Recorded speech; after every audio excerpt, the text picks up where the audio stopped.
Chapter 1643.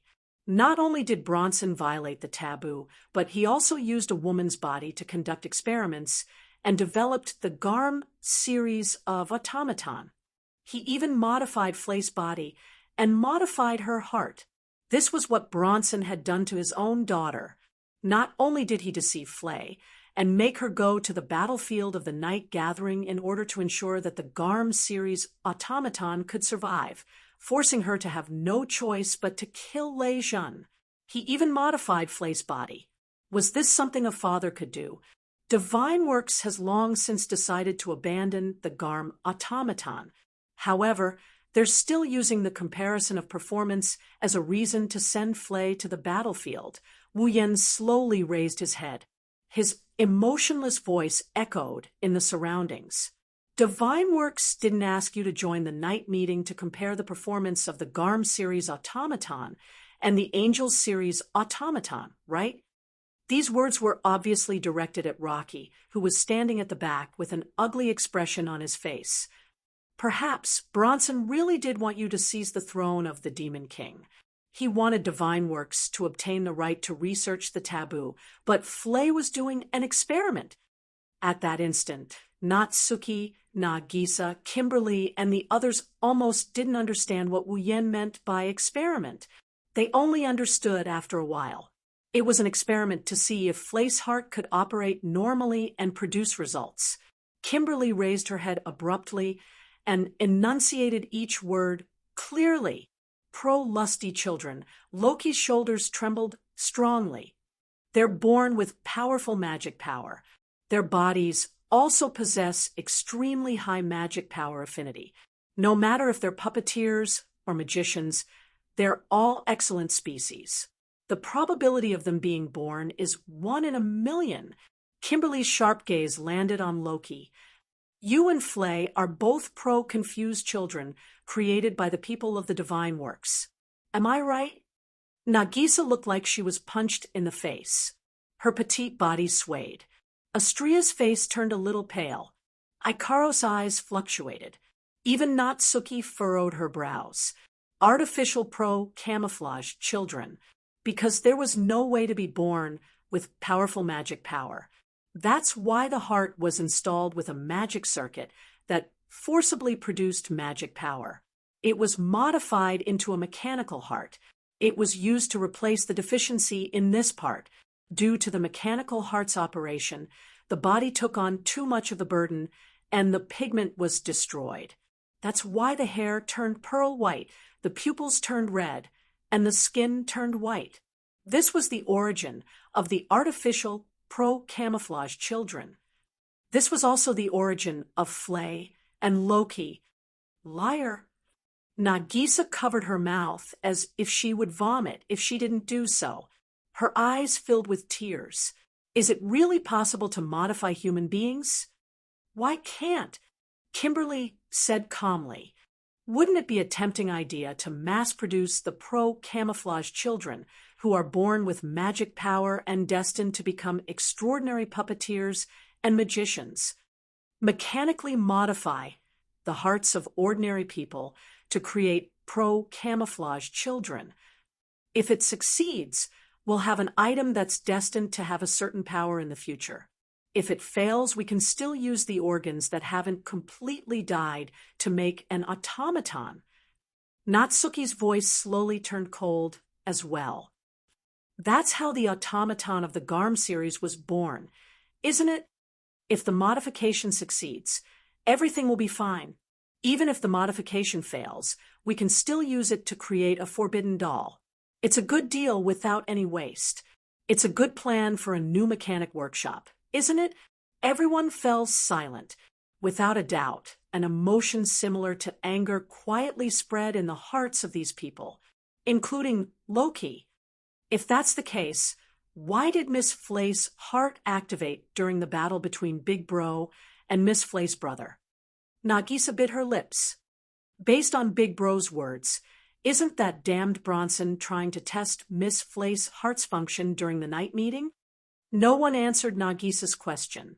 However, Natsuki, Kimberly, and Loki seemed to have guessed the answer. They turned to look at Wu Yen.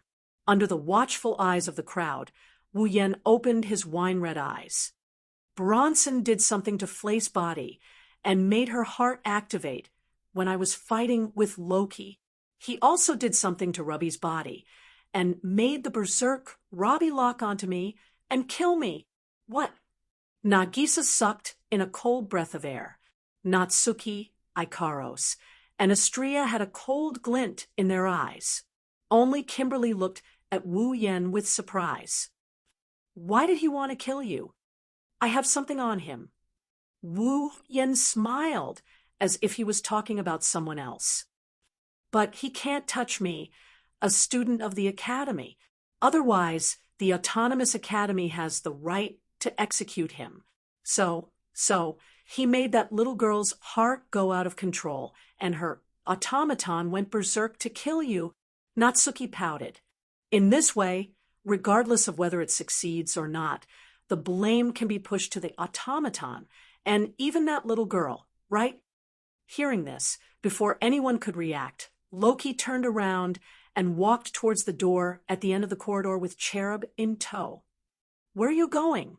Kimberly spoke in an extremely calm tone, as if she had seen through Loki's thoughts. Let me remind you, if you plan to bring your automaton out of the academy, not only will your automaton be confiscated and disassembled, you will also be expelled. By then, you will no longer be qualified to participate in the night meeting. Loki's footsteps stopped abruptly. Just as Kimberly had said, Loki was planning to bring his automaton out of the academy. It's good to fight for your sister, but if you're just going to be beaten up, nothing will change. Kimberly sighed and warned Loki. What's more, you're no match for Bronson. As his adopted son and a puppet user personally trained by him, you should know this very well, shouldn't you? Loki didn't say anything. It was a while before he replied. Although I am humble and forgiving, there are 3 kinds of people I can never forgive. Those who order me around, those who resist me, and Loki turned around and revealed a cold smile. Bastards who schemed against my sister and tried to push her into the abyss. This time, not only were the other girls surprised, but even Natsuki was surprised. Didn't Loki hate Flay so much that he killed Robbie just to make her give up on the night meeting? However, judging from the unconcealable rage in Loki's eyes when he said those words, it was obvious he wasn't lying. What was going on? You're quite smart. Kimberly hugged her arms. But as a professor of the school, do you think I'll just watch you break the rules? Before Loki could reply, Wu Yen suddenly spoke. In that case, I can go out without the automaton, right? Kimberly and Loki were both stunned when they heard this. Chapter 1644. Liverpool Mechanized City. In the outskirts of Liverpool, some distance away from the mechanized city of Liverpool, there were several buildings that looked like rich farmers' mansions standing in the middle of an empty field. It was surrounded by a wall. It was completely made of thick and unadorned stone bricks. There were a few stone buildings that looked like ancient stone castles. It was very imposing, but it was simple and unadorned like a farmer's house. Inside the wall, there was a silo that looked like a clock tower, a stone building that looked like a house, a tall tower that looked like a castle, and a livestock house made of stone. At first glance, such a place looked like a farm that specialized in raising livestock and breeding meat. However, on the signboard at the entrance of the wall, the words orphanage were clearly written. However, if this was an orphanage, the situation inside was too out of place. Inside the building, there were men with hunting rifles in their hands and uniform patrolling the area vigilantly. The security was extremely tight, and some of them even brought along automatons that were obviously made up of machines. They didn't let their guard down for even a second as they kept their vigilance on the surroundings. Did an orphanage have to be so heavily guarded? Even if it was the army that protected the military provisions and transported the provisions, it would be more or less guarded. Therefore, if one were to carefully observe this farm-like orphanage, one would be surprised. Everything here was so out of place with the word orphanage. It was very suspicious. In one of these suspicious buildings, Bronson was standing there with his hands behind his back. Behind him were people in white coats who looked like doctors and experts. The building was pitch black, and there was no light at all. The surrounding doors and windows, except for the entrance. The rest of the building was surrounded by iron fences. Other than the iron fences on the doors and windows, there was no furniture or utensils. There were only 2 rows of iron cages. Inside the iron cages, the cages were of different sizes, shapes, and breeds. There were all kinds of Great Danes, Golden Retrievers, Shepherd dogs, Doberman dogs, Collies, and even mixed breed hunting dogs, police dogs, and military dogs. They were all mercilessly locked up. They were lying listlessly in the iron cages. Their fur was slightly dull, as if they had not been carefully taken care of for some time. Their spirits were also extremely low. Their eyes were tightly shut, and only their ears and noses were moving, proving that they were alive. Apart from that, the limbs and shoulders of these various breeds of dogs were equipped with steel-like armor. Automaton. Although they were of different breeds, these automatons were all modified from real dogs and implanted with breasts. They were the same model as Raby, the Garm series of automatons. In other words, these automatons, lying listlessly in the iron cages, were all Flay's family members whom she had risked her life to save. At this moment, Bronson was standing in the middle of the Garm series automaton, which was locked in an iron cage like a prisoner. His eyes were filled with coldness as he looked at these canines. The Garm series of automaton was once the proud work of Bronson's Divine Works. It was because of these proud works that Divine Works was able to obtain the exclusive right to operate the sonic manipulation. It was also the reason why Divine Works was able to enter the eyes of the British government and become a strong candidate for the next generation's main mechanical force. But now, these automaton were just a bunch of eyesore dogs in Bronson's eyes.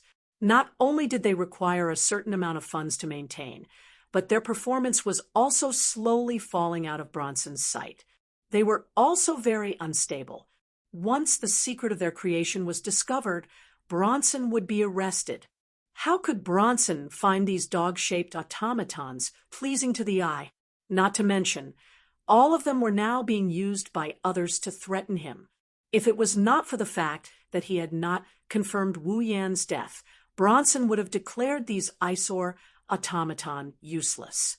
He would have cut them into pieces and thrown them into the sewers. That's right. The reason why Flay's mechanical heart suddenly went out of control was indeed because of Bronson. If Flay lost control during the duel with Loki, and Raby suddenly barged into the battlefield to attack Wu Yan, there was a high chance that Wu Yan would die under Raby's sharp teeth. After all, Wu Yan was willing to threaten Bronson just to help Flay. Even if he reacted in time, he would not be able to do anything to Raby. On top of that, Flay's heart went out of control again. She was in danger of dying at any moment. Wu Yan would be even more cautious because of this and would be restricted in every way. It was not impossible for him to die under Raby's sharp teeth. Of course, Bronson felt that Wu Yan would not die so easily. Therefore, if Wu Yan did not die, then these automaton would be a means for Bronson to protect himself. With these automaton, even if Wu Yan knew that it was Bronson who did something to Flay and held a grudge against him, he would not directly report Bronson to the Magicians' Association. If that was the case, Wu Yan would not be able to guarantee that Bronson would not destroy these automaton. Therefore, even if Wu Yan did not die, Bronson would bring these automaton to him tomorrow and negotiate with him. Based on how much Wu Yan cares about Flay, using these automatons can be considered as a write-off. Otherwise, if they were to break up, the chances of success would be 100%. Bronson was very confident in this kind of negotiation. After all, grasping a person's weakness was one of Bronson's specialties. Of course, Bronson was not the kind of person who would obediently hand over a hostage. Who knows if Wu Yen would go back on his words? Therefore, Bronson had come here to plant a safety net in the automaton's body. Bronson did not turn around. He used a cold voice to issue an order. Drag all these automaton into the workshop and add a component that disrupts the flow of magic power to the magic circuit. Hearing this, the staff standing behind Bronson were secretly shocked. One must know that the magic circuit of an automaton was directly connected to Eve's heart. Once a component that disrupted the flow of magic power was added to the magic circuit, and the component worked and disrupted the flow of the magic circuit of the automaton would be crushed, and Eve's heart would be damaged too. The automaton could be repaired no matter how damaged it was. Only Eve's heart, if it was damaged, it would be beyond saving. Bronson, this is equivalent to burying a bomb in the body of an automaton. Just hit it directly into the magic circuit. You don't have to worry about whether it will affect the body. Moreover, once the settings are touched, the magic power will be disrupted. Bronson waved his hand after finishing his sentence in an indifferent tone. By tomorrow, all the components must be completed. Yes, the workers did not resist and answered respectfully. Bang, bang, bang, bang, bang. Suddenly, there was a commotion outside, and a series of gunshots reverberated in the air. Then, there was a series of screams. What's going on? The workers turned pale, with fright. What happened? Bronson frowned. He had an ominous feeling in his heart, telling him that he had miscalculated something. Driven by this ominous premonition, Bronson rushed out of the building without saying a word and looked in the direction of the entrance. At the next moment, Bronson's pupils shrunk, and he knitted his brows deeply. Chapter 1645. Under the dusky night sky that looked like it was about to rain, the chaotic sounds of gunshots, rioting, and screams all disappeared the second before Bronson rushed out. When Bronson rushed out of the building and arrived outside, the scene he saw could be described as hell to some extent. The guards who were in charge of patrolling the area were all lying on the ground with smoking shotguns in their hands. On their bodies, blood flowed out from various damaged parts like a pool of blood, dyeing the ground red. Around these guards who were lying in a pool of blood, there were also automaton with wires and engine oil scattered all over the ground like corpses that had been dismembered. The smell of blood spread in the air. The smell of gunpowder and magic power shuttled back and forth in the air. With the guards and automatons lying on the ground, it was hard to tell if they were dead or alive. Together with the bloody scene, those who were not brave enough would have fainted. What was wrong with calling such a scene hell? But in the center of such a hellish scene, at the entrance of the gate, a figure stood there, wearing the uniform of the Walpurgis King Mechanic Academy and a knee-length black coat that looked like a knight's robe. The figure had his back to Bronson. He stood in the middle of the bloody ground, the guards lying on the ground, and the dismembered automatons. Magic ripples, visible to the naked eye, were fluctuating around the figure with his back to Bronson. The magic ripples turned into a tangible force that covered the pitch-black blades, swords, spears, and halberds. The surface of these weapons was covered with a layer of dim light. Telekinesis. The intruder used telekinesis. He controlled the pitch-black weapons and used them to take down all the guards here, destroying them one by one. The performance was not too bad. It was definitely not a good automaton either. An intruder! And Bronson had only seen him once. But he was very familiar with this intruder. Staring at the figure who was standing in the middle of the guards and automaton, who were lying on the ground with black weapons floating around him, Bronson muttered with a gloomy expression, "Scarlet eyes, the intruder! Of course, it was Wu Yen." Yo, President Bronson. Wu Yen turned around and looked up, revealing a pair of wine-red eyes to Bronson. His face was calm as he spoke indifferently.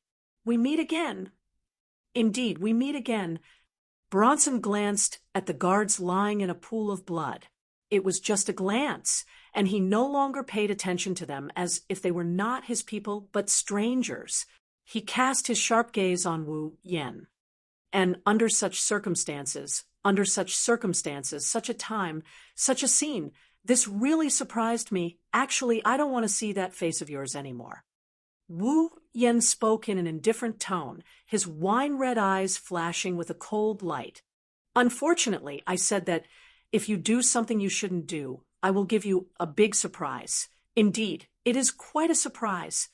Bronson sighed, as if he was regretting something. I didn't expect you to violate the rules of the Walpurgis Academy by going out in the middle of the night.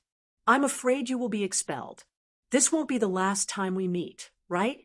The Academy doesn't have a rule that prohibits students from going out in the middle of the night, only that automatons can't go out.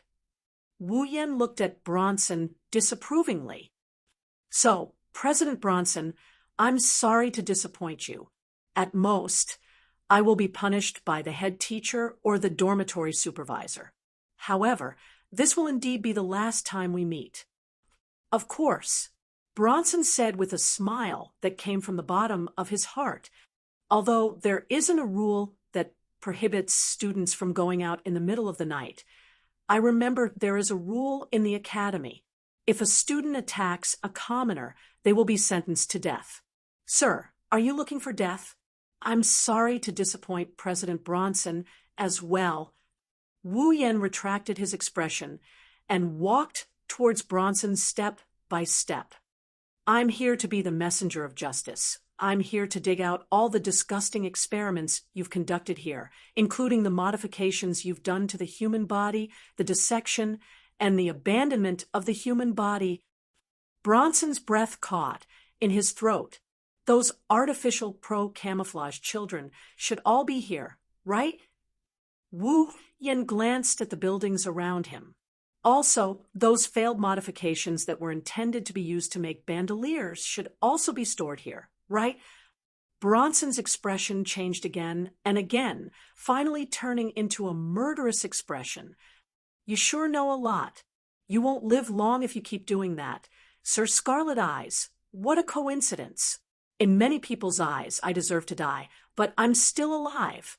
Wu Yen raised his hand. So, you'll have to kill me right here, or you'll be the one who dies. Wu Yen waved his hand, and the black weapons that were locked in place by Wu Yan's telekinesis shuddered. They tilted and aimed at Bronson with their sharp points. They sliced through the air and landed on Bronson without mercy. What a joke! Facing the pitch-black weapons falling down like raindrops, Bronson spat out these creepy words. You didn't even bring your automaton with you, and you dare come here? You're digging your own grave. This way, Bronson won't have to think of another way to get rid of Wu Yen. He can just kill Wu Yen right here and now. When the time comes, all he needs to do is to use the guards lying on the ground and the broken automaton as evidence to prove that Wu Yen broke in and started a massacre. Even if Bronson kills Wu Yen, no one will pursue the matter. Isn't that just digging his own grave? Let me show you the masterpiece of the Angel series, which is even more sophisticated than the cherubim. Bronson extended his hand. A powerful magical force flowed out of his hand and turned into a ray of light that shot into one of the buildings around him. Come to me, Lucifer. As soon as he finished speaking, the sound of something breaking through the air could be heard from the building that was filled with magical force. Immediately afterwards, a golden stream of light shot out and arrived in front of Bronson in an instant, with an unnatural gust of wind. It shot up into the sky like a meteor and collided head-on with the pitch-black weapons that were falling down like raindrops. Clang, clang, clang, clang. The golden streams of light nimbly streaked across the air, striking the pitch-black weapons one after another like a whirlwind, sending them flying in all directions. Not long after, a series of crisp, clanging sounds rang out. None of the nearly 100 pitch-black weapons landed on Bronson. They were all knocked away by the golden flowing light, either piercing into the ground or the surrounding buildings, scattering all over the place. Only then did the golden light appear in front of Bronson. It was a sword that was over 2 meters long. It was completely gold in color and had a mechanical face on the hilt. Apart from the color and some details, the sword was exactly the same as the sword that Cherubim transformed into. And the unnatural wind that flowed around the sword just now was actually a hot wind that contained an extremely high temperature, hot gust manipulation. Needless to say, it was definitely the same type of machine as Cherub, the Angel series of automaton. With this excellent automaton, the one standing in front of Wu Yen would be the one who almost took the throne of the Demon King and became the champion of the Night Gathering. Your magical force seems to be a lot stronger than the pro-camouflage children. Bronson said coldly, "A monster like you must be able to help me complete a lot of research, right?" Chapter 1646. Whoosh! Accompanied by a sharp whistling sound, the golden greatsword shot out like a bolt of lightning. The blade surged with a super-hot wind, like a golden streamer with a fiery edge, flashing past. Bang, bang, bang, bang, bang. Compared to the sharp whistling sound, it was much more chaotic. Gunshots, like machine guns, shook violently from the opposite side, instantly drowning out the sharp whistling sound. Amidst the chaotic gunshots, it wasn't bullets that shot toward the golden streamer, but a variety of pitch-black sabers, swords, spears, halberds, and all kinds of weapons covered in azure light. The medium that shot out these pitch-black weapons was not a bow, arrow, or cannon. Instead, it was a crimson space that stood in the middle of the space like a door. In the crimson space, ripples constantly reverberated. Every reverberation was accompanied by a pitch-black weapon emerging from it. Like an arrow leaving the bowstring, it shot wildly and rushed straight ahead. The atmosphere was shaking, and the wind was howling. Like an ever-victorious general charging into an army of thousands of men and horses, the golden streamer erupted with a super-hot wind. The blade, which was powerful enough to melt steel and cut everything in half, plunged into the group of pitch-black weapons that filled the entire field of vision in front of it. Screech! Suddenly, an incomparably ear-piercing screech turned into a sound wave within the group of pitch-black weapons, drilling into the ears of everyone present. That was the sound of the golden greatsword moving at an extremely fast speed. The pitch-black weapons that came close to it were all knocked away. Because there were too many pitch-black weapons, the golden greatsword was almost knocking away dozens of weapons in a second. As it flew forward, it also knocked away the pitch-black weapons that came crashing toward it head-on. Therefore, the overly fast collision sounds mixed together to form such a sharp, ear-piercing buzzing sound. However, that ended quickly. The golden greatsword was indeed very sharp. Under the enhancement of the ultra-high temperature of more than thousands of degrees, it could be said that it could cut through anything. But it couldn't cut through those seemingly ordinary pitch-black weapons. Not a single one.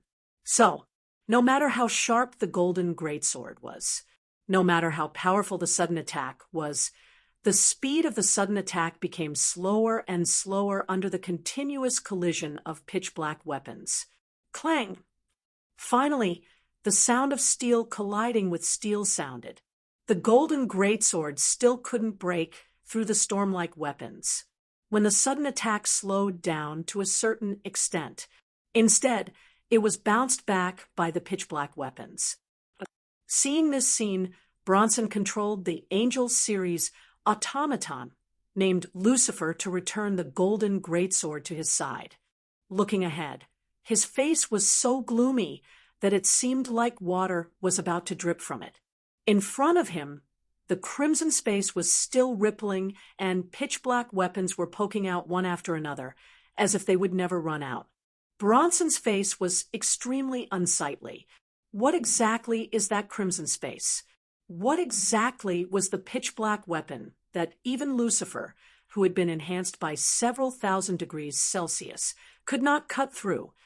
It was impossible for Bronson to know that even if the wind was enhanced by tens of thousands of degrees, it might not be able to cut through those pitch-black weapons. After all, even if it was only hardness and sharpness, those pitch-black weapons were still noble phantasms. If Wu Yan's level wasn't restricted, his power would be severely limited. Otherwise, Lucifer's Angel series automaton would have been smashed into smithereens by the rain of noble phantoms, let alone knocking away so many noble phantoms. If Wu Yan's skills were not restricted, and he could not even use his superpowers, he could only use his telekinesis to squeeze the noble phantasms into the shape of weapons, which greatly reduced the power of the noble phantasms. Otherwise, Lucifer would have been broken. What's wrong? President Bronson. Standing in front of the crimson space, Wu Yan looked like a god in control of this space. His wine-red eyes matched the crimson space behind him. He looked at Bronson with a mocking smile. He extended his hand and grabbed a black spear. Didn't you want to kill me and dissect me for research? After that, Wu Yan lifted the pitch-black spear from his shoulder to his back and threw it with all his might. Whoosh!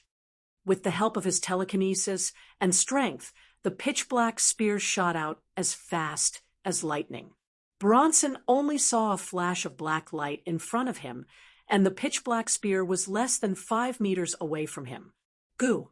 Bronson's face darkened, and he raised 2 fingers. A magical mist rose from his body and entered the golden greatsword beside him. Suddenly, the golden greatsword spun, and in a strange sound, it disintegrated into a humanoid automaton. It was none other than Lucifer. His appearance was similar to Angel Ji's. He was also over 2 meters tall. He had 2 giant blades on his wrists and 3 pairs of wings of different sizes on his back. His entire body was golden in color. He was a humanoid robot with a strange appearance. He was an angel. Nimbly, it took a leap and arrived in front of Bronson. It raised the giant blade on the back of its wrist high above its head and slashed down viciously. Clang! The pitch-black spear that was about to reach Lucifer was knocked away. It spun like a dart and stabbed into the wall of a building not far away, shattering a large number of bricks. It didn't break. Bronson stared at the pitch-black spear that was stuck in the wall. His eyes were filled with doubt. What is it made of? Is it a magic equipment? Magic equipment was a tool that was equipped with magic circuits and could perform magic. Magic equipment did not have Eve's heart. Therefore, it did not have intelligence and life like an automaton. It was just a tool used to perform magic. Although it had magic circuits, it did not have intelligence and life. It could not control the magic circuits and perform magic like an automaton to reduce the burden on the user. Therefore, the user of the magic equipment had to control the magic circuits in the magic equipment to perform magic. Using musical instruments as an example, an automaton was a musical instrument that could magically play on its own. Meanwhile, magical equipment was just an ordinary musical instrument that required a player to play it. As such, it was rare for magic equipment to appear in a battle. After all, compared to magic equipment, an automaton only needed to be injected with magic to activate its magic circuits. It was undoubtedly more useful, since Lucifer was still unable to break the ordinary-looking weapons with his magic. It meant that the weapons must have been specially crafted to carry some kind of magic circuit, right? Then, Bronson glanced at the crimson space behind Wu Yan. That crimson space, is it a magic equipment too? It doesn't matter if it's a magic equipment or a magic artifact. As long as it can kill you, it's a good tool. Wu Yen curled his lips into a smile when he heard Bronson's question. Besides, it can also be used like this. Wu Yen reached out his hand and snapped his fingers. Buzz! In an instant, crimson spatial ripples abruptly rose from the space around Bronson and Lucifer, covering them in all directions. Bronson felt a chill run down his spine. Without any hesitation, he jumped onto Lucifer's back. Lucifer leapt into the air with Bronson on his back. Almost at the same time, pitch-black weapons abruptly shot out from the crimson spatial ripples around Bronson, piercing through the air and slicing through the space where Bronson was just a moment ago. If Bronson had not asked Lucifer to bring him away in time, he would have been sliced into pieces by now. However, Bronson did not feel happy. Instead, his eyes widened. Above Lucifer, a huge crimson spatial ripple started to fluctuate. Chapter 1647. It was as if the sky was dyed crimson. A huge crimson spatial ripple reverberated in the air above Lucifer, who was carrying Bronson. In an instant, the ripple expanded to a diameter of 10 meters and covered the entire sky above the orphanage. Your Lucifer, transformed into a sword, seems to be quite big. Bronson widened his eyes as he stared at the huge crimson spatial ripples in the sky. A voice that sent chills down his spine slowly entered his ears. Why don't you have a little competition with me? The crimson spatial ripple that covered the sky above the orphanage began to fluctuate violently. It was like a boiling pool that could not be stopped. Immediately, a huge, pitch-black sword that was more than 20 meters long, like a skyscraper, slowly emerged from the crimson spatial ripple. Bronson's expression changed abruptly as the sword fell from the sky like a mountain. The pitch-black greatsword covered Bronson's entire field of vision. All he could see was the incomparably sharp, pitch-black tip of the sword that was flashing with a deadly cold light. It violently cut through the air, and under the crazy vibrations of the atmosphere, it fell heavily towards Lucifer, who was carrying Bronson. Feeling the huge pressure from above and the shadow of death that was gradually approaching, Bronson roared at the top of his lungs. He frantically urged the mana in his body as if he was trying to squeeze the blood out of his veins. He desperately squeezed out the mana that was strong enough to tear his body apart. There was no doubt about it. This was the first time in his life that Bronson had tried so hard. It was also the first time in his life that Bronson had urged such a huge amount of magic. The majestic magic exploded in the form of a hurricane and turned into steam that flowed into Lucifer's body. Lucifer's body was wrapped in a layer of visible magic film. He let go of Bronson, and a ferocious hot wind surged out from his body and swept across the entire area. Ignoring his falling master, Lucifer raised his head, and his body suddenly twisted and changed shape. He turned into a huge golden sword, along with the super hot wind, which made the space creak as if it could not bear the burden. It shot into the sky. The huge black sword that covered the sky and the golden sword that was glowing with a fiery red-hot wind was like a needle against an awn, like a mountain crashing into a meteor in the sky above the orphanage. They collided violently. Boom! With a deafening sound, a thunderous roar resounded. A burst of violent wind and waves exploded out, bringing with it an impact that made people feel as if they would be crushed into dregs. It enveloped the entire orphanage. Without the slightest suspense, the stone houses made of stone bricks were like glass as they were cleanly blown apart by the shock wave. The stone roofs were also mercilessly blown away, and even the surrounding fields were flattened out in small pieces. By the time the shock waves dissipated and the violent rumbling disappeared, the scene had completely changed. The buildings became dilapidated, as if they were abandoned houses. They were so fragile that even a strong wind could blow them down. The ground cracked inch by inch like a spider web. A layer of the ground in the center of the field was shaved off, revealing a pit filled with smoke and dust.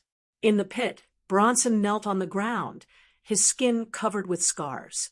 His face was filled with pain, and he could not stop gasping for breath. Not long after, he spat out a mouthful of blood. Bronson's injuries were not caused by the attack, but by the excessive consumption of magic power. His body could not bear the burden, which caused his skin to crack and his internal organs to be damaged. Compared to Bronson, Lucifer's appearance was much more miserable. Standing in front of Bronson, Lucifer's originally golden body was now covered with scorch marks. Smoke was rising from his body, and there were even traces of electric sparks. Obviously, part of his body had been damaged. What was worse was that one of the 3 pairs of wings on Lucifer's back, which had golden feathers as hard as steel, was in tatters. One of the 2 giant blades on the back of his wrist was also broken in half. Obviously, even though Bronson had gone beyond his limit and supplied Lucifer with magic power, Lucifer was still no match for the pitch-black giant sword that was as big as a skyscraper. Of course, in order to achieve this, Wu Yan did not have it easy either. Standing in front of Bronson and Lucifer, his face was slightly pale, and he was panting. Although he was in a much better state than Bronson, one could still see the faint tiredness in his eyes. However, it was not surprising that he would end up like this. Without superpowers, he could only use telekinesis to squeeze the iron sand into the shape of a weapon. The burden on him was not ordinary. After all, telekinesis was a highly condensed form of magic power. Using telekinesis would consume a lot of magic power. Yet Wu Yan had challenged his limit and squeezed out such a giant sword. He even used telekinesis to control it and attack. How could he not be tired? In this world, there was no one other than Wu Yan who could use telekinesis to attack like this. You've lived a long life, President Bronson. Suppressing his slightly rapid breathing, Wu Yan coldly looked at Bronson, who was kneeling on the back of Lucifer's tattered body. There was blood at the corner of his mouth, and his face was filled with pain. You're still alive? Should I say that you're worthy of being called the puppet user who almost became the Demon King? Bronson did not answer. It was unknown whether he was disdainful, unwilling, or unable to answer. He just raised his head and stared at Wu Yan. His eyes were filled with murderous intent. Oh, that's scary. Wu Yan laughed exaggeratedly as if he was frightened by the murderous intent in Bronson's eyes. It's a pity that 20 years have passed since you were eliminated from the Night Assembly. Other than your mana growing stronger with the passage of time, you haven't improved at all. You've even forgotten to train yourself in order to manage that mechanical workshop of yours.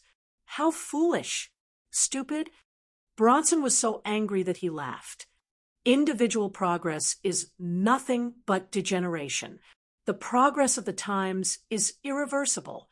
Magicians are individuals, groups, and life forms that exist for the sake of progress. If mankind stagnates, it will bring destruction and disaster to the world. The development of science and technology is a means of survival that cannot be ignored. For the sake of progress, for the sake of development, it's worth it no matter how much you sacrifice. Bronson stood up with difficulty and sneered. For the sake of progress, for the sake of science and technology, individual sacrifice is nothing.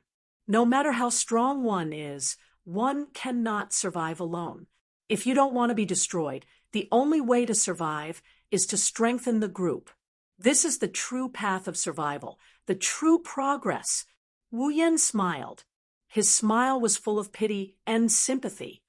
Indeed, the importance of individuals and the importance of groups are on the same level. Everyone knows which side is more important. Everyone knows which side is the wisest choice. Wu Yan's eyes shone with a sharp light. But being wise is one thing, being right is another. for the sake of progress and development? Are you going to sacrifice those innocent people who have the right to live and whose freedom and lives were mercilessly taken away by you? No matter if it's Flay or Loki, although their importance can't be compared to all of mankind, and naturally can't be compared to the development and progress of the entire world, sacrificing an individual for the sake of the group, no matter how beautiful you make it sound, is still an act of murder. You can't even protect the survival of an individual. You can't even improve yourself. You can't even grasp the things in front of you. Talk about development. Wu Yen didn't try to hide his emotions anymore as he taunted. How laughable and foolish! Bronson looked as though he was insulted. His face was filled with anger and haze. Of course, Wu Yen was indeed insulting him. There was no need to doubt it. Progress and development have nothing to do with me. I've only come here to fulfill my promise. At the same time, I've come to give you a big surprise. At the same time, I've also come to avenge Flay. I've also come to avenge her. Wu Yen extended his hand. From the crimson space behind him, a ray of light flew out and landed in his hand. It was a card. Didn't you say that no matter how strong an individual is, he is still an individual? Wu Yen raised the card in front of his heart and looked at Bronson. Then I'll let you see with your own eyes what kind of individual strength will destroy everything that you've spent 20 years building for the sake of the group. Chapter 1648. A card? Seeing his opponent, whom Bronson no longer dared to underestimate, take out an ordinary card and put away the crimson spatial ripples that had made Bronson's scalp tingle and made him worry about what kind of weapon would be shot out, Bronson's heart began to beat faster. Bronson silently endured the injuries on his body caused by the excessive amount of mana that he had just exerted. Then he channeled a trace of mana to his eyes and covered them. Bronson's eyes glowed under the cover of the mana. He could see the card that Wu Yen held in front of his heart. It was a rectangular card that was less than 20 centimeters long and less than 10 centimeters wide. The color of the card was brown. A picture of a crazy warrior holding a great sword was engraved on the front of the card. Right below the design, there was a line of words written in golden font. Bronson frowned as he looked at the line of golden letters. Berserker? Oh, what is that? Although he thought so, Bronson did not dare to be careless. Even that space could shoot out any kind of weapon. The crimson space, which was as large as a skyscraper, had almost taken Bronson's life. At that moment, his adversary had put away that great weapon of mass destruction and had taken out an ordinary card. What did this mean? It meant that either Wu Yen was crazy and wanted to make fun of Bronson so that he would not die so quickly, or it was something more terrifying than the crimson spatial ripples. Was Wu Yen really crazy? The answer was obvious. Impossible. So it could only be something more terrifying than the crimson spatial ripples. Bronson realized this. Bronson could not wait any longer. No matter what you are going to do, Bronson clenched his teeth. Ignoring his body that was still wailing, he channeled his mana and let it seep through his blood. His body was covered with wounds. Blood gushed out of his body. It was sucked into Lucien's body. What do you think? Do you think I'll just sit here and watch? After replenishing his mana, Lucifer once again activated the magic circuit of hot wind manipulation. His charred and smoking body seemed to have turned into the eye of a typhoon. A fiery red tornado formed by super hot wind swirled around his body. Crack! Then Lucifer lowered his body. One of the steel-like feathers on his back was destroyed. The remaining 2 pairs of wings slowly spread out, and the steel feathers shot out like bullets. They shot towards Wu Yen with sonic booms. Looking at the steel feathers coming at him like bullets, he took a deep breath and closed his eyes. Class card. Berserker. Limited expansion. His incantation reverberated in the air. Mana flowed like water from a broken dam. It flowed through Wu Yan's hand and into the Berserker rank card. In the next moment, the magic power that surged into the Berserker class card turned into the most dazzling light that enveloped the entire rectangular card. Buzz! The mana roared through the space, setting off a gust of wind and dust. Together with the dazzling light, it covered Wu Yan's body. Whoosh, whoosh, whoosh, whoosh. On the other side, the steel feathers cut through the air like roaring bullets that swept towards the enemy.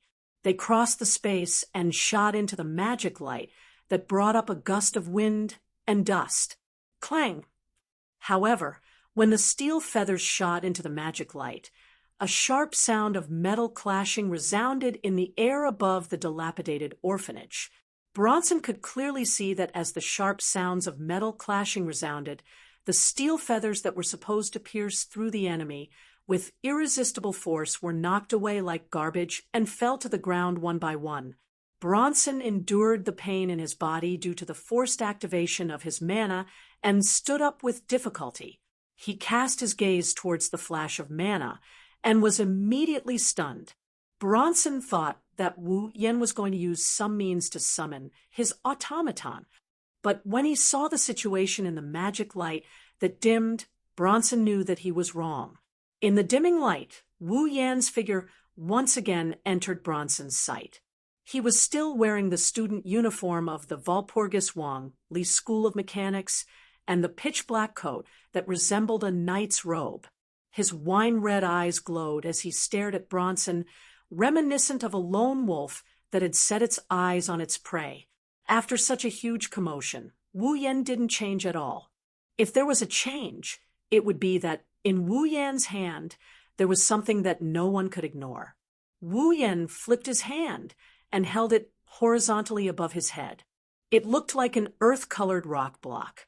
One of the sides of the blade looked like a ferocious beast's fangs. It's so blunt that it's hard to believe. The handle of the blade was wrapped in bandages. It's a large axe sword.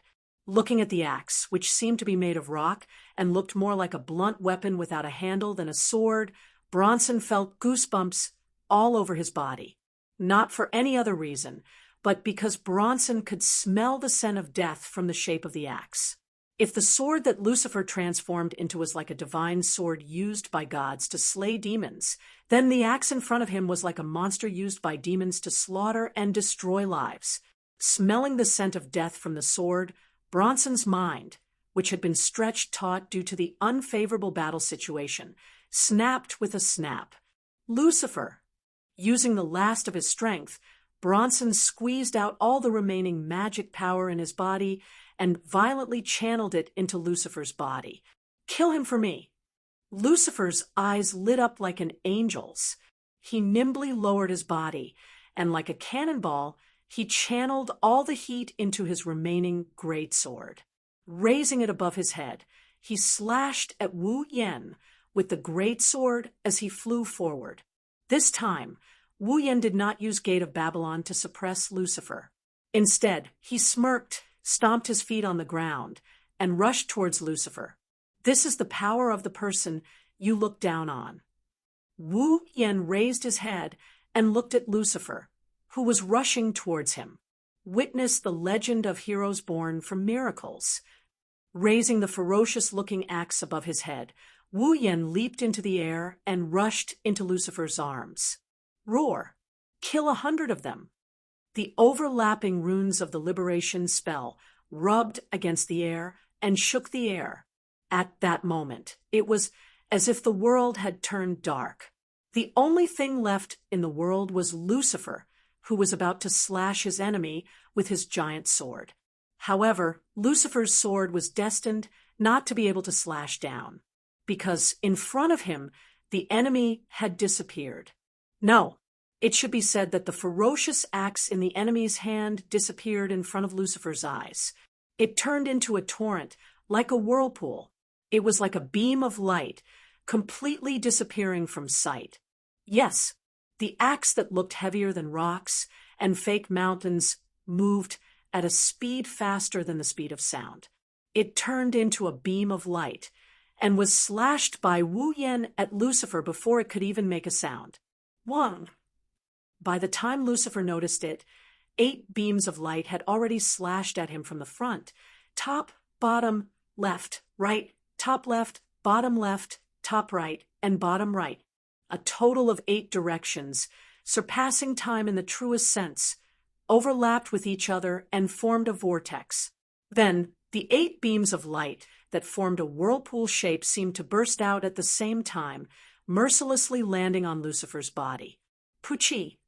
It was hard to imagine that although Lucifer was made of steel, there was a tearing sound coming from his body. Bang!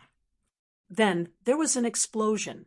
8 slashes viciously cut through Lucifer's body. His limbs, shoulders, and abdomen were all chopped into pieces. Chapter 1649.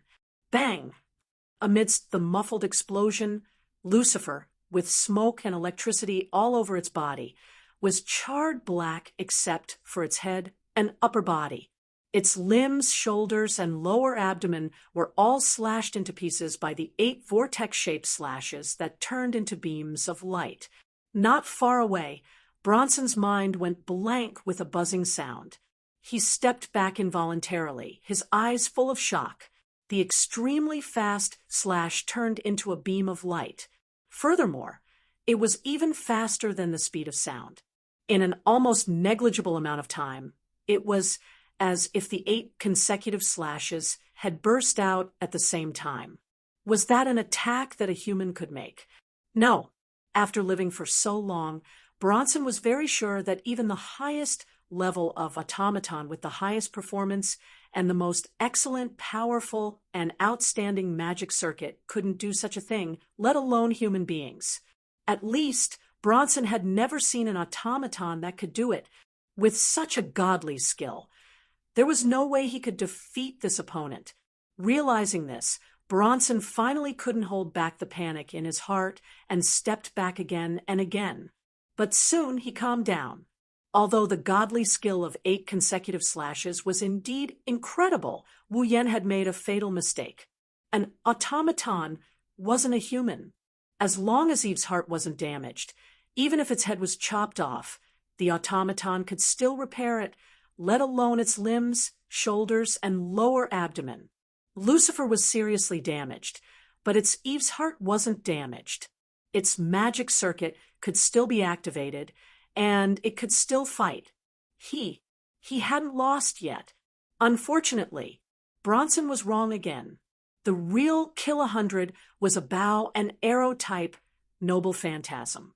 According to legend, the bow and arrow used by the greatest Greek hero Hercules to kill the immortal Hydra was Hercules' most trusted noble phantasm.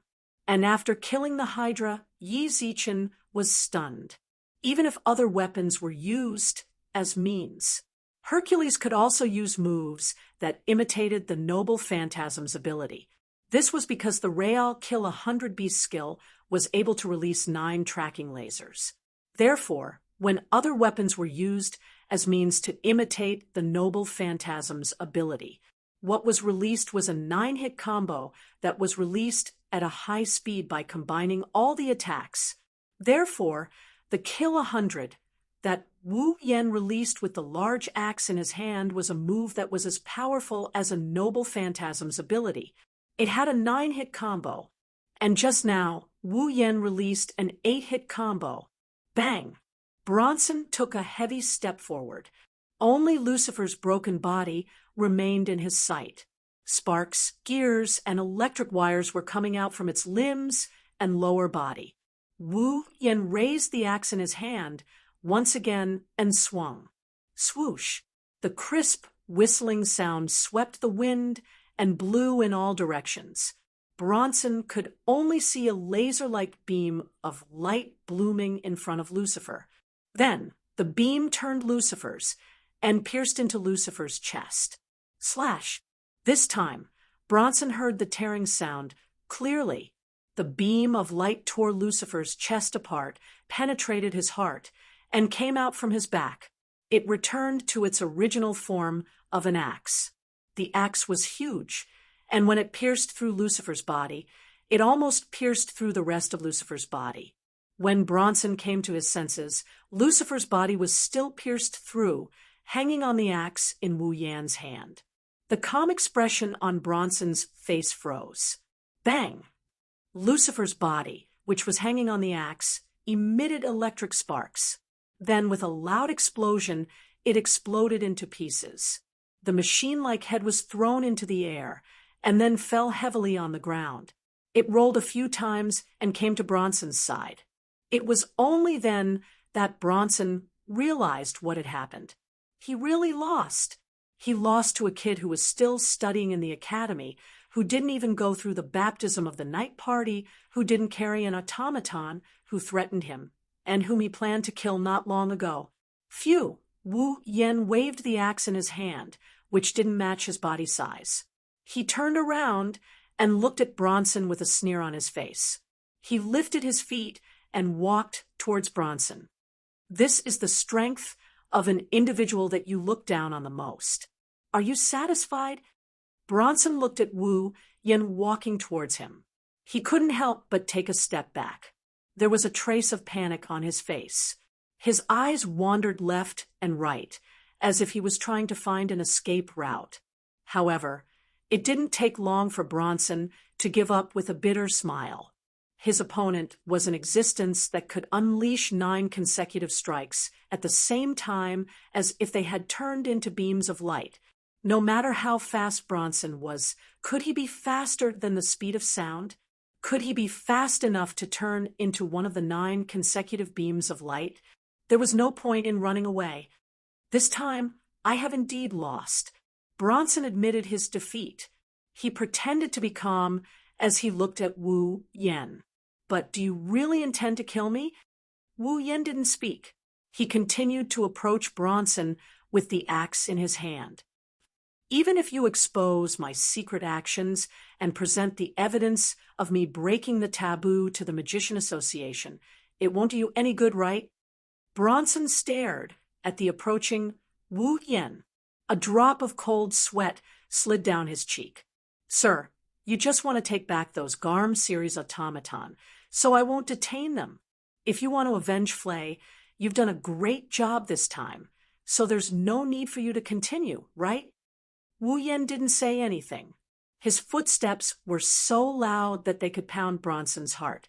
He stared at Bronson as if he's his prey. Step by step, he approached Bronson. I did tamper with Flay's heart. Therefore, I am the only one who can restore Flay's heart to its original state. Sir. Bronson clenched his fist. His eyes were bloodshot as he stared at Wu Yan. If you wish, I can also restore Loki's heart to its original state. However, no matter how much Bronson said, Wu Yan's expression remained impassive.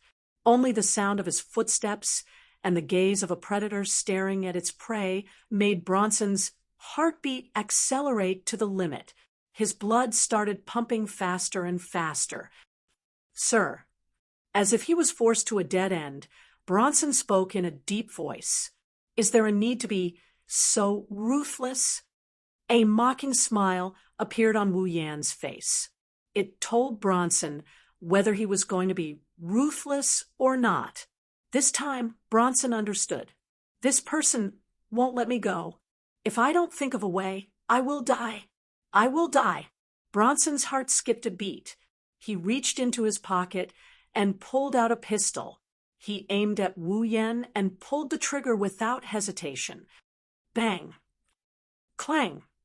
A gunshot and a clashing sound echoed in the surroundings at the same time. The trajectory of the bullet shot out from the muzzle of Bronson's pistol seemed to have been seen through. A hatchet was swung downwards, deflecting the bullet that shot out explosively. Bronson's mouth opened slightly. This was the last movement he could make. Bang! The axe and sword swept over from the side, fiercely slapping Bronson's body. Poochie! A mouthful of blood spurted out of Bronson's mouth. Then, like a kite with a broken string, Bronson's body flew high into the air before landing heavily on the ground. Then, Wu Yen appeared in front of Bronson. He looked down at the bleeding Bronson and raised his hatchet. Enough! At this moment, a figure appeared beside Wu Yen and grabbed his hand that was holding the axe and sword. No matter how sinful he is, you can't escape punishment if you kill him like this. Kimberly looked at Wu Yen with her blue eyes. So leave it to me. Seeing Kimberly appear, Wu Yen knew he couldn't kill Bronson. He could only put down his hand and pout. Then I'll leave it to you, Miss Kimberly of the Magician Association. Kimberly smiled bitterly. She was speechless. Chapter 1650. Walpurgis Royal Mechanical Engineering Academy. Medical Department. When Flay woke up from her sleep, she opened her eyes and took in the light outside. When she regained her vision, what appeared before her eyes was a ceiling that was extremely unfamiliar to her. Flay absent-mindedly looked at the unfamiliar ceiling. She used nearly a minute to think again. She tried to sort out her thoughts and judge her current situation. However, after nearly a minute of thinking, Flay could only mutter those words in a daze. Kidnapped? If you want to be muddle-headed, wait until you're discharged from the hospital. Right after Flay's voice left her mouth, an impolite, reprimanding voice sounded from beside Flay. Flay was shocked, and she quickly stood up. Soon after, a person wearing a white coat and a professor's uniform appeared in Flay's field of vision. She wore a pair of glasses and had a cold and elegant expression. Flay was stunned on the spot, and she cried out in surprise. "Teacher Kimberly, are you awake?" Kimberly did not show any concern for Flay's well-being. She also did not show any concern for Flay's body. At the very least, she did not show any concern on the surface. "Are you able to remember what happened before you fainted?" Flay tilted her head. Her face was filled with confusion. She furrowed her beautiful brows and began to think with all her might. This time around, Flay's mind was able to smoothly think. She did not go off track. Thus, Flay also remembered. Before she fainted, Wu Yen and Loki were fighting. Then an abnormality suddenly appeared in her body. It caused her blood to flow in the opposite direction and turn into magic power. This caused Raby to go berserk. After recalling everything that happened before she fainted, Flay immediately panicked. "Raby! What happened to Raby?" "Calm down." Kimberly spoke with a terrifyingly calm voice. She moved aside. "Your dog is here." Only then did Flay see the place she was in. She was in a place that was similar to a hospital ward. At this moment, Flay was wearing a hospital gown. Bandages were wrapped around all over her body. She appeared to be in a very serious condition. However, Flay did not feel any pain at all. On a bed beside Frey's, Raby was also wrapped in bandages. He was lying there with his eyes closed. It was as if he had died. "Robbie!" Flay immediately got off the bed. Kimberly didn't stop him. He allowed her to run to Ruby's side and put her hand on Ruby's body. After approaching Raby, Flay discovered that Raby was extremely weak. However, he was still breathing. His hand on Ruby's body could clearly feel the warmth of Ruby's body, proving that Robbie was still alive. "Don't worry about your dog, Dog Princess." When Kimberly saw how nervous Fry was about her automaton, she could not help but let out a sigh of relief. Although when you went berserk, your magic power did exceed its burden, causing its magic circuit to almost burst and its heart to rupture. Hearing those words, Flay's heart thumped heavily. Rupture heart? Did he mean that Eve's heart was damaged? The automaton's heart is damaged? Wasn't that the same as being hopeless? You should rejoice. You have indeed encountered an existence capable of creating miracles. Kimberly did not keep Flay in suspense. Before Flay could respond, she sighed in astonishment. "I don't know what kind of magic circuit the automaton of Scarlet Taze has. That girl's magic was able to cure a wound that could be described as hopeless. I'm afraid that it would be difficult to find someone to cure it. Cured it? Flay was startled. Then she became overjoyed. Then, Robbie, your dog is fine, Kimberly declared. Although I don't know what kind of magic Scarletizes automaton performed, the automaton did heal your dog. Even the wounds on your body were healed by her. Hugh, Flay heaved a sigh of relief. She spoke gratefully. Thank you. The person you should be thanking is not me. Even though she was clearly thanked, Kimberly seemed to dislike it. Her tone, that had just softened, immediately became cold and detached again.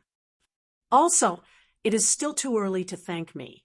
There are many more things that you should thank me for. After saying those words, Kimberly turned her gaze toward the entrance. Flay also looked over. Following that, a scene that caused Flay to involuntarily cover her mouth appeared before her eyes. The door was slowly opened, revealing the scene outside. Loki was standing at the entrance with Cherub. He seemed to have heaved a sigh of relief as he sized up Flay with a cold gaze. Then he walked in. Of course, the scene that caused Flay to involuntarily cover her mouth was not the matter of her younger brother coming to visit her. What caused Flay to be unable to restrain herself from covering her mouth was the fact that apart from bringing Cherub with him, Rocky also brought 4 dogs with him. The 4 breeds were shepherd dogs, German hounds, Great Danes, and Dachshunds. Their limbs and shoulders were equipped with armor. They were dogs of different sizes. Seeing the 4 dogs, Flay's eyes became moist. She began to cry out as if she was choking with sobs. Riviera, Ruby, Lavina, Robin, these dogs were the family members that Flay wanted to save even in her dreams. The Hellhound series automaton. Woof woof, elho, woo, roar. The 4 Hellhound series automaton let out different cries of joy. With a jog, they ran to Flay's side and began to rub against her body. When Flay sensed the familiar scent emitting from the 4 Hellhound series automaton, she finally believed what she saw. She immediately hugged one of the automaton. Tears began to well up in her red eyes. She was only able to stop herself from crying with all her might. Due to the fact that the other dogs have not operated for a long time, their activation speed has become somewhat sluggish. Their bodies are also being examined. They should be able to return to your side soon. Rocky said indifferently. After saying those words, he turned around. I've brought your family members. After saying those words, Rocky immediately wanted to leave the ward. Seeing this, Flay immediately spoke out. Thank you. Don't thank me. Before Flay could finish her words of gratitude, Loki's words stopped her. The one who saved them was Scarleteyes, not me. Also, Rocky turned his head around and glanced at Flay. The Divine Works has been disbanded. Hearing those words, Flay was stunned. That person who used to be our adoptive father, the person who tampered with our hearts, managed to find companions like us in his territory. Furthermore, after the operation failed, he planned to use the remains of our bodies to create puppets. Rocky's tone was slightly heavy and slightly relaxed. He spoke in an extremely contradictory manner. Thus, the Magician Association has already arrested him for violating a taboo. I believe that he will soon be sent to the execution ground and sentenced to death. Everything that restricted our freedom has already been destroyed. Rocky's red eyes looked directly at Flay, who was still stunned. His words contained an unprecedented trace of gentleness. Similarly, there is no longer any reason for you to fight. It's best that you don't participate in the night gathering. It's not worth it if you get injured. Rocky. When Flay heard Rocky's words of concern that he no longer concealed, she finally understood why Rocky would not hesitate to destroy Raby and force her to withdraw from the night gathering. It was not because Rocky looked down on the weak. Instead, it was because Rocky did not wish for Flay to be harmed. Her little brother did not truly hate her. On the contrary, he was very concerned about her. Flay's eyes became moist again. However, she did not allow her tears to fall. With a voice that even mosquitoes could not compare to, she softly spoke. Thank you. I already said that the person you should be thanking is not me, Rocky replied with his usual cold and indifferent tone. If your injuries are healed, then quickly leave the hospital. Those dogs of yours are still waiting for you to return to adopt and take care of them. After saying that, Rocky brought Cherub with him and left without looking back. Your automaton will be kept as your personal belongings. Kimberly smiled, which was rare for her. That's why you should thank that guy. Flay wiped the corners of her eyes and nodded heavily. Chapter 1651. Walpurgis King Mecha, Academy, Tortoise House. Natsuki, Ikaros, Astria, Nagisa, and Cannon were occupying the corners, sofas, and beds in the room that was more luxurious than any other dorm room in the world. Natsuki, Ikaros, Astria, Nagisa, and Cannon were either standing, sitting, or lying on their stomach, reading the latest novel. Although this room was indeed decorated very luxuriously, the only thing that couldn't be changed was the size of the room. It was already very difficult to accommodate 5 people, not to mention that it occupied such a large space, and there were many people. It was impossible to let the room fall into a state of silence. But now, the room was strangely quiet. Even Nagisa, who was usually the most talkative, kept her mouth shut, not saying a word. The group of 5 girls quietly occupied the corners of the room, the sofa, and the bed. Their gazes were all focused in front of them, which was the other bed in the room. Wu Yen crossed his legs and sat on the bed with his eyes closed. Mana swirled around his body, and it reverberated around the room. Wu Yen is in the middle of cultivating his magic power. In the fight against Bronson, Wu Yen didn't rely on the power of the automaton or the power of the girls. Even though Wu Yen had the upper hand, he did expend a lot of energy. Ignoring the fact that Wu Yen used telekinesis, which consumes a lot of his mana during that fight, Wu Yen didn't do anything. He used telekinesis to control his noble phantasm to shoot. He also used telekinesis to squeeze the iron sand into the shape of a weapon. This kind of mana consumption was already very stressful for a normal vampire. Of course, Wu Yen is no ordinary vampire. He is the pinnacle of all vampires, a true ancestor with the noblest bloodline. In addition, his demonic power was at the peak of the true ancestor level. This kind of mana consumption wasn't a big deal.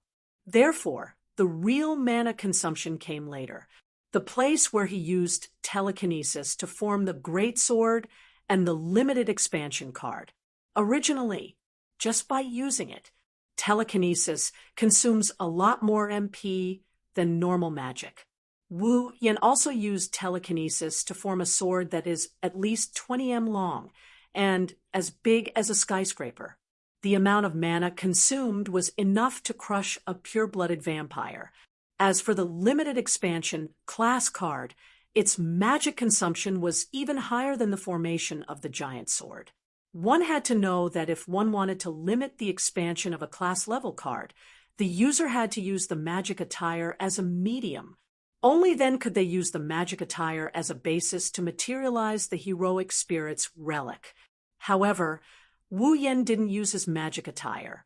Instead, he converted his mana into materialized mana and relied on his mana to support the limited release of the card. When Wu Yen used this method to create the limited expansion card, Rin Enbin and Luvia thought he was crazy. After all, materializing mana required a certain amount of mana. Using mana to support the materialization of the noble phantasm would consume more mana than the human body could possibly have. If it wasn't Wu Yen who used this method to create the limited expansion card, Even if it was an ordinary true ancestor, they would feel more or less tired. First, he used a lot of telekinesis. Then, he challenged the limit and used telekinesis to form the greatsword. Finally, Wu Yan also used the limited expansion card of the Berserker. All three of these actions consumed a lot of magic power. With Wu Yan's extraordinary mana, he naturally wouldn't use up all of his mana. However, he still used up a lot of mana. Generally speaking, after using up a lot of mana, the effect of mana cultivation would be better than normal cultivation. Seizing this opportunity, Wu Yan was willing to spend some time to cultivate mana. No one would ever complain about having too much mana, right? Natsuki, Ikaros, Astria, Nagisa, Kanon, and the other girls are waiting for him. Wu Yan immersed himself in his cultivation. Judging by the increasing mana fluctuations coming from him, he must have gained a lot from his training. However, Nagisa and Astria couldn't help but feel bored when they saw the most important person in their heart immersed in cultivation. Oni-chan, when are you going to finish your cultivation? Nagisa rested her chin on her hand as she laid on her bed. She kicked her legs in annoyance as she complained. Nagisa has been in her room since last night. She didn't eat anything this morning. If only the dorm had a kitchen, Nagisa could make her own curry. I really want to eat curry. Gulp, perhaps Nagisa's nagging stimulated Astria's appetite. Even though Astria didn't say anything, her stomach obediently expressed its thoughts on her behalf. Astria whimpered, I'm so hungry. Kanon picked up the tea set and asked with uncertainty, why don't you have a cup of tea first? Drinking tea will only make you hungrier. Also, don't use black tea to fill your stomach. Natsuki disagreed, nonchalantly. She turned to Ikaros, who was standing closest to Wu Yan. Her eyes never left Wu Yan. Ikaros, you've been watching Yan since last night. Even if Angelus isn't tired, you should take a break. Why don't you come and have a cup of tea? Thank you. Ikaros shook her head, but she didn't agree. In less than a second, she went back to watching Wu Yan. He is indeed loyal. But isn't this loyalty a little too much? Natsuki bitterly smiled when she saw Ikaros' reaction. She turned to Wu Yan, who was in the middle of his cultivation. I really don't know how many lifetimes of blessings you've accumulated to have someone like this sacrifice for you. Natsuki didn't expect Wu Yan to hear her, since he's in a state of cultivation. Wu Yan isn't sure if he heard Natsuki or not. The mana around him suddenly slowed down. Then, the mana returned to his body bit by bit. This is the sign of the end of his cultivation. Natsuki and Kanon, who were sitting on the sofa, straightened their backs. Nagisa and Astria, who were lying on the bed, sat up. Ikaros took a step forward with anticipation in her indigo eyes. Not long after, the mana fluctuations that have been lingering in the room since last night receded. All of the mana around Wu Yan retreated back into his body. When everything calmed down, Wu Yan slowly opened his eyes under the watchful eyes of all the girls. His wine-red eyes flashed with a profound light. And, as if he just woke up, Wu Yan stretched his back. The sound of bones rubbing against each other could be heard from within his body, coupled with that satisfied expression of his. Needless to say, the results of this training session are pretty good. Master, Ikaros, who refused to touch the red tea, held a teacup in her hand. Tea. Thank you, Ikaros. Ikaros! Wu Yan happily accepted the teacup and took a sip before passing it back to Ikaros. Thank you for your hard work. Oni-chan, master. Nagisa and Astria also jumped in front of Wu Yan with smiles on their faces. Is the cultivation over? Yes, it's over. Wu Yan rubbed Nagisa and Astria's heads. Sorry for making you wait. By the looks of it, You must have had a good harvest. Natsuki looked at Wu Yen for a bit before she stopped looking at him. She then casually said, "Also, we aren't the only ones who waited. You aren't the only ones?" Wu Yen tilted his head. A question mark floated in front of his head. Oniai-chan. Kanon walked to the window and waved at Wu Yen. She pointed outside. Someone has been waiting outside for a long time, but when you asked her to come in, she didn't want to. She's been waiting outside. Since she's here, why don't she come in? Wu Yen scratched his cheeks, and he got up from his bed. He walked over to the window, and he looked at the courtyard. In the courtyard, in a corner of the flower bed, a young girl with a pearl-white ponytail on the right side of her head and 5 dogs of different sizes was hiding there. She was sneakily looking at the dormitory, as if she was peeping. Looking at the sneaky girl, Wu Yen helplessly chuckled. Chapter 1652. Flay stuck her head out from a flower bed that was large enough to hide a person. She was secretly looking at one of the windows of the male dormitory. She seemed to be waiting for something and did not want to be discovered. Of course, not wanting to be discovered was not a bad thing. Flay did not come to the male dormitory to do bad things. However, with Flay's hiding method, the probability of being discovered was almost 100%. Although the flower bed was large enough to hide a person, that was only possible if someone crouched down inside. However, Flay was lying on her stomach. Thus, her body was indeed hidden inside the flower bed. However, her feet and buttocks were exposed outside. Thus, who would not be able to tell that someone was hiding in the flower bed? Furthermore, Flay was also hiding in the flower bed by herself. However, the 5 dogs that Flay had brought with her were lazily playing in the surroundings. As if they were frolicking, they began to play in the surroundings. Thus, even if Flay had truly hidden her entire body in the flower bed, the people who saw this scene would definitely notice her. They would definitely feel speechless at this scene. At the very least, he thought that Flay would discover him when he walked out from the entrance. However, Flay had been looking at a certain window of the male dormitory the entire time. She did not even pay attention to the entrance. Thus, until now, he had not been discovered. Wu Yen, who approached Flay, felt speechless. If I were to ridicule her, I feel that I will lose if I do this. Shoujo rubbed his twitching eyes. Wu Yen walked to the flower bed where Flay was hiding. Flay did not notice Wu Yan's arrival even when she arrived before the flower bed. However, those Garm series automatons noticed Wu Yan's arrival. One by one, they stood up. Flay was slightly startled. She finally noticed that something was amiss. She turned her head around and looked to the side. She noticed Wu Yen. Seeing Flay looking at him in a daze, Wu Yen wanted to laugh. However, he was unable to laugh. He could only laugh dryly. "Are you playing hide and seek?" Flay first shook her head in a conditional manner. Immediately after, she realized what was going on. She panicked, and her hand that was supporting herself on the ground slipped. It made the heavy body in front of him let out a bang sound. He landed heavily on the ground. "Ugh, so painful!" he cried out in pain.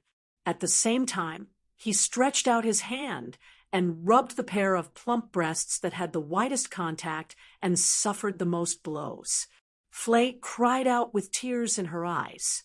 However, she did not know that the scene of her chest being rubbed was extremely stimulating to men. Gulp! Seeing Flay kneeling before him with tears in her eyes and rubbing her plump breasts, Wu Yen involuntarily gulped down a mouthful of saliva. Immediately after, he turned his head away. "Senior Flay, you're here to look for me, right?" "Wu." Flay blinked her eyes with a perplexed expression. She only reacted a few seconds later and hurriedly stood up, leading the 5 dogs that had gathered around her. She faced Wu Yen with a gentle smile, that had never appeared before on her face. "Thank you for saving these children, my family, and me, and Loki, as expected, you're here to thank me." Wu Yen spread his hands and smiled. "I've said it before. The reason why I helped you is because Ikaros wanted me to help you. Thus, if you want to thank me, you can say it to Ikaros. Perhaps she will be very happy that way. Then—" Flay stood on her tiptoes and extended her head to look at the window of Wu Yan's room. Seeing her tottering appearance, Wu Yan was worried that she might fall down again. "Where's Ikaros?" "She's in her room." Wu Yan smiled knowingly. "What's wrong? Do you want to see Ikaros?" "Ugh." Flay hesitated for a moment and shook her head. "Help me say thank you to her." "No problem." Wu Yen straightforwardly agreed. Although Ikaros wasn't very familiar with Flay, the reason why she wanted to help Flay was because Flay's attitude toward her automaton touched Ikaros' heart. However, the two of them seemed to be getting along quite well. Ikaros wasn't good at interacting with others. It could even be said that she didn't interact with others at all. Flay was also clumsy and had a timid personality. It could be said that there wasn't a single person who interacted with Flay. On top of that, the two of them were naturally slow-witted. Having Ikaros become friends with Flay should be a pretty good choice, right? If possible, Wu Yen hoped that Ikaros would be able to make some friends. Flay wasn't a bad person either. From a certain perspective, matchmaking the two of them should be a pretty good thing. After making up his mind, Wu Yen was about to say something when Flay took out a bamboo basket. It was a bamboo basket filled with delicately made sandwiches that looked delicious. "Thank you, gift." With an expectant expression, Flay placed the bamboo basket in front of Wu Yen. "Do you want to eat?" "Thank you, gift." Wu Yen didn't suspect anything. He directly picked up a sandwich and swallowed it without caring about the taste. He planned to discuss Ikaros with Flay. However, reality proved that being so anxious would only bring harm to himself. After swallowing the entire sandwich, before Wu Yen could even open his mouth to discuss Ikaros with Flay, an extremely pungent taste rushed from his stomach to his brain.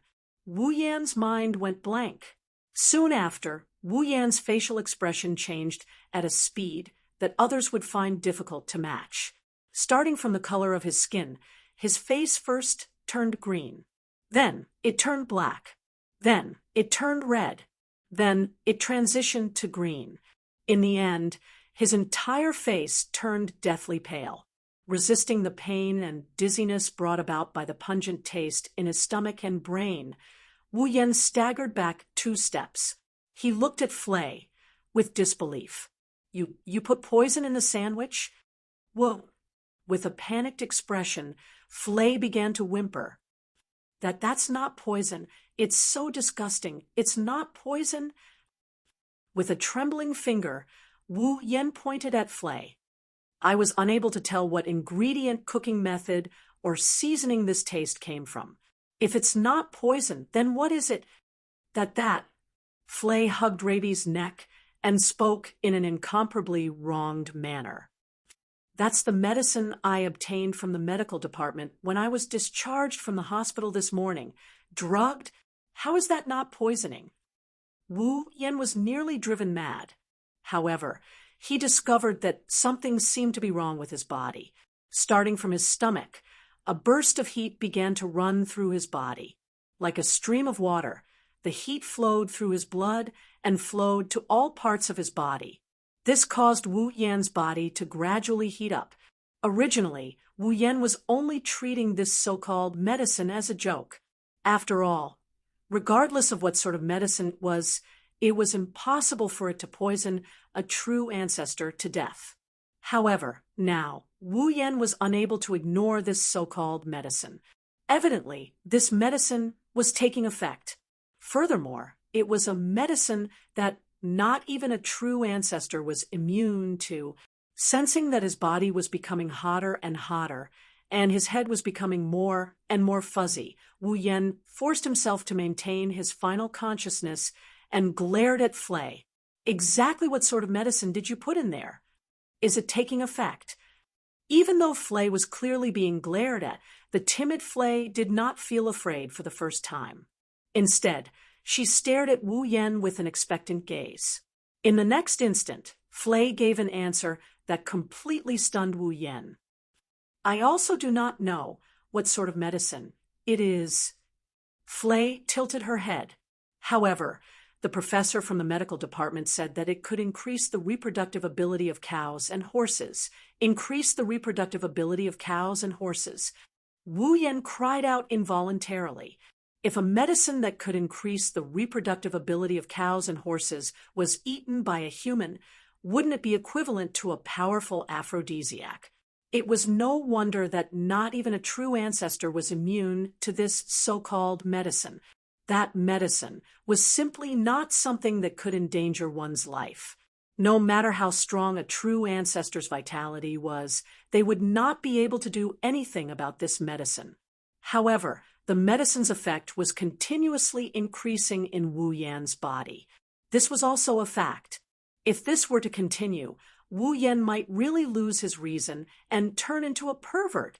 In fact, since earlier, Flay's body fragrance seemed to have been amplified by many times and entered Wu Yan's nose repeatedly. This caused Wu Yan's heart to burn with lust. Oh, my great ancestor! In a situation where he almost lost his rationality, Wu Yan cried out loudly to Flay, "You've killed me!" After he finished saying those words, Wu Yan hurriedly turned around and rushed out of the courtyard, as if he was running away to prevent himself from pushing down this senior sister of his that he had only known for 2 or 3 days. During the entire process, Flay merely stared blankly at him. After a long time, she hung her head dispiritedly. Wu, I failed. Chapter 1653. Ha, ha, ha. Wu Yan dashed out of the male dormitory's courtyard with the fastest speed he could muster with his ability restricted and his body comparable to that of a normal person. He ran madly all the way into the main street. In his hazy consciousness, Wu Yan only wanted to get away from Flay as much as possible. He did not even think about where he should run to. Therefore, when Wu Yan realized that he had run out of the dormitory and arrived at the main street, he immediately cursed in his heart. The reason was very simple. Although the number of people on the main street was not as many as the number of people during lunch break, and after school, it was still quite a lot. Among these people who were strolling in 2s and 3s on the main street, chatting and laughing with each other as they walked in all directions, there were quite a number of young and tender female students. At this moment, in Wu Yan's eyes, none of these female students could be compared to the girls beside him, nor could they be compared to Shoujo and Flay. However, their every action, every smile, and every frown were filled with seduction, causing Wu Yan's mouth to feel dry and his tongue to tremble. If he were to transform into a wolf on this main street that ran through all directions of the Walpurgis Li Tech Academy and find a random girl to pounce on and forcefully F***ck her on the street, what would the consequences be? When he thought of this, Wu Yan's head, that was so hot that it was almost burning, cooled down a little. This allowed him to have some spare energy to think about other things. He would put aside the question of why Flay had drugged him. For now, it was a fact that he had been drugged. He could not change it even if he wanted to. Moreover, judging from the fact that his entire body was burning up, his mind was in a mess, and he could not help but want to pounce on the girls that passed by. The effect of this drug was surprisingly good. However, that was not strange either. That was a drug that could increase the reproductive ability of cows and horses. How could it not be effective if it was eaten by a person? The most important thing he should do now was to stay away from the crowd and wait. Would the drug's effect weaken with time? If it really did not work, at that time, he could only disregard everything and rush back to the dormitory first, at least in his own room. Natsuki, Ikaros, Astria, Nagisa, and Canon were all pushovers. It was much better than finding a random person on the street to push. After making up his mind, Wu Yan took a deep breath. Just as he was about to dash out of the main street and run to the open space in the woods where he used to practice his magic tricks, a voice called out to him from behind. "What are you standing there for?" The moment he heard this voice, Wu Yan froze on the spot. This voice was quite familiar to him. However, because this voice was very familiar to Wu Yan didn't want to encounter it at this time. "Hey, he's asking you a question." Seeing Wu Yan frozen on the spot, the owner of the voice was very displeased. She walked past Wu Yan from behind and stopped in front of Wu Yan. Her long blonde hair shone brightly under the sunlight. Her sapphire blue eyes were filled with resentment and dissatisfaction. She wore a beret on her head with a small dragon lying on top of it. She stood in front of Wu Yan with her hands on her hips and her pretty face scrunched up. She's very angry that she told others about it. When the passers-by saw this person, their eyes widened slightly. Then they fled in all directions in a panic. It was as if they saw a ferocious beast. It was an exaggeration.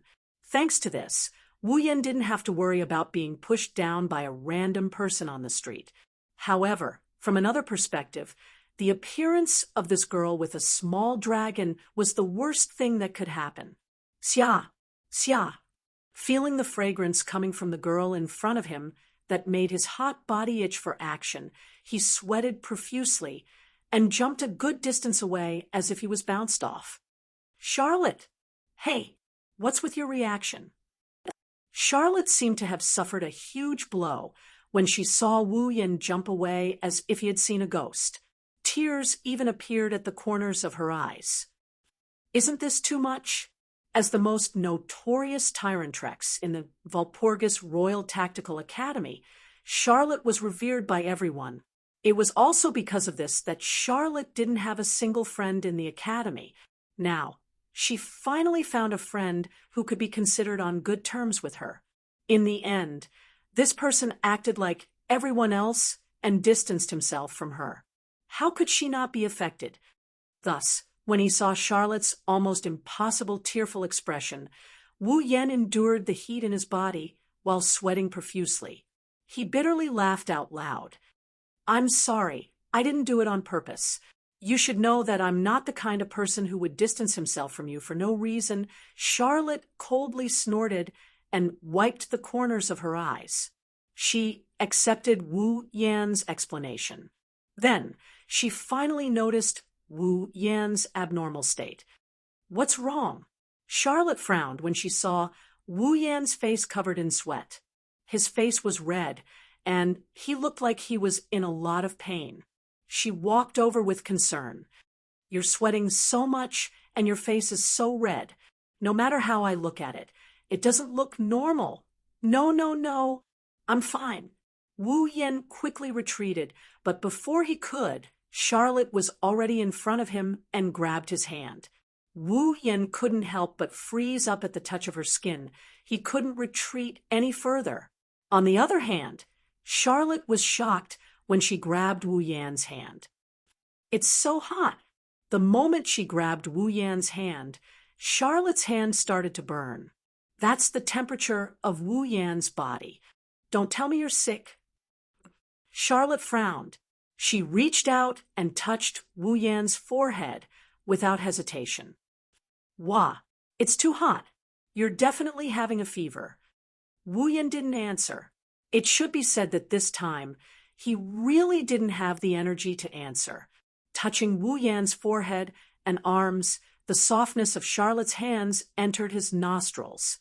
Charlotte's body fragrance and the way she tiptoed to touch Wu Yan's forehead made her move closer to him. The pretty face in front of him. It was challenging Wu Yan's limits. Wu Yan looked at the beautiful face in front of him in a trance. The blood in his body started to flow faster, and his body temperature started to rise.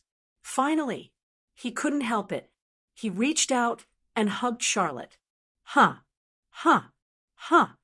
When Charlotte reacted, her waist was already covered by a pair of strong hands. She was hugged tightly by a pair of strong arms as she snuggled into Wu Yan's embrace. Charlotte's eyes widened when she felt a wave of heat coming from the body that she was in close contact with. Phew, phew. Wu Yan's breathing became heavier. The soft and supple body of the girl in his arms entered his senses, causing his eyes to burn with passion. Before the girl could react to the sudden turn of events, he lifted her chin. Wait, wait. Charlotte's eyes met with Wu Yan's when her chin was lifted. She could clearly see the heat in his eyes. At that moment, Charlotte's pretty face turned completely red. Her eyes widened, and she had a bad premonition in her heart. What do you want to do? Wu Yan didn't answer Charlotte's question. That was because he was already slowly inching closer to that pretty face. Don't tell me. You want to. Charlotte finally panicked when she saw Wu Yan's face getting closer and closer. Wait. However, Wu Yan didn't plan on waiting. His face was getting closer and closer. Seeing that the two of them are going to kiss soon, Charlotte could only helplessly hit Wu Yan's chest. In the end, she closed her eyes in a panic. Just as Wu Yan and Charlotte were about to kiss, a black shadow the size of a cat suddenly rushed in and knocked into Wu Yan's body, knocking him back. Wu Yan staggered back a few steps. His mind shook, and he regained his rationality. Charlotte, on the other hand, sat on the ground weakly, gasping for air as if she was out of breath. Her face was as red as a rose, and her eyes were blurred. Calm down. Wu Yan. Sigmund, who knocked Wu Yan away, in a way, saved Charlotte's chastity crisis. He flapped his wings and flew in front of Charlotte while looking at Wu Yan. Something's wrong with you. It was because of this that Sigmund decided to intervene. Sigmund hoped that someone would be able to have a relationship with Charlotte that was beyond friendship. He wanted to let Charlotte, who was like his daughter, have a taste of love. Wu Yan calmed down when he heard Sigmund's calm voice. When he thought about how he almost pushed Charlotte down, he couldn't help but sweat again. I'm not feeling well. Wu Yan squeezed out an answer with difficulty. I'll go back first. Leaving behind the panting Charlotte and the confused Sigmund, Wu Yan ran back to his room without thinking. Bam! Natsuki, Ikaros, Astria, Nagisa, and Kanon, who were chatting in their room, jumped in fright when they heard the sound of the door being pushed open. They looked at the door and saw Wu Yan leaning against it, panting heavily. Master, Ikaros, and Astria stood up and called out to him. Oni-chan. Nagisa and Kanon greeted Wu Yan with a smile. You're back. Natsuki noticed that something was amiss and frowned. She asked in confusion, What's wrong? Wu Yan didn't say anything. He raised his head and exposed his sweaty face to the girls. What was also exposed was a pair of eyes that were emitting evil flames. In one of the rooms in the tortoise dormitory, screams, and all sorts of noises could be heard clearly in the corridor.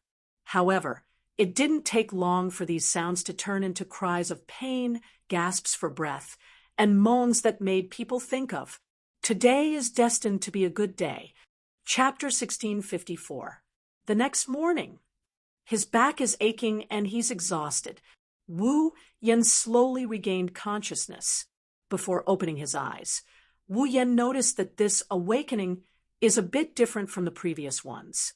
Of course, waking up in a state of backache and exhaustion was a different feeling from waking up in the past. Other than that, Wu Yan also felt something heavy on his body, just like his consciousness. It's as if he's being pressed down by something soft. Is this a ghost pressing down on me? But if it was a ghost pressing down on the bed, How could it be so comfortable? This feeling, this weight, it feels so familiar. Wu Yen woke up from his dream and opened his eyes. When he opened his eyes, the first thing he saw was Nagisa curled up like a kitten. She had tears at the corner of her eyes, and she laid on top of him naked. Seeing this, Wu Yan's brain short-circuited, and he's a bit confused. Nagisa is lying on top of me, but didn't Nagisa sleep with Natsuki? Why is she naked? It took some time for Wu Yan to react to the situation. His body moved unnaturally, but with this movement, Wu Yan's arms and thighs are starting to feel heavy as well. Beside Wu Yan, there was a voluptuous angel girl with a pair of pink wings and a pair of pure white wings. Similarly, the two angelic girls were also in a state of naked and smooth state. Ikaros and Astrea are hugging Wu Yan's arms, one on the left and one on the right. She looked like she was sleeping soundly, and a little below the bed. Natsuki and Kanon were sleeping on Wu Yan's thighs. Their hair was messy, and they didn't have any clothes on. Their skin was white and flawless. An unnatural redness covered their skin, including their cheeks. Natsuki, Ikaros, Astrea, Nagisa, and Kanon surrounded Wu Yan's body. They were sleeping soundly. Looking at the scene in front of them, they couldn't help but feel their blood boil. Wu Yan couldn't react in time. However, the room is filled with an extremely foul stench. Wu Yan, who is familiar with this stench, turned his head and scanned the room. He saw that the room had become extremely messy. On the floor, on the sofa, on the counter, and on the potted plant, pieces of clothes were strewn all over the room. A strong odor permeated the air. It was a smell that could easily arouse one's urges. Wu Yan finally recalled what happened when he got hit by this strange smell. He remembered that Fu Lei had drugged him yesterday, and he had nearly turned into a self-propelled human cannon. His reputation had been completely destroyed. Also, if Wu Yan remembered correctly, he almost pushed down Charlotte, who was just passing by to buy soy sauce. Wu Yan felt a lingering fear when he thought about this. He was relieved. Fortunately, he made it back to the dorm. Otherwise, Wu Yan didn't dare to imagine what kind of tragedy would have befallen him. However, Flei's drugging incident did help Wu Yan. Otherwise, how could Wu Yan have the guts to push down Natsuki, Ikaros, Astrea, Nagisa, and Kanon at the same time without the help of any Chinese medicine? Fortune and misfortune go hand in hand. With such thoughts in mind, Wu Yan reminisced about the feeling of making love with the 5 girls yesterday. He pulled his hands away from Ikaros and Astrea. He hugged Nagisa and sat up. He started patting the girls' faces. "It's time to wake up, my dear wives." Under Wu Yan's teasing, the 5 girls started to let out soft moans that could make one's bones go numb. Their delicate bodies wriggled a few times, and their brows furrowed slightly. They slowly woke up and opened their eyes. "Ha!" Nagisa yawned and stretched her body sleepily. However, when she moved, a sharp pain pierced her lower body. Nagisa cried out in pain. "It hurts." Ugh. Kanon seemed to be in the same pain. She had a dazed expression on her face. Clearly, she hadn't fully woken up from her sleep. Natsuki, Ikaros, and Astrea were the only ones who managed to snap out of it. This isn't the first time Ikaros and Astrea did it. They didn't need to sleep yet. Even though they fell asleep due to Wu Yan's teasing, they will regain their consciousness as soon as they wake up. The moment the 2 angelic girls woke up, they remembered the crazy thing they did yesterday. Their faces turned red, and even their ears turned red. As for Natsuki, she had simply gotten used to her ability to react quickly when something was wrong, allowing her to immediately wake up from her dizzy state. Natsuki naturally felt the same pain as Nagisa and Kanon. She recalled how a certain wolf had gone berserk yesterday and pushed everyone here to the ground. Her doll-like face darkened. Yua. Only then did Nagisa and Kanon recall what had happened yesterday.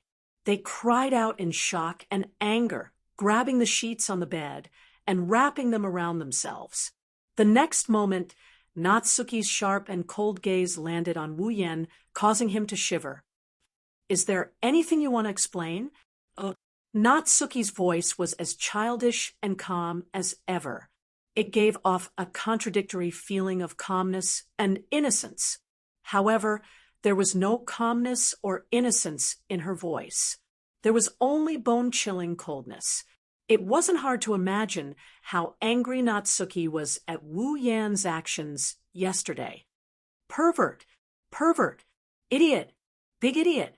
Not only Natsuki, even Nagisa had tears in her eyes as she complained.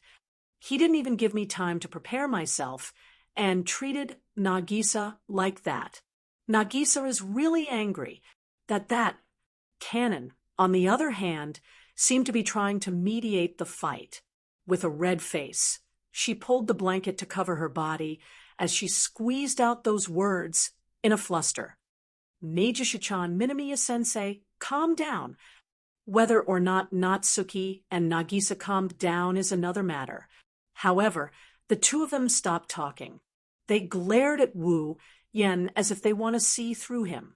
If it wasn't for the restriction bracelet, Natsuki would have attacked Nagisa, for sure. Nagisa aside, Natsuki would definitely have attacked. Under the watchful eyes of the two girls, Wu Yen grinned sheepishly. After carefully choosing his words, he meekly said this.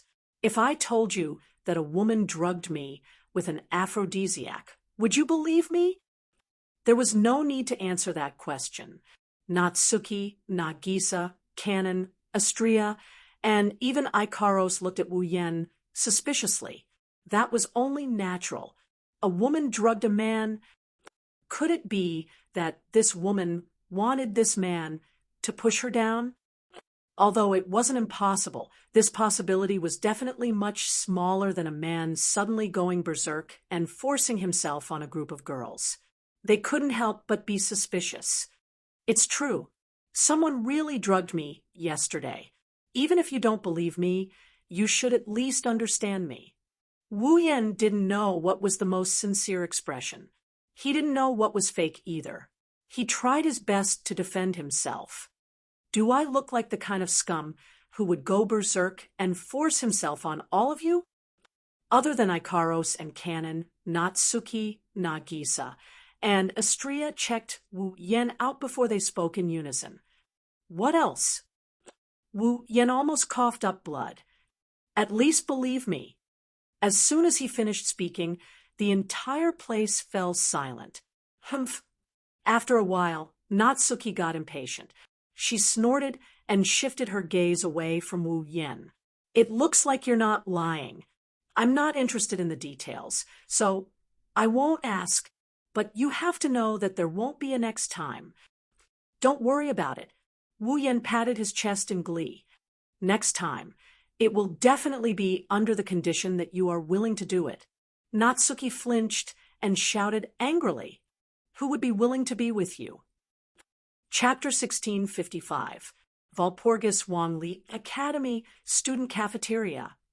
With Natsuki, Ikaros, Astria, Nagisa, and Kanon in tow, Wu Yen entered the student cafeteria under the gazes of the surrounding students and the astonished gazes of the other girls. He didn't know if it was fate or ill-fated, but the moment he entered the cafeteria, Wu Yen saw a seductress with a small dragon perched on her shoulder. Yo! Without thinking, Wu Yen raised his hand and greeted him with a nonchalant expression. Here to eat. Charlotte's shoulders trembled exaggeratedly when she heard the voice. She turned her head abruptly and looked towards the entrance of the student cafeteria. When she saw Wu Yen standing there, a panicked expression appeared on her pretty face. Then, Charlotte didn't even say a word. She turned around and ran in another direction as if she was escaping. Ikaros. Wu Yen waved at Ikaros with a, I knew you would do this look. Catch her. Ikaros's eyes quickly turned pink with an illusory square frame. She stretched out her hand towards Charlotte. Bzzz. In the next instant, a spherical protective barrier made of crystals appeared around the fleeing Charlotte, trapping her within and suspending her in midair. Let me out! Let me out! Charlotte was stunned at first. Then, she knocked hard on the aegis that trapped her inside the absolute defense circle. She screamed as she knocked on the cafeteria. Save me! Someone save me! I'm going to be violated by a pervert. Who's a pervert? Wu Yen ridiculed as he led the girls to the aegis that trapped Charlotte. Besides, if it's just a pervert, he wouldn't dare attack you, right? You pervert! Let me out! Charlotte glared at Wu Yen. Her eyes were watery. Could it be? Are you planning to take me home and enjoy me? If it's really possible, I don't mind. Wu Yen moved a chair to the nearest table and sat down with the girls. He looked at Charlotte, who was knocking on the barrier in the aegis absolute defense circle, in a mocking manner. But I'm hungry right now. I'll come back and enjoy you after dinner. You. Charlotte secretly swallowed a mouthful of saliva. He said with a timid expression, You're not for real, are you? That depends on what you mean by that. Wu Yen rolled his eyes, and he said in an annoyed tone, You're running away early in the morning, and you're calling me a pervert? You're a pervert. Charlotte snorted. Don't tell me you've forgotten what you did to me yesterday. You're worse than a beast. As soon as Charlotte finished her words, the sound of a group of people falling to the ground and the sound of plates and cutlery shattering echoed in the student cafeteria. The students who were eating in the student cafeteria heard Charlotte's words clearly. An indescribable silence filled the cafeteria as they looked at Wu Yen and Charlotte in astonishment. After a moment of silence, many of them gave Wu Yen a thumbs up to be able to subdue that Rex of Monarch's reign. Furthermore, he had done something that was worse than a beast. This was enough to establish a legend in the entire Walpurgis Royal Mechanic Academy. The students couldn't help but be speechless with admiration. Under those admiring gazes, Wu Yen couldn't keep his carefree expression any longer. He couldn't help but retort, Can you not say things that will cause misunderstandings? What did I do to you yesterday? I'm worse than a beast. You forgot. You forgot. How dare you forget? Charlotte shouted angrily. Didn't you try to take away the most important thing of a young girl from me yesterday? This time, the students in the cafeteria started coughing violently. Some of them even spat out the food in their mouths. Big brother. Even Nagisa seemed to believe Charlotte's words and revealed a sinister expression. Surely you didn't. Did you do the same thing to Miss Charlotte? What? Charlotte exclaimed in shock. Did he also almost steal your first kiss? First kiss? Natsuki, Nagisa, Kanon, and Astria were shocked. They said something that silenced the cafeteria. It was just a kiss. He looked like a duck that was being strangled. In an instant, the cafeteria fell silent. It was just a kiss. What does that mean? Crimson Eyes didn't just take advantage of Rex. He took advantage of Crimson Eyes and took advantage of Rex's robot. He even took advantage of her automaton. And this advantage wasn't as simple as just a kiss, right? This time, the gazes of the students in the cafeteria towards Wu Yen changed from admiration and reverence to disdain and contempt. Pervert! Pervert! You're an incorrigible pervert. The #1 pervert in the world. Charlotte shouted angrily. You even took advantage of your own automaton. Why don't a pervert like you just die? I really want to die now. Wu Yen forced a smile. He rubbed his forehead like he was having a headache. I beg of you. I don't care about the rumors, but please don't tarnish my reputation, okay? Natsuki, Nagisa, Astria, and Charlotte were angered by his words. Tarnish your reputation? That was something you actually did. How can this be tarnishing your reputation? It seems like even the bystanders were dissatisfied. They let out an inaudible sound. Stinky pervert, perverted bastard. I already said no. Wu Yen, who was about to retort, was startled. He turned around and looked to the side. In the next instant, his face twisted. Senior Flay. The one who is standing next to him and speaking is the one who caused Wu Yen to turn into a wolf and push down the 5 girls who came with him yesterday, Flay. Today, Flay only had Raby with her. The other automatons were nowhere to be seen. Flay was holding a bamboo basket that made Wu Yan's heart skip a beat. She walked over shyly and placed it in front of Wu Yan, looking at the extravagant sandwiches in front of him, as if they could only be made in a high-class restaurant. Wu Yan's face twitched. What's going on? You? Flay sneaked a glance at Wu Yan. Her gaze kept drifting away. Thank you. You already used this joke yesterday. Wu Yan took a glance at the bamboo basket and turned his head away. That's why I don't need it.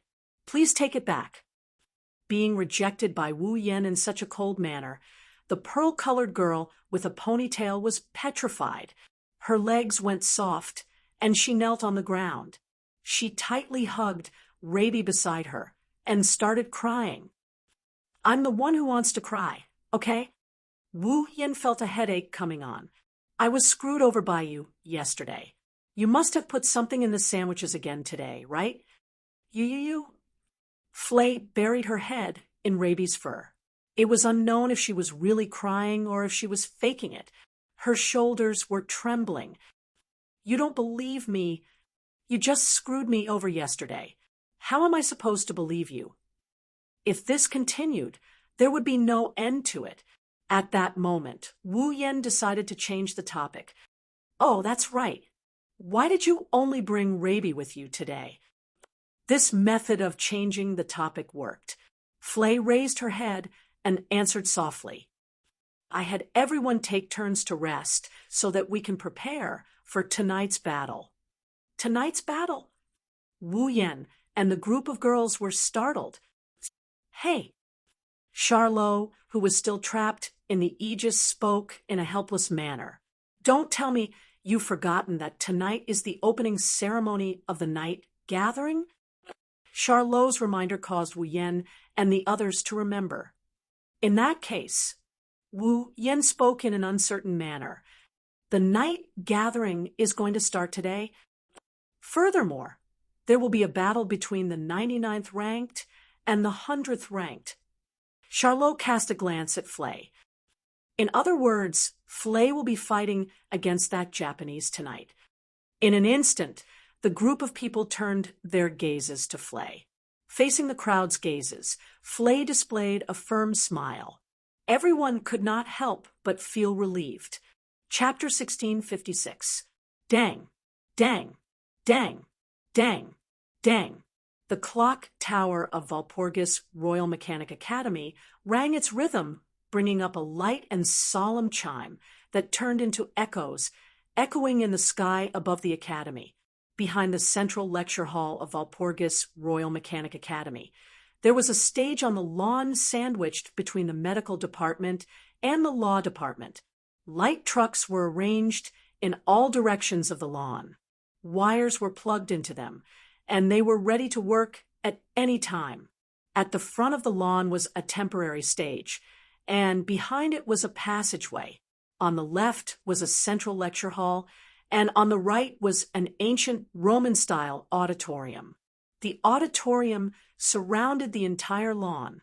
On the lawn, students in black robes gathered in groups of 2s and 3s, chatting and looking nervously at the direction of the stage, more or less making noises. The lawn was where the night assembly was held, and it was also the battleground for the contestants of the night assembly. Of course, The students who were able to gather in the battleground in black robes were naturally the gauntlet holders who had the qualification to participate in the night gathering. The students who couldn't participate in the night assembly went up to the auditorium, chatting with each other with noises that were noisier than the gauntlet holders in the battleground. There was still time until the night assembly. There were still around 15 minutes left. The gauntlet holders' official match would start at 6 p.m. when the bell rang. Right now, it was 5:15 in the afternoon. At 5:30 p.m., the opening ceremony would start, and until 6 p.m., it would be used for the opening speech. During this waiting time, putting aside the gauntlet holders in the field, the audience in the auditorium was using this time to enjoy the delicacies bought from the food salesmen or stalls nearby. They were in a noisy state, as though they had entered a circus to watch a show. It wasn't anything strange. For the gauntlet bearers, the night assembly would naturally be able to compete for the throne of the Devil King. It was an important competition to win everything, but for the students who didn't have the qualification to participate in the night assembly was just a form of entertainment. Therefore, the audience could see it clearly. In the audience, lunchboxes, snacks, drinks, and even alcohol sales staff were working in an orderly manner at the stalls. All of them were extremely busy, running around the spectator stands. Wu Yan and Charlotte walked together with the group of girls. When they arrived at the audience seat, the black robe that they were wearing and the gloves on their hands exposed their identities as the gauntlet, causing many pairs of eyes to gather on them. Charlotte kicked the ground in annoyance and complained, "Why don't you just enter the arena? Wouldn't that be very eye-catching?" "It's just as eye-catching when you enter the arena." Wu Yan gestured at the rowdy crowd with his lips. "And look, these people are simply here to watch a monkey show. Are you willing to go on stage and be a monkey?" Charlotte was at a loss for words. She quickly opened her mouth as if she wanted to say something, but a voice nearby covered her. "Pancakes, freshly baked pancakes. Anyone want some?" The moment she heard the voice, Astria's pair of adornments on her ears moved. Her eyes glowed as she waved at the source of the voice. "Me. I want some. Give it to me." "Yes." A salesperson holding a box full of pancakes ran over with a smile. She was a lively and cute girl who looked slightly older than Charlotte. "Astria-chan, didn't you just have lunch?" Cannon tugged on Astria's shirt and said softly, "You're right. It's not good for your health to overeat like this." Sigh. Astria let out a disappointed sigh. "But I really want to eat." "You can't." "Astria-chan." Nagisa reprimanded Astria like an older sister with her hands on her hips. "Girls can't show off too much in public. Otherwise, it will damage their image." Seeing that the situation had developed into a situation where she did not know if she would buy it or not, a troubled expression appeared on the face of the pancake seller as she stood frozen on the spot. Wu Yan sighed and took out his wallet. "She came all the way here just to say no. It's going to be awkward." "I'm sorry, please give me a pancake." "Thank you." A smile reappeared on the girl's face. She wanted to thank him for his patronage, but when she saw Wu Yan, she paused for a bit before her eyes lit up. "Your scarlet eyes, Wu Yan-sama, right?" "Ah." Wu Yan nodded with a confused expression. "Do you know me?" "It's my honor to meet you." The girl didn't answer. Instead, she grabbed the hand of the stunned Wu Yan, who was holding the wallet, and said in a joyful tone, "All right, this pancake is for you. Treat it as a congratulatory gift for your victory in the night gathering." "No, I'm sorry. Please don't hold back." The girl stuffed a pancake into Wu Yan's hand. She looked at Wu Yan shyly and stuck her head out. She kissed Wu Yan on the cheek. "Ah, you kissed me." The girl screamed and ran away like a wisp of smoke, leaving behind a stunned Wu Yan who was still holding the pancake in his hand, stunned on the spot. In the next moment, waves of bone-piercing cold air began to rise from the side. "He really is a pervert," Charlotte said coldly. "He's reminiscing." Nagisa puffed her cheeks and said angrily, "Master, idiot, bad." Even Astrea started scolding him. Her face was filled with indignation. Ikaros and Canon didn't say anything, but their eyes were filled with anxiety. It was as if they were afraid their sweetheart would be snatched away by someone else. Natsuki didn't say anything. She just stared at Wu Yen with her emotionless eyes. She gave Wu Yen an indescribable sense of pressure. "I didn't do anything, okay?" Wu Yen cried out in grievance. "How would I know what's up with that girl? Why did she suddenly kiss me?" "Humph." Charlotte turned her head away. "She's probably a fan of yours." "Fan? You're one of the members of the 13. You should have your own fans." Charlotte glanced at Wu Yen. "What's so strange about that?" "Fine." Wu Yen sighed and raised the pancake in his hand. "So are you eating or not?" "Of course I'm eating." Astrea's indignation disappeared and was replaced by joy. She took the pancake from Wu Yen. "You should have said no." Nagisa couldn't help but say, "Astrea-chan, you'll let Oni-san off the hook if you do that." "But the pancake is innocent," Astrea said with a straight face. She took a big bite of the pancake and chewed happily. "It's delicious." Everyone laughed bitterly when they saw the blissful expression on Nagisa's face. They couldn't bring themselves to complain. At this moment, on the lawn, the band around the stage began to blow their horns. The flock of birds was also deliberately released. They soared and danced in the air. "Oa!" The surrounding students clapped their hands and cheered. It was the prelude to the opening ceremony of the night party. "This time, I have to go even if I don't wanna." Charlotte calmly tightened her gown. "All right, let's go." Wu Yen shrugged. He led Natsuki, Ikaros, Astrea, Nagisa, and Canon to the stage. Just as Wu Yen stepped on the grass field representing the night assembly, a person in formal attire broke away from the line of gauntlets and passed by Wu Yen as if he's skipping the opening ceremony. For a split second, when the person brushed past Wu Yen, he paused for a bit. Wu Yan's expression stiffened, and he stopped as well. The guy left the scene in a hurry, as if he just completed a mission. Wu Yen didn't even look back. As he stood there, with his hand raised, there was a piece of paper in his hand. Chapter 1657. In the first battle of the night gathering, the participants were the 99th and 100th ranked participants. In other words, Flay would be fighting against Lei Jun, who she had been scheming to assassinate all this while on the first night of the night gathering. Originally, Flay wanted to assassinate Lei Jun because Lei Jun's strength was not something she could handle. In order to save the Hellhound automaton, Flay had no choice but to assassinate Lei Jun. In other words, with Flay's strength, it was impossible for her to defeat Lei Jun. If she were to fight, Flay would undoubtedly be defeated. However, that was in the past. Currently, Rabi's Hellhound automaton was no longer the only one by Flay's side. Instead, there were more than 10 Hellhound automatons by her side. The automaton of the Garm series was originally developed to allow newbie puppeteers to control it as they wished. Therefore, it was not difficult for Flay to control the Garm series automaton multiple times. On top of that, the sound pressure control was an extremely outstanding magic circuit to begin with. Now, Flay's strength could be said to have increased by several folds.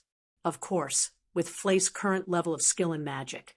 Even if the Hellhound automaton was easier to control, she was still unable to control more than 10 of them. With Flay's current proficiency in magic, under the condition that she did not affect the control of the other automatons, she could at most control 5 automatons of the Garm series. However, This still allowed Flei's strength to increase by several times. Under such circumstances, the situation in the first battle between Flei and Lei Jun could be said to have completely reversed. Watching Lei Jun and Yaya being surrounded by more than 5 hellhound automatons and dodging the sound pressure cannons with great difficulty, the two of them looked like they were in a difficult situation. They seemed to have fallen into a bitter battle. Charlotte could not help but forget to avert her gaze. This is too ridiculous. That's right, it's too outrageous.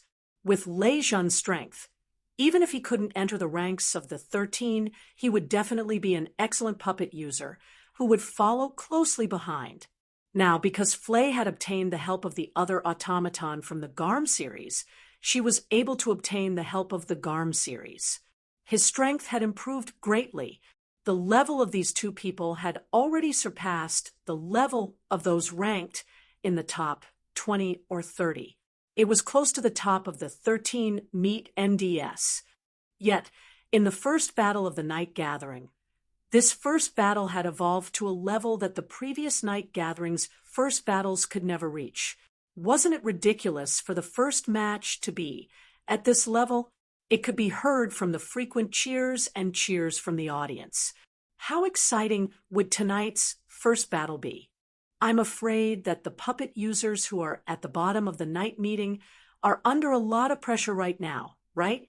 This battle has already surpassed the standards of the previous night meetings. Charlot stared at the battlefield below without blinking. I wonder if there will be a victor between the two of them. It's hard to say. Sitting at the side, Natsuki shifted her gaze to Lei Jun, who had a vexed expression on his face. However, a thoughtful glint could be seen in his eyes.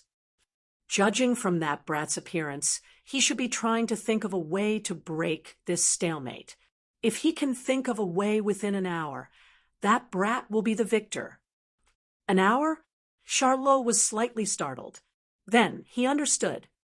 So that's how it is.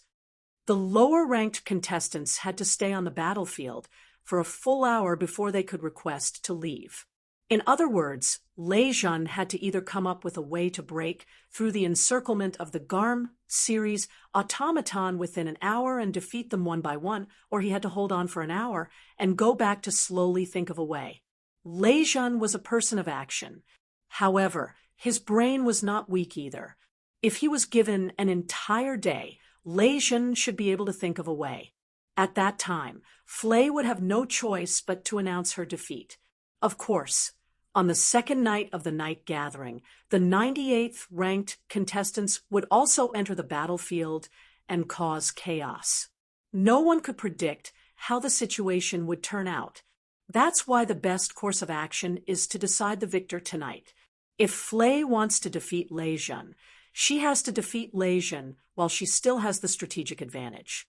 She has to defeat Lei Jun before he can think of a way to break through the stalemate. Therefore, this was a battle of speed.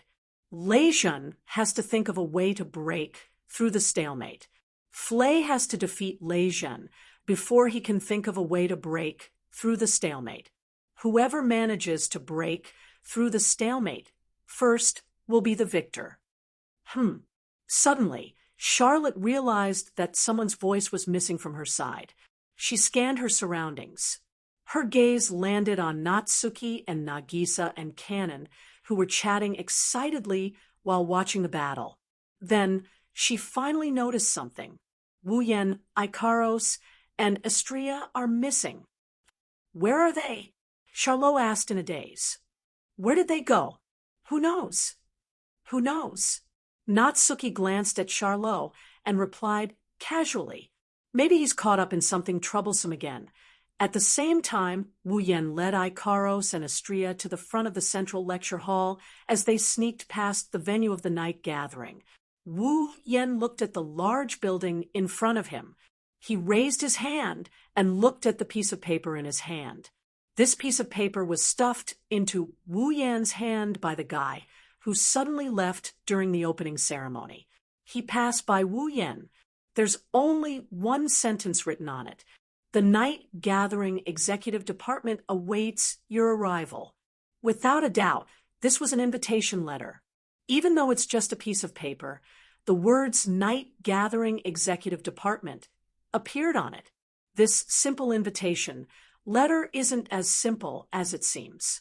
The Night Gathering Executive Department is an organization set up specifically to deal with the night gathering. The Night Gathering Executive Department is in charge of everything related to the night gathering. The meeting hall of the Night Gathering Executive Department is located on the third floor of the Central Lecture Hall. In other words, the headquarters of the Night Gathering Executive Department is located on the third floor of the Central Lecture Hall. Wu Yan didn't know who invited him here, but if he guessed correctly, it should be a student. There are 3 people in the Night Gathering Executive Department who have the right to speak. They are the dean, the representative of the professors, and the representative of the students. Since the decisions of the Night Gathering Executive Department tend to favor the opinions of the adults, the head of the Night Gathering Executive Department is a student. The person who invited Wu Yan to the headquarters of the Night Gathering Executive Department is most likely the head of the Night Gathering Executive Department. Coincidentally, Wu Yan knows of this person's existence. Banquet at Hongmen? Wu Yan crushed the piece of paper in his hand. He looked at the central lecture hall in front of him and smirked. Let's see what kind of tricks you have up your sleeve. Wu Yan led the 2 angelic girls who looked like his bodyguards. He opened the door of the central lecture hall, and he walked in. Wu Yan, Ikaros, and Astria saw a spacious hall when they opened the door to one of the rooms on the 3rd floor of the central lecture hall. The floor of the hall was covered with a crimson carpet. The wine-red curtains were drawn to the wall. A large Victorian-style round table was placed in the center of the hall. There were 3 seats around it. On one of the 3 seats, there was a young man who wasn't tall, had a slender figure, and looked like a young girl. His entire body exuded the aura of nobility. His legs were crossed elegantly, and he was holding a cup of black tea in his hand. He was sipping it in small sips as he sat there. Beside the young man stood a tall man wearing a deacon's suit and tinted glasses. Looking at the 2 at the round table, Wu Yan's eyes flashed with a sharp glint. Chapter 1658. In the vast executive hall of the night party, a young man with green hair and silver hair sat at the head of the round table, one standing and one sitting at the head of the table, releasing a presence that couldn't be ignored. The sound of the door being pushed open reverberated clearly in the vast space, but the young man acted as if he didn't hear anything. He continued to hold the teacup and drink sip by sip. Only the man who looked like a deacon turned his head and shot a sharp gaze in the direction of the door. Anyone who met the sharp gaze of the man who looked like a deacon would be able to tell that the other party wasn't simple. That's because there's a faint smell of blood coming from the man's body. Those with keen senses would be able to detect it. This was an existence that had truly killed people.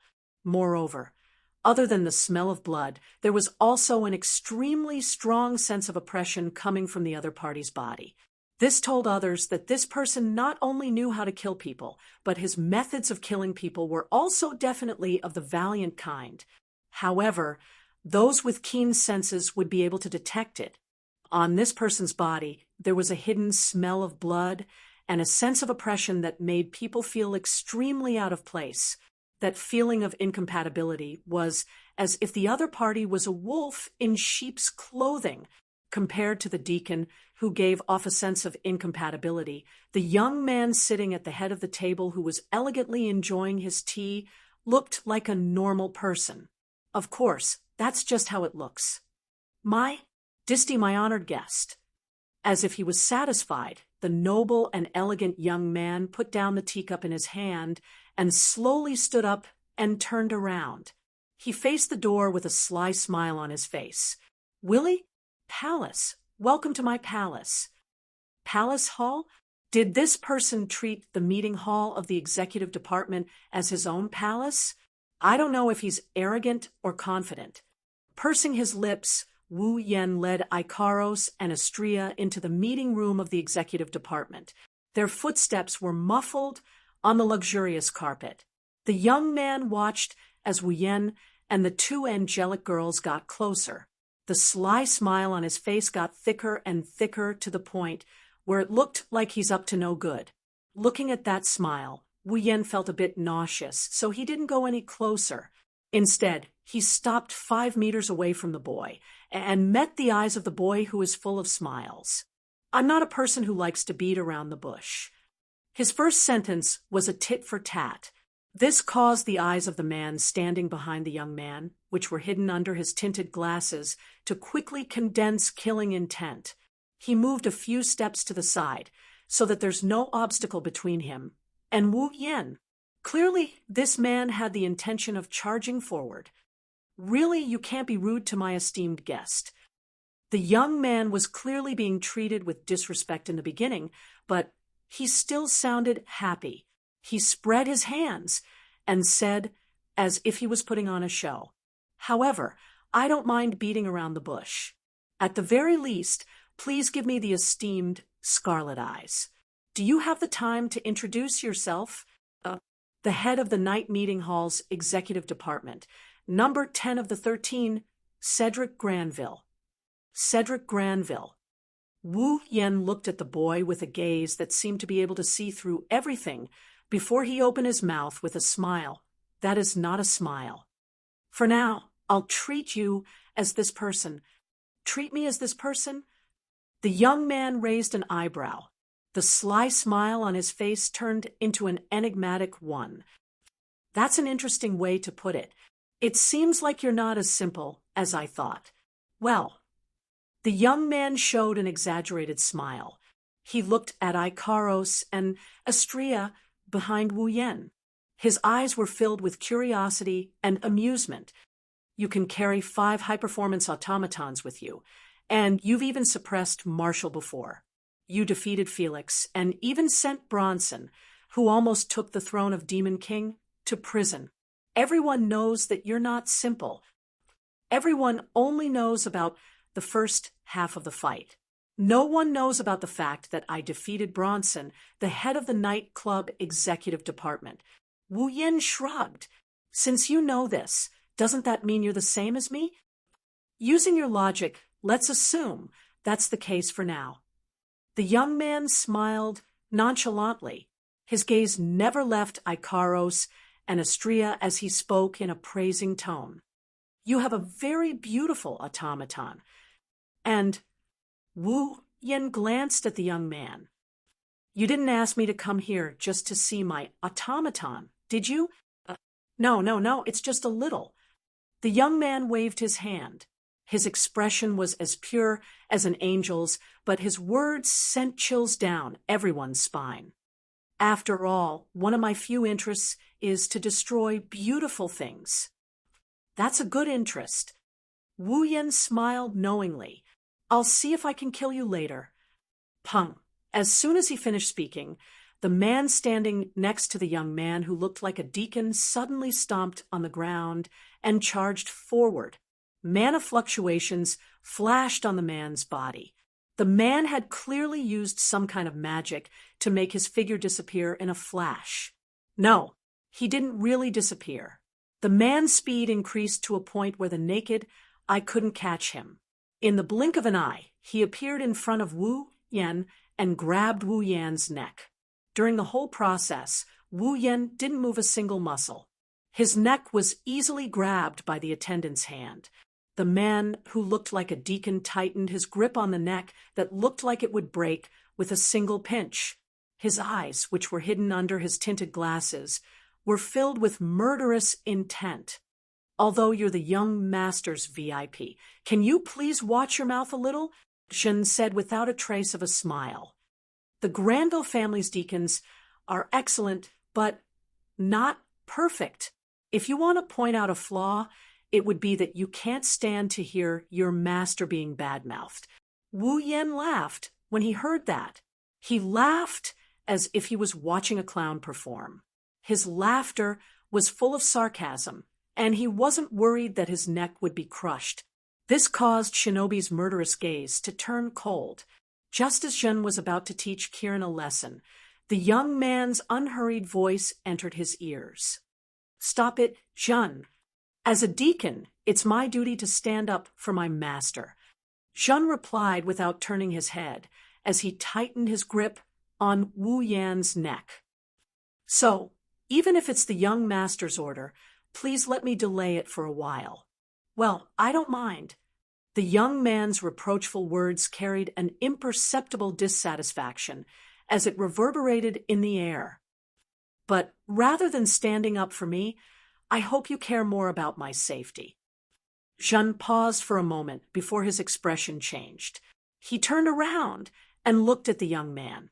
The young man was still standing at his original spot. However, at this moment, he raised his hands up high and made a gesture of surrendering. He had a smile on his face as he shrugged his shoulders. Behind the young man, a girl with a pair of pure white wings stood there. She held a laser sword in her hand and held it against the young man's neck. It was none other than Astrea.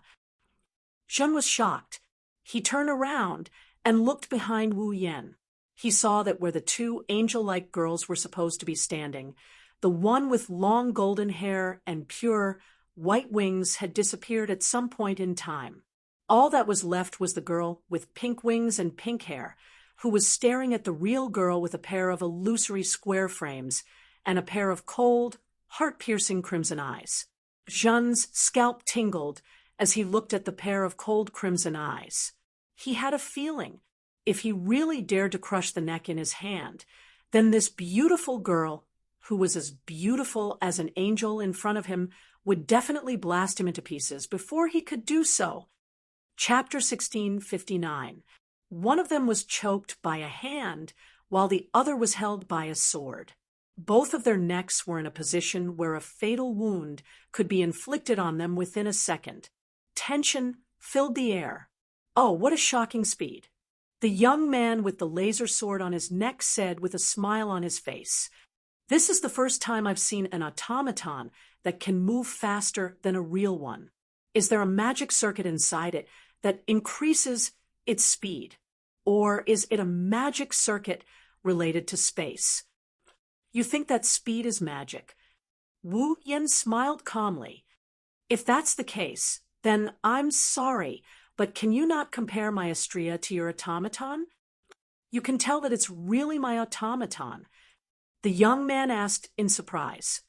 "There are plenty of people who can tell that it's an automaton, but I've never seen anyone who could tell that it's an automaton so quickly. After all, it's too similar to a real person, isn't it?" "It doesn't change the fact that it performed magic in an instant." Wu Yan explained with a lack of interest. "The only thing that can perform magic in an instant is an automaton. This is common knowledge, the head of the night meeting." "Beautiful." The young man clapped happily from the bottom of his heart. "In other words, you didn't see that it was really an automaton, but that his speed was performed through magic, right? Isn't this even more difficult than seeing if it's really an automaton?" "Too bad, unfortunately." Wu Yan glanced at Shinichi, who had a sour expression, and he shook his head in disdain. "This isn't the first time I've seen the magic your deacon used." "Not the first time?" Shinichi was stunned. "Oh." The young man narrowed his eyes as if he was trying to see through Wu Yan. "That's interesting. From what I know, the only automaton that can perform this magic is the one that can do it. At the current stage, other than my people, no one else can do it." "That's true." Wu Yan nodded in agreement. "Only you people would treat a low-quality product like this as a treasure." Jun's eyes suddenly released a murderous aura that was 10 times stronger than before. His heart was filled with anger. The smile on the young man's face finally disappeared. He stared at Wu Yan intently. "Low-quality product? Oh, Your automaton magic trick. It should be the control of vectors, right? Wu Yan sighed.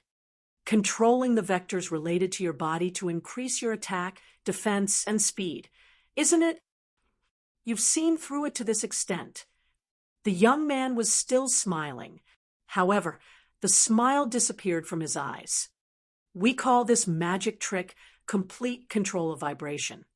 It is a magic trick that interferes with the direction of movement of the body at the molecular level, thereby strengthening the attack, defense, and speed. This is the most advanced magic trick. I didn't expect that it would only be an inferior product in your eyes. It can only interfere with the movement of the body. What is it if it's not a low-quality product? Wu Yan didn't hide his words and mocked him without holding back. I've seen a magic that can even interfere with the movement of the Earth and slow down the Earth's rotation for 5 minutes. The effect is the same, but the level is completely different. Interfere with the movement of the Earth. For a moment, the young man's eyes seemed to widen in shock. Impossible! Masato, who is choking Wu Yan's neck, exclaimed. If there really is such a level of complete control vibration, the person who developed it would have used it to rule the world. Wu Yan didn't respond. Instead, he looked at the boy with an emotionless expression before looking at Shinobu. Both the master and servant felt a chill run down their spines. Could it be true? Of course, it was true. In the world of Magic Catalog, the strongest esper in Academy City was vector control. It was the same type of complete control vibration, but the level of the two was completely different. True complete control vibration could interfere with the movement of the body to increase its attack power. Accelerator's vector control could interfere with the movement of external energy. His every move could cause the Earth to shake. He could even slow down the Earth's rotation for 5 minutes. True complete control vibration could interfere with the movement of the body to increase its defense. The vector manipulation that was commonly used could interfere with the direction of movement of external attacks, causing the incoming attacks to be reflected back. True complete control vibration could interfere with the movement of the body to increase its speed. Accelerator's vector control could also interfere with kinetic energy, wind, and air resistance to increase its speed. With the support of vector control, Accelerator could use his skin to touch the body of others and reverse the flow of blood and bioelectricity, causing the body to self-destruct. With the support of the vector manipulation ability, Accelerator could reflect all physical attacks back. There was no need to increase his defense at all. In theory, even nuclear weapons would not be able to hurt him at all. With the support of vector control, Accelerator could control the flow of air and create a gale with a wind speed of 120 meters per second. He could also create 4 tornadoes behind him. With the power of the tornadoes, he could even match the speed of a fighter jet. Compared to vector manipulation, complete control of vibration was not qualified to be compared at all. Of course, that was referring to the level of vector manipulation. If the level of vector manipulation was only level 4, perhaps it would be on the same level as complete control of vibration.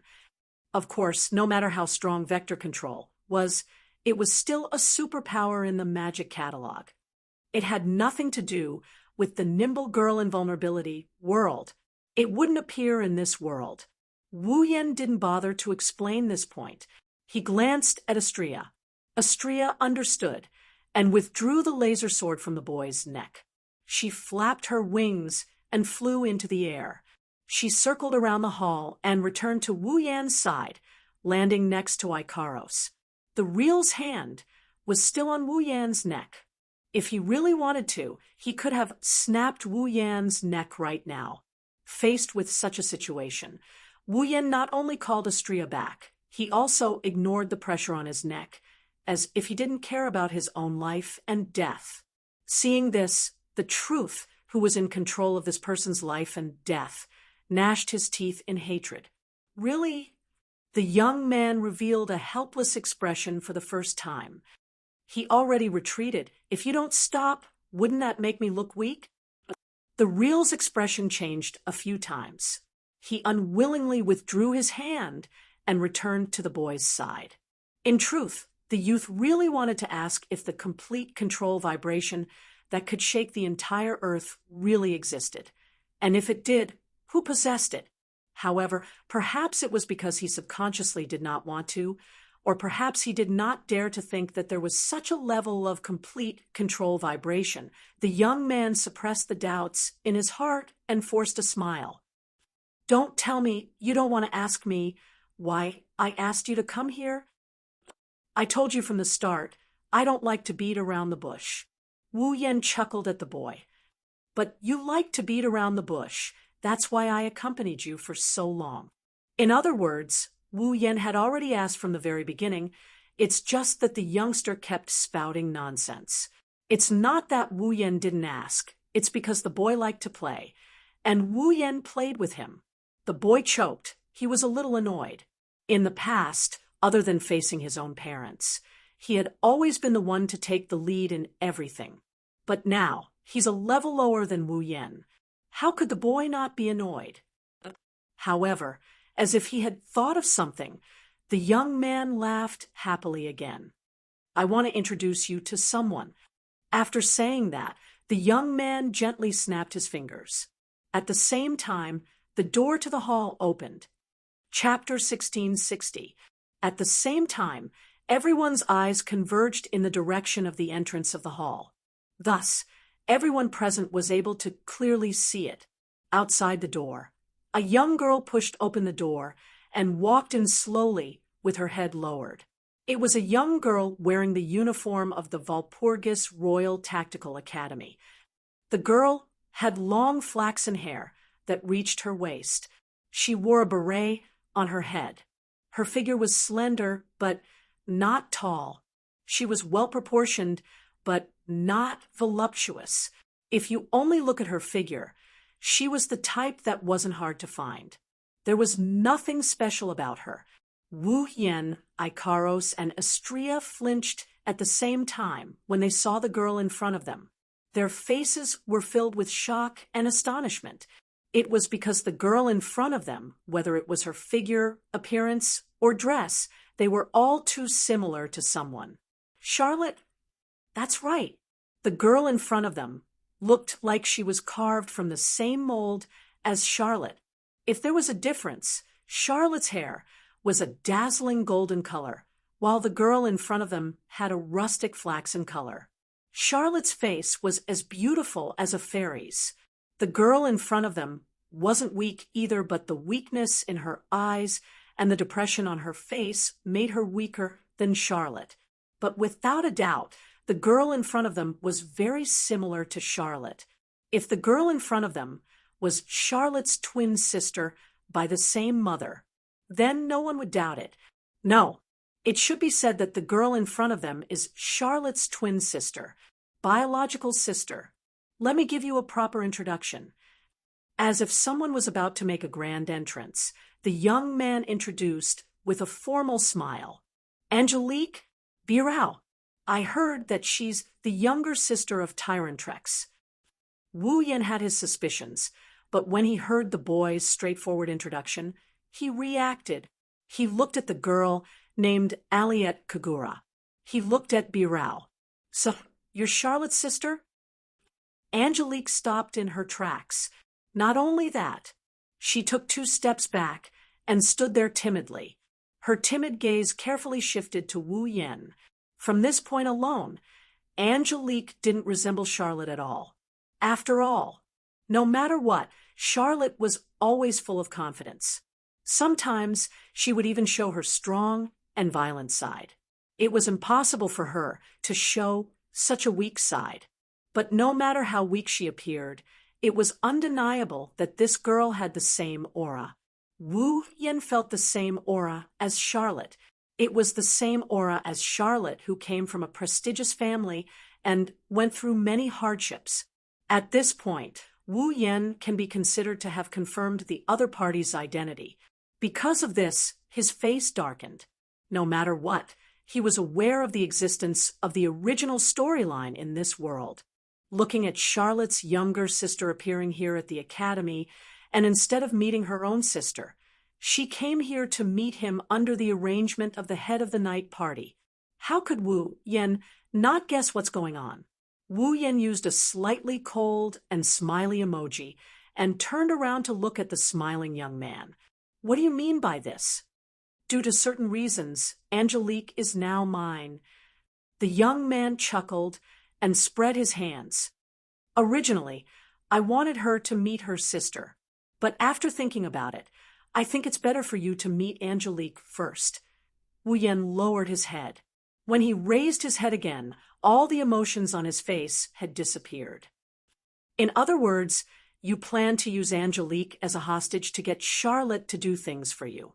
But you changed your mind at the last minute and replaced me with the one who did things for you, right? Angelique raised her head in surprise. She didn't seem to know about this. Smart. The young man clapped his hands. I do have a very important matter that I need a capable person to help me with. I originally wanted Tyrantrex to do it, but compared to Tyrantrex, you are more capable, aren't you? I don't know. The smile on the young man's face slowly turned vicious. Our Scarlet Eyes, can you help me a little? The air around them froze. Wu Yen stood there. Nothing happened to him. His expression didn't change either. He just stared at the young man. The atmosphere around him turned tense. Under such circumstances, Ikaros and Astria tensed up. They were ready to fight the moment they hear Wu Yan's order. Makoto also moved his body slightly. A cold expression appeared on his face. Angelique's body trembled. Her face was filled with fear. Only the young man didn't back down. He stared at Wu Yen with the same smile on his face. I have to say, you have guts, Wu Yen said expressionlessly. Are you that confident that I will be threatened by you? I believe that there's no one in the entire academy who doesn't know about how good the relationship between Scarlet Eyes and Tyrantrex is. The young man did not correct the word threat as he chuckled and said, It's said that Tyrantrex only has one friend, Scarlet Eyes. It's said that Scarlet Eyes only has dealings with Tyrantrex in the academy. It is said that Scarlet Eyes and Tyrantrex are good friends who are so close that they share 3 meals together.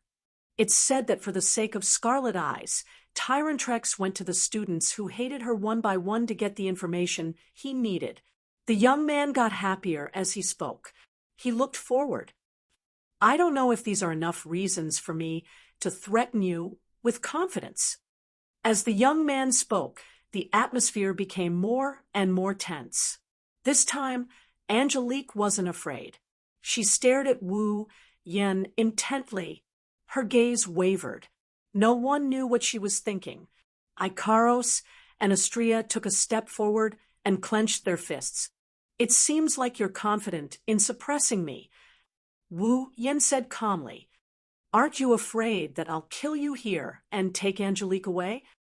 I'm not the only one in the Granville family. The young man replied calmly. You can kill me, but can you protect Angelique for the rest of her life? Can you protect her from anyone who wants to take her life? That's what you're counting on. Wu Yen narrowed his eyes. Let's hear what you want me to do. It's simple. The young man grinned. Kill the dean. Wah! Angelique sucked in a cold breath. She didn't know about the young man's plan. Wu Yen shot a sharp glance at the boy. There's an awe-inspiring aura in his eyes. The entire place fell silent. Phew. After a while, Wu Yen exhaled deeply and turned around. If that's the case, I'll play this game with you. With that, Wu Yen walked out the door without any hesitation. Ikaros and Astria quickly followed. Angelique looked at the young man with fear. After a moment of melancholy, she followed as well.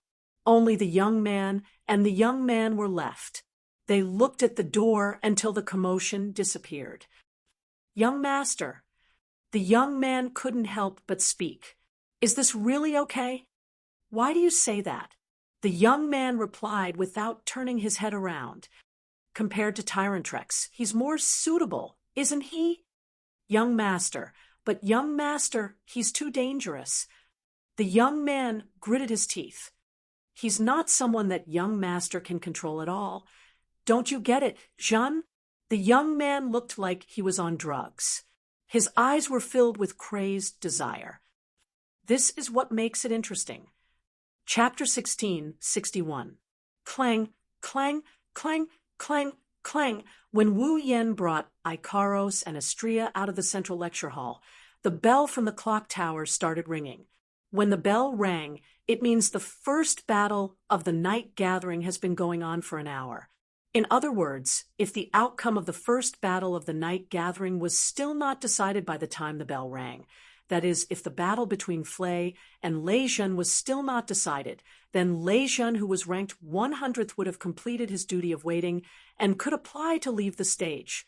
With Lei Jun's cautious personality, if he can't defeat Flay within an hour, he will probably leave the stage and come up with a plan to deal with Flay tomorrow night.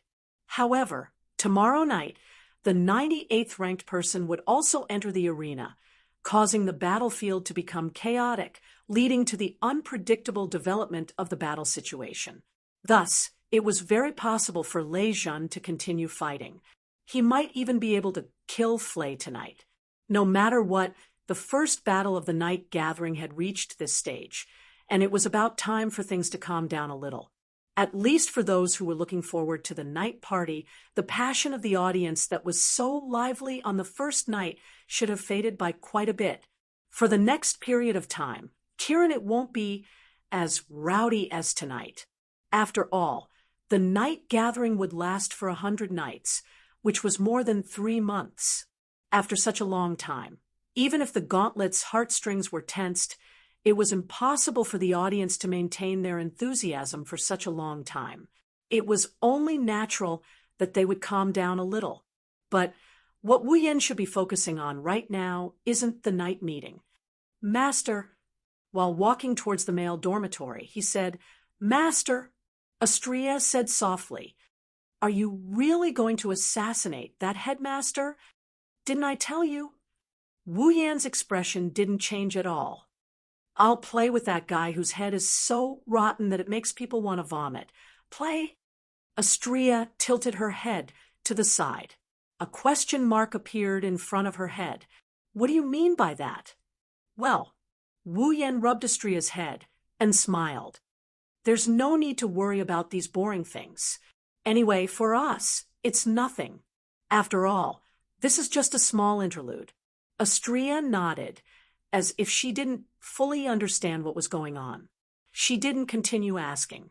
No matter what, just follow Wu Yan's instructions. That was Astrea's course of action. "Master." On the other side, Icaros suddenly said, and turned around. She glanced behind her.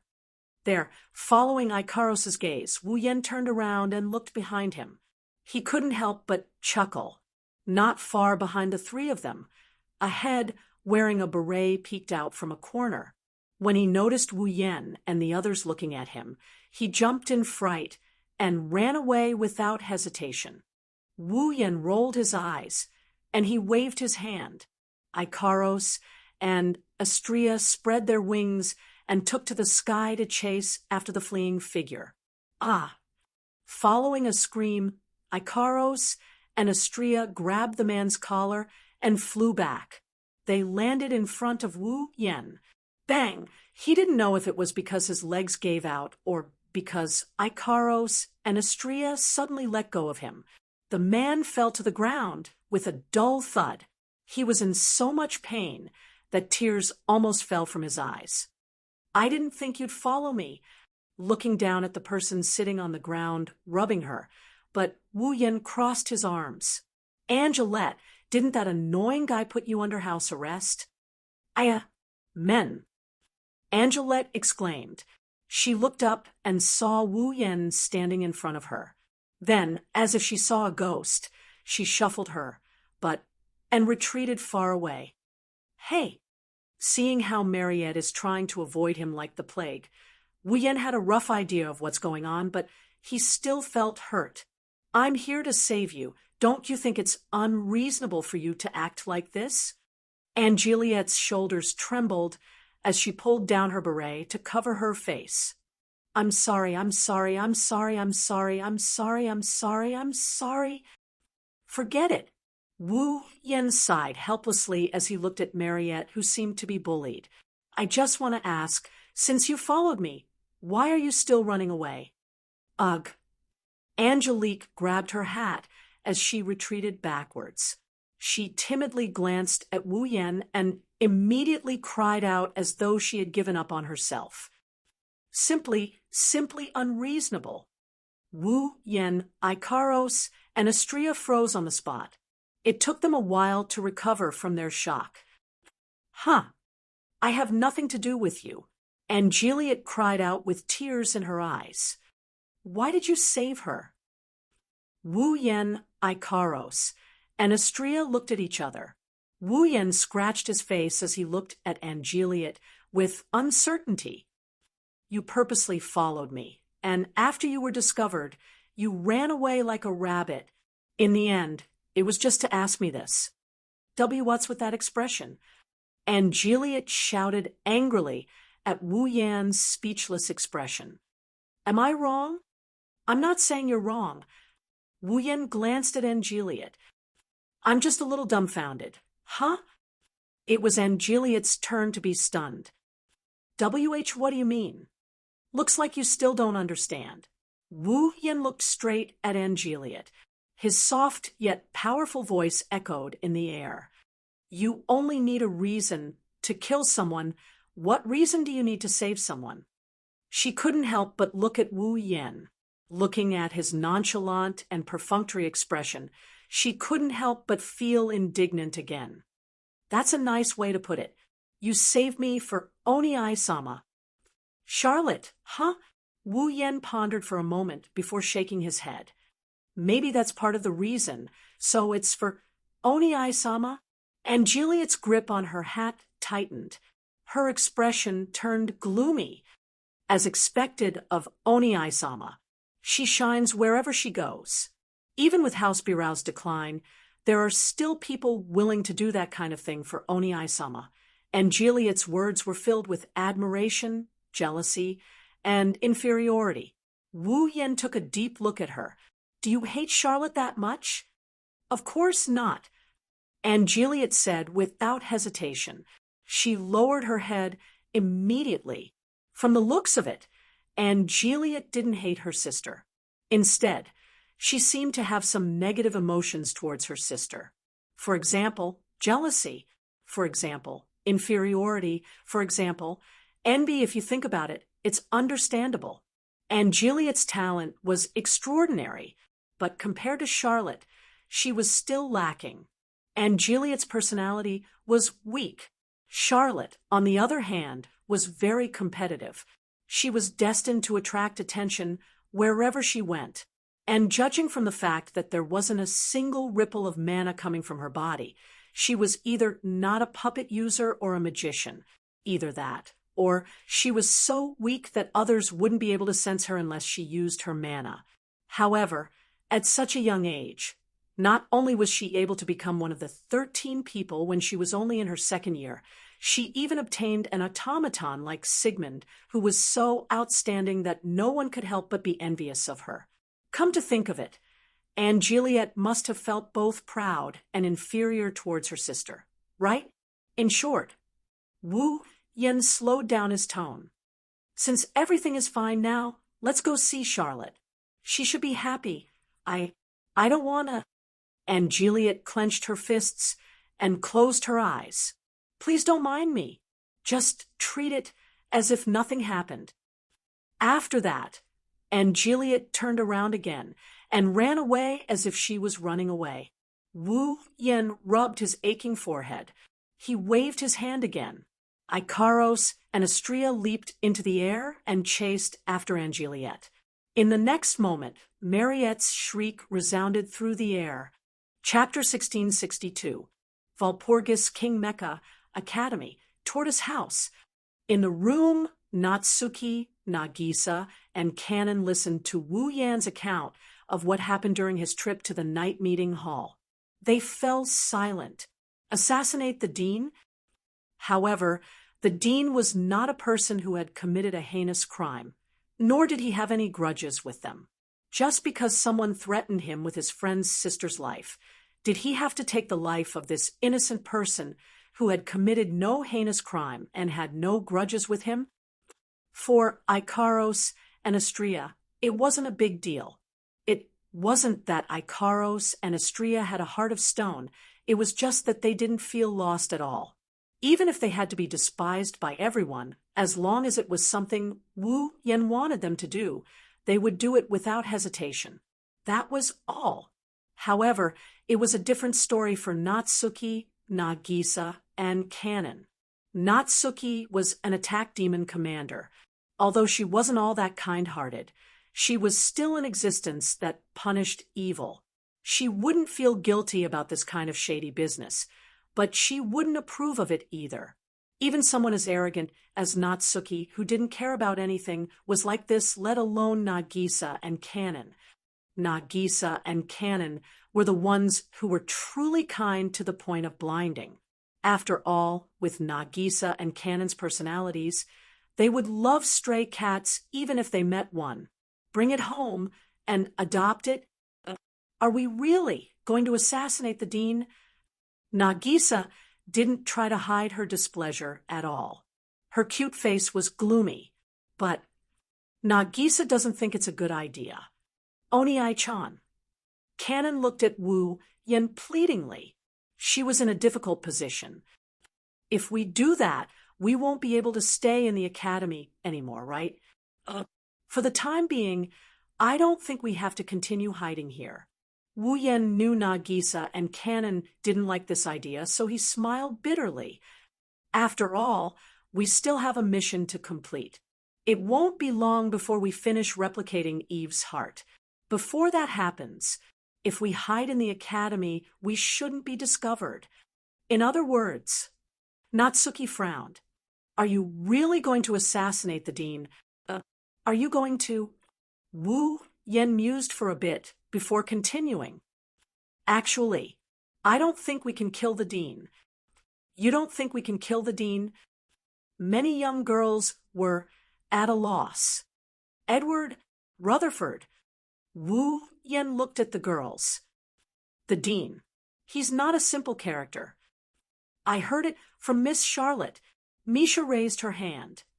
She said, the dean is known as the strongest magician of the 19th century, the strongest magician of the 19th world. Natsuki turned to look at Nagisa. It seemed that it was rare for him to be a little interested. That is to say, Edward Rutherford is the strongest existence. I don't know about it now, Nagisa said after recalling what Charlotte had told her. However, Charlot said that, at least in the last century, the dean was publicly acknowledged as the strongest existence. Even the demon kings of the past were no match for him. Is that old man really that strong? Astrea was surprised, but she nodded as if she understood the situation. Indeed, the last time I saw that old grandpa at that award ceremony, I kept feeling that there was an unusual aura on him. It's the ceremony for the gauntlet. Natsuki waved the lace fan in her hand as a look of dissatisfaction appeared in her gem-like eyes. At that time, I also felt that the dean wasn't a simple character, but I didn't think much of it. What a failure. I can't blame you for that. Wu Yan shook his head. Our levels and strengths have been restricted.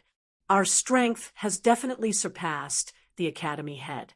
Therefore, even though our levels and strengths have been sealed, we would still subconsciously ignore those who are weaker than us. This is understandable. That's right, Luo Ruoshin said. Then, Canon's beautiful eyes were filled with unease. Can we defeat the Dean if our level and strength are restricted?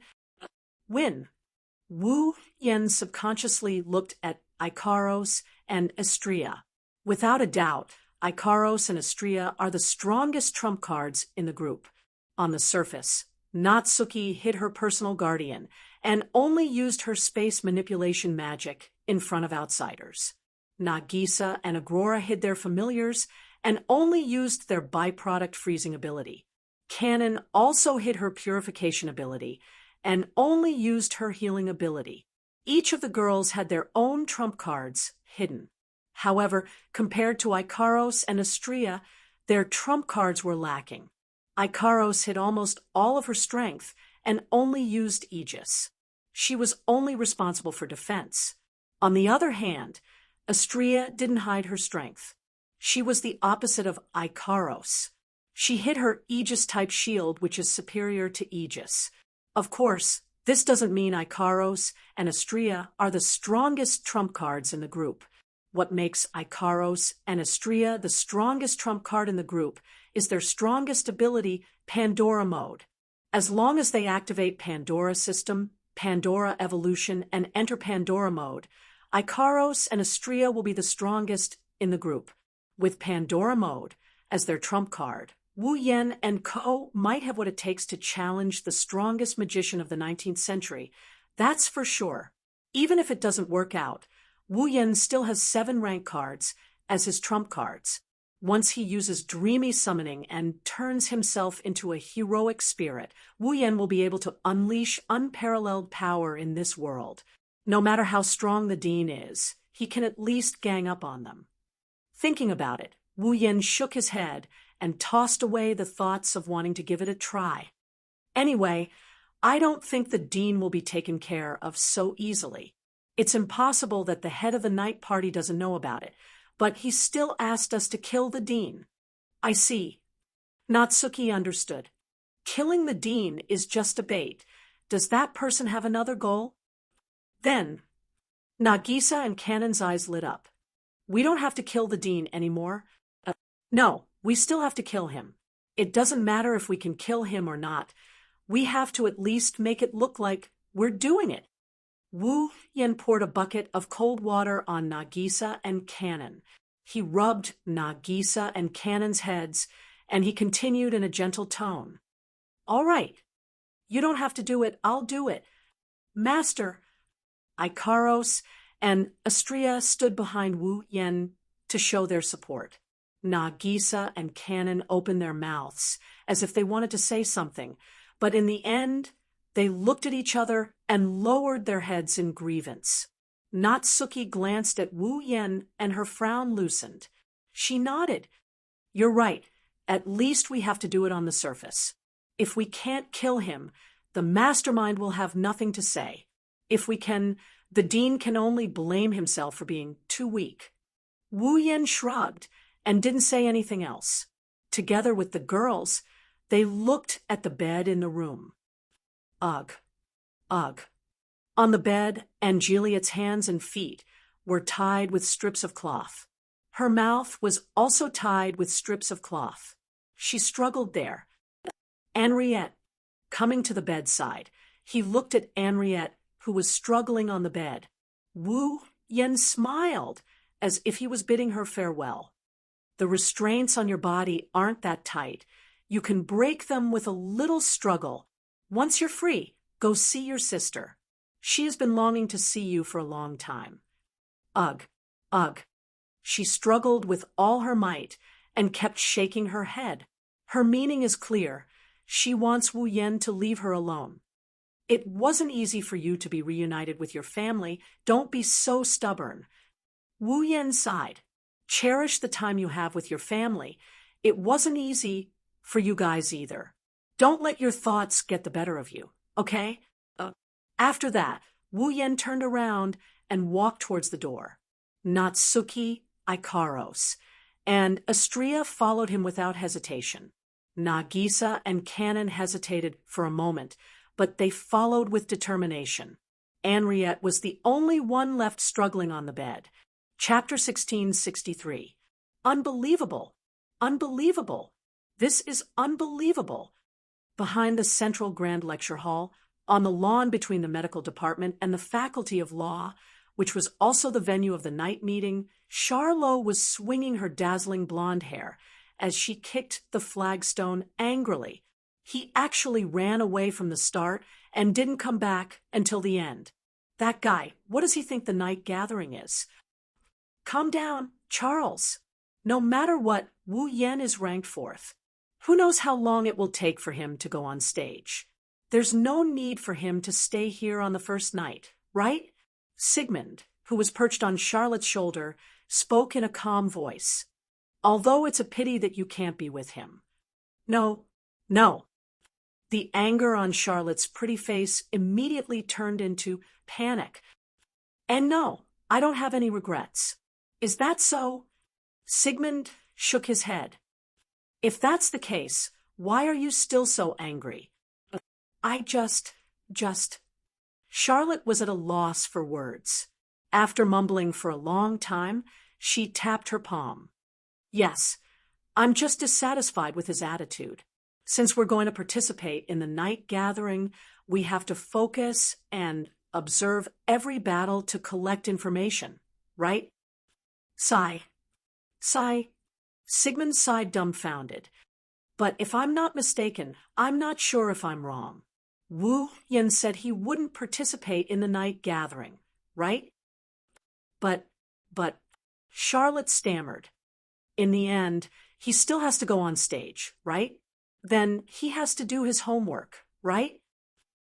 You're still as dishonest as ever. You're so annoying. Be careful, or I'll change your chicken for fish feed tomorrow. Charlotte snorted and turned her head away. It's fine if Master is like this. He even left after watching half of the automaton. How infuriating. Calm down, Charles. Although I know that you're used to Wu Yan's presence, you're feeling a little lonely now. I told you to shut up. At the side, a mocking voice rang out. If others were to find out that Tyrantrex of the 13 had once lost his temper in the audience, I'd be surprised if they found out that Tyrantrex of the 13 had once lost his temper in the audience. From tomorrow onwards, no one will dare to come up to the night gathering, right? Upon hearing this voice, Charlotte's mood worsened. With Yaya, who was wearing a short black kimono, Raisin stood beside Charlotte casually. He had a condescending smile on his face. Look, the dean is going to come for a second inspection of the night gathering, but all of you are scared. But those students were all scared away by you. The dean will cry if he sees that. Are you an idiot? Charlotte glared at Lei Jun with a murderous look. Do you think you're tired of living? Second to last, color condominium last. Hey, don't say that. Lei Jun said shamelessly. I'm here because I saw a girl. That's why I'm here, Hey, Yaya, who was standing next to Lei Jun, glared at him. Immediately, she grabbed Lei Jun's neck and shook him violently. Raisin, didn't you say you're here to get information about the sound suppression technique? What do you mean by comforting a girl? You idiot! Lei Jun's eyes rolled back as he was pinched. At the same time, he shouted in exasperation, Can't you tell that this is the opening statement of a roundabout policy? So that's how it is. You're here for information. Charlotte crossed her arms and looked at Lei Jun coldly.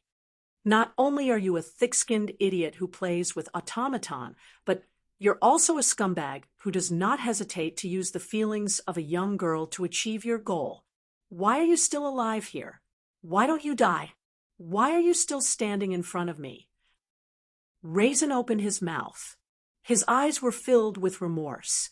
Of course, he didn't open his mouth to speak. It was a subconscious action of being choked to the point of suffocation. The regret in his eyes wasn't because his scheme had been seen through, but because he regretted saying such perverted words in front of the idiotic automaton. If you want to obtain information, Wouldn't it be faster to find the person himself? Sigmund, who was lying on Charlotte's shoulder, lifted his dragon head and said, "Look, they're walking over." Hearing those words, everyone turned their heads to look at the entrance of the spectator seating area. There, Flay rode on Ruby's back. With Ruby's back, they arrived before Charlotte and the others. Flay looked around and asked in a weak voice, "Wu Yen, is he not here?" "That idiot." Charlotte curled her lips. "He left right from the start. He left." Flay was startled. Then she lowered her head in disappointment. "Your strength has increased quite a bit." Charlotte shifted her line of sight to Flay. "You were extremely weak in the past. Weak, extremely weak." Flay received a huge blow. She began to mutter the words "extremely weak." "Your automaton is truly outstanding." With great difficulty, Raisin managed to break free from Yaya's choking technique before entering the three-way river. He held his neck and coughed a few times. Then he looked at the 5 dog-shaped automatons beside Flay. If it was only one, it would be easy to deal with. Never did I expect that it would be so difficult to deal with so many of them working together. I was nearly killed by them. That was all thanks to everyone's efforts. Flay said shyly, "I was only in charge of providing magic power and giving orders. That's still a huge improvement compared to before." Charlotte patted Flay's back forcefully. "Flay, you have to keep up the good work. Tomorrow night, you have to use the cannonball formed by the sound pressure manipulation to crush the second to last. Actually, you don't have to be so violent." Raisin put on a fake smile. "Besides, I didn't offend you, did I? If you had offended me, you would have been blasted into pieces by me." Charlotte turned her head away in disdain. "No matter what, tonight's first battle ended in a draw with this pervert withdrawing. I will come back to watch tomorrow's battle. That's all." After saying those words, Charlotte put on her black gown. "Are you leaving?" Flay asked in confusion. "Later, the academy head will come for a second inspection. Are you not going to continue watching?" "It's only an inspection. What's there to watch?" Charlotte did not think much of it. She cast a glance at Raisin. Her gaze turned ferocious. "I'm warning you, Flay is very innocent. If you want to use your flowery words to deceive information from her, there is no need for me to do anything. Sword Emperor Loki will definitely dismember you." "Yes, yes, yes." Raisin agreed, helplessly. While they were talking, a commotion below the arena entered everyone's ears. Everyone looked toward the direction of the commotion. They saw a group of guards below the stage. A middle-aged man with a tall and sturdy body, dark skin, beard, and gorgeous clothes walked in from outside the stage. "It's the academy head." Ye spoke in surprise. "Could it be that the second inspection has begun?" "Tisk." Charlotte was speechless. He truly came at the wrong time. "Elder sister." Suddenly, a shout reverberated from the other side of the spectators' stand. Hearing this voice, Charlotte's body trembled violently.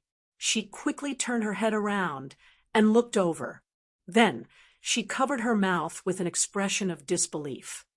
Emily, dressed in uniform and wearing a beret, and Juliet panted heavily as she ran towards Charlotte from the other side of the auditorium. "Emily!" Sigmund raised his head with great effort. His eyes were wide open. "What's wrong?" Raisin asked in confusion.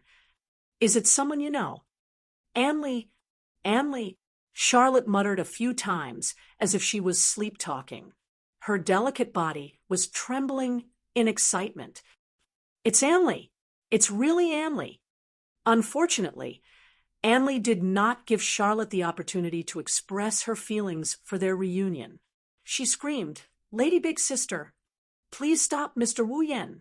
Wu Yen." Charlotte, Sigmund, Flay, Raisin, Ye, and the others were all stunned. In the next moment, a crystal-like radiance covered everyone's field of vision. Chapter 1664. 5 minutes ago, about 30 minutes had passed since the end of the night gathering. However, at the night meeting battlefield, the crowd was still as lively as it had been at the beginning. Perhaps in the coming days, the enthusiasm of the students who had nothing to do with the night party would gradually decrease, and it would not be as noisy as it was today. But that was after today. At the very least, the students' enthusiasm was still more or less maintained at the opening of the night assembly that was held once every 4 years.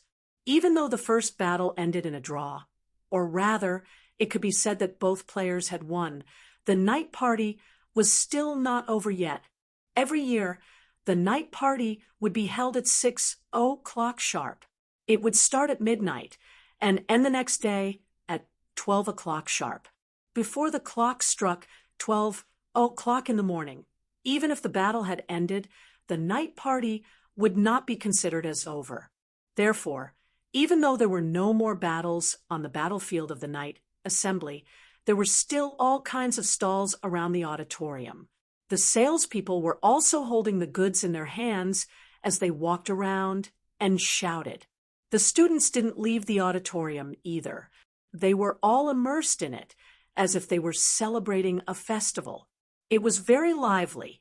After a while, the principal would also come to the battleground for a second inspection.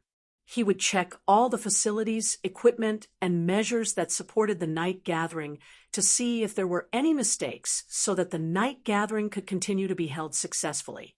Under such circumstances, the students also had the idea of watching the show, so they decided to stay here. In any case, there was a good show to watch and delicious food to sell, so why not? Such a bustling scene also caused the entire night-gathering battlefield to reverberate with endless noise.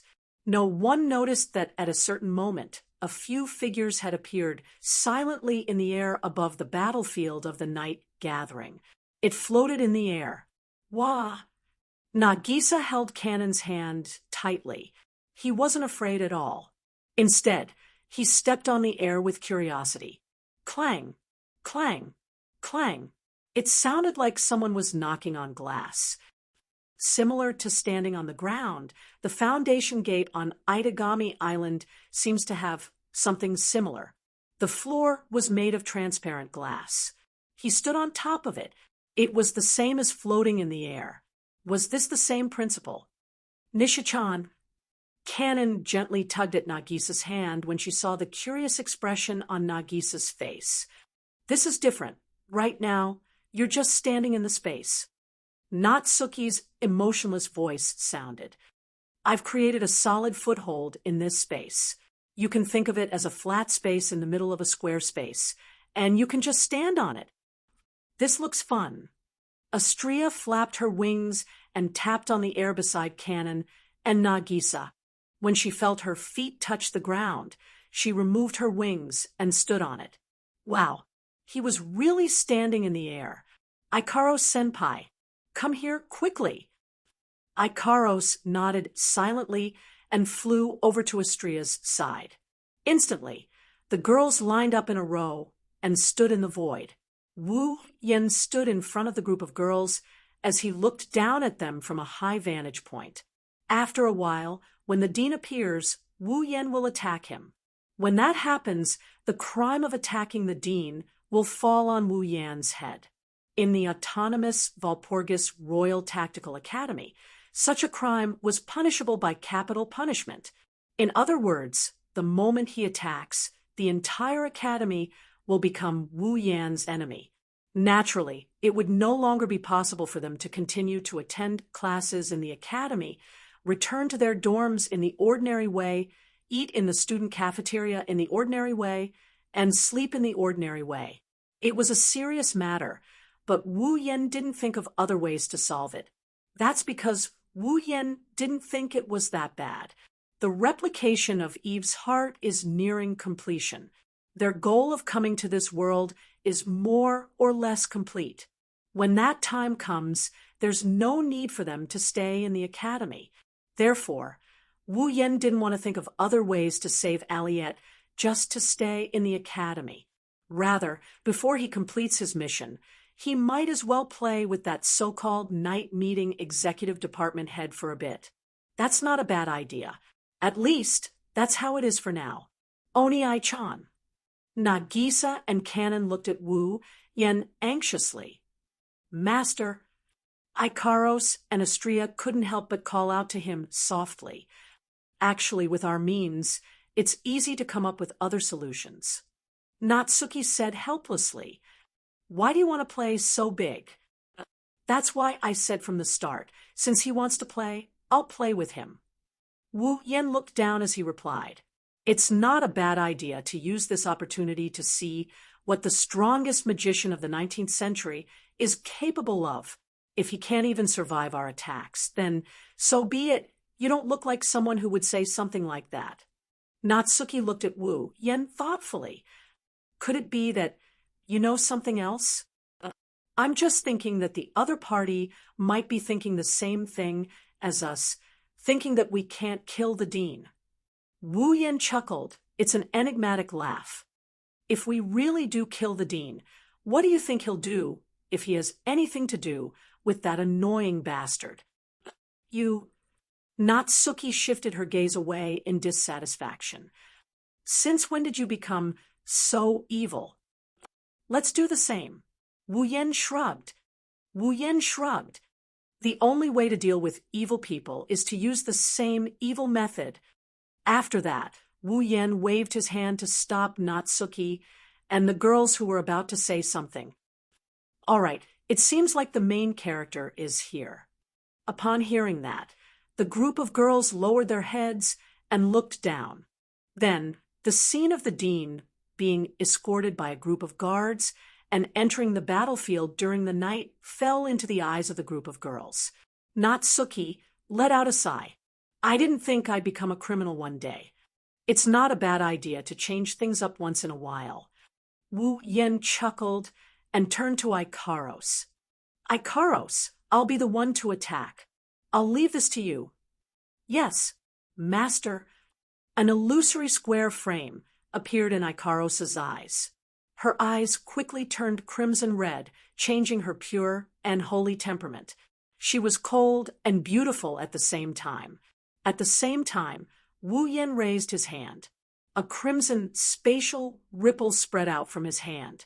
Not long after, a beautiful bow that was completely black but transparent like crystal slowly emerged from the crimson space ripples. "Big sister." Angelique ignored the fact that she was gasping for breath and ran toward Charlotte while shouting, "Please stop, Mr. Wu Yen." Wu Yen. Charlotte, who was excited to see her little sister she hadn't seen for many years, was stunned. It wasn't only Charlotte. Flay, Raisin, Yaya, and the others were also stunned. "Stop Wu Yen." "Stop him for what?" "BCCC." Just as this question appeared in their minds, everyone present, including Charlotte, Flay, Raisin, Yaya, Sigmund, and the others, suddenly saw a crystal-like radiance flash before their eyes. In the light, pale blue, translucent barriers made of crystals rose like walls around the battlefield of the Night Assembly, forming a wall that surrounded the entire battlefield of the Night Assembly. Inside the walls formed by the light blue, translucent barriers, the students present were all covered by a spherical barrier. This included Charlot, Flay, Angeliette, who had just run into the arena, Raisin, and Ye. "This is—" Charlotte, who was incomparably familiar with this barrier, cried out in alarm. "Isn't this the magic barrier formed by Ikaros's ripple barrier?" "What's wrong?" Flay spoke in a somewhat fearful manner. "What happened?" Raisin raised his head and looked to the sky. His pupils shrunk. Above, everyone present who heard the voice raised their heads and looked to the sky. Soon after, everyone saw what was happening. In the sky, a figure pulled open a beautiful bow. On the bow, an arrow that looked like a shooting star gradually condensed into form. Chapter 1665. 1. In the air, the space seemed to be trembling. Specks of starlight appeared out of thin air from all directions and turned into streams of light that converged towards the same direction. And the place where they gathered was an extremely dazzling arrow that was knocked on a gorgeous bough. On the ground, the students, professors, and guards of Walpurgis Wong Lee Tactical Academy all looked up at the scene that looked like a meteor shower converging in one direction. They were slightly dazed at first, and then each and every one of them was at a loss. What is that? Lei Jun's voice trembled as he realized how strange the situation was. What the hell is going on? Charlotte couldn't care less about her sister, who she hadn't seen for years. Her eyes were filled with emotions as she stared at the figure holding the bow and condensing the meteor-like arrow. Charlotte couldn't be more familiar with that figure. Even under the cover of the night, she could still recognize it. Not to mention, behind that figure, there was a line of young girls of different sizes who were equally beautiful, just like a symbol of the world. In the entire Walpurgis Royal Tactical Academy, there was only one person who brought along 5 girls of different sizes, who were all equally beautiful. Wu Yen. Charlotte's voice was hoarse. Is it him? What is he trying to do? Sigmund's calm voice carried a hint of uneasiness. I have a bad feeling about this. Sigmund wasn't the only one who had a bad feeling about this.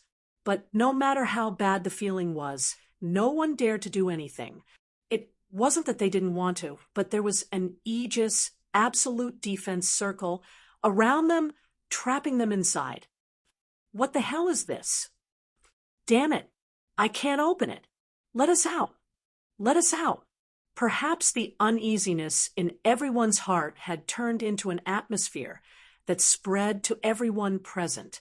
Not long after, many people began to hit the aegis that trapped them in panic and began to yell, causing a commotion. Only Charlotte and Lei Jun were staring at the figure in the sky with his bow, an arrow knocked.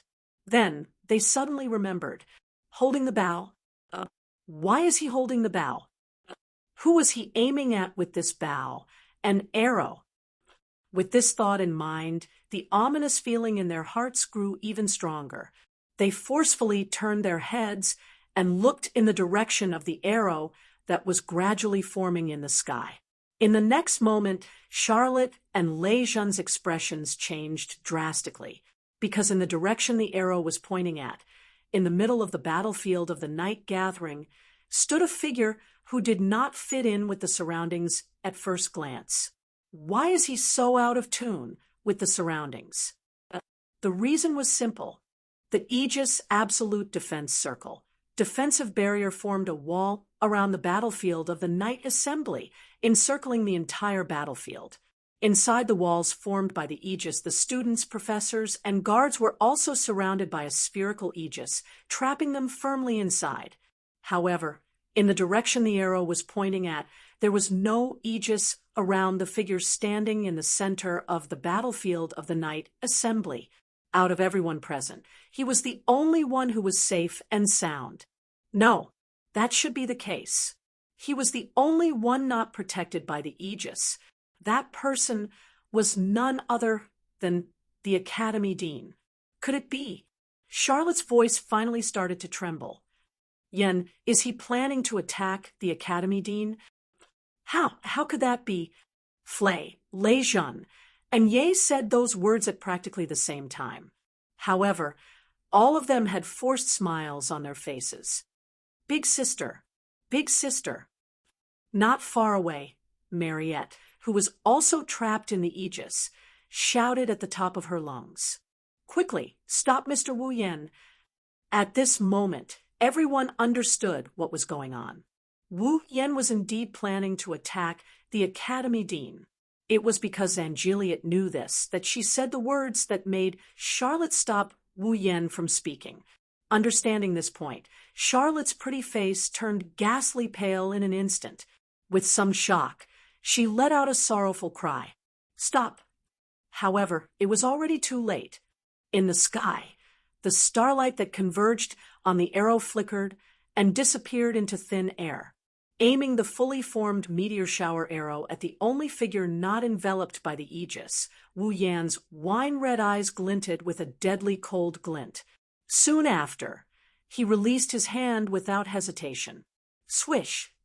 Like a stream of light streaking across the sky, the arrow formed by starlight bloomed in midair, rubbing against the atmosphere. Amidst the sound of breaking through the air, it brought along a sky full of starlight and fell down like a comet falling to the earth. Everyone present only saw a bright, flowing light flash past their eyes, as if it had cut the space in front of them into two halves. In just a moment, in the blink of an eye, it descended from the sky and landed on the headmaster, who was completely defenseless. Then, everyone's eyes were once again filled with dazzling flashes of light. Boom! As a thunderous sound resounded through the sky, everyone's mind went blank for a short while due to the shock of this loud sound. A strong gust of wind blew out like an explosion, causing the ground to crack inch by inch. The spectator seats were also smashed into pieces. Debris flew out from the impact like a gust of wind, shooting in all directions like bullets. Ah! The students, professors, and guards who were in the protective barrier of the aegis were unharmed. However, their bodies were blown away by the strong gales along with the aegis, smashing into the surrounding ground in a mess. In an instant, the entire night assembly was like an erupting volcano. In an instant, the temperature soared. Although there was almost no substantial damage, screams, and screams reverberated in the arena one after another, making the scene seem like hell with wails everywhere. When the strong gales dispersed, the deafening explosions in the air were extinguished.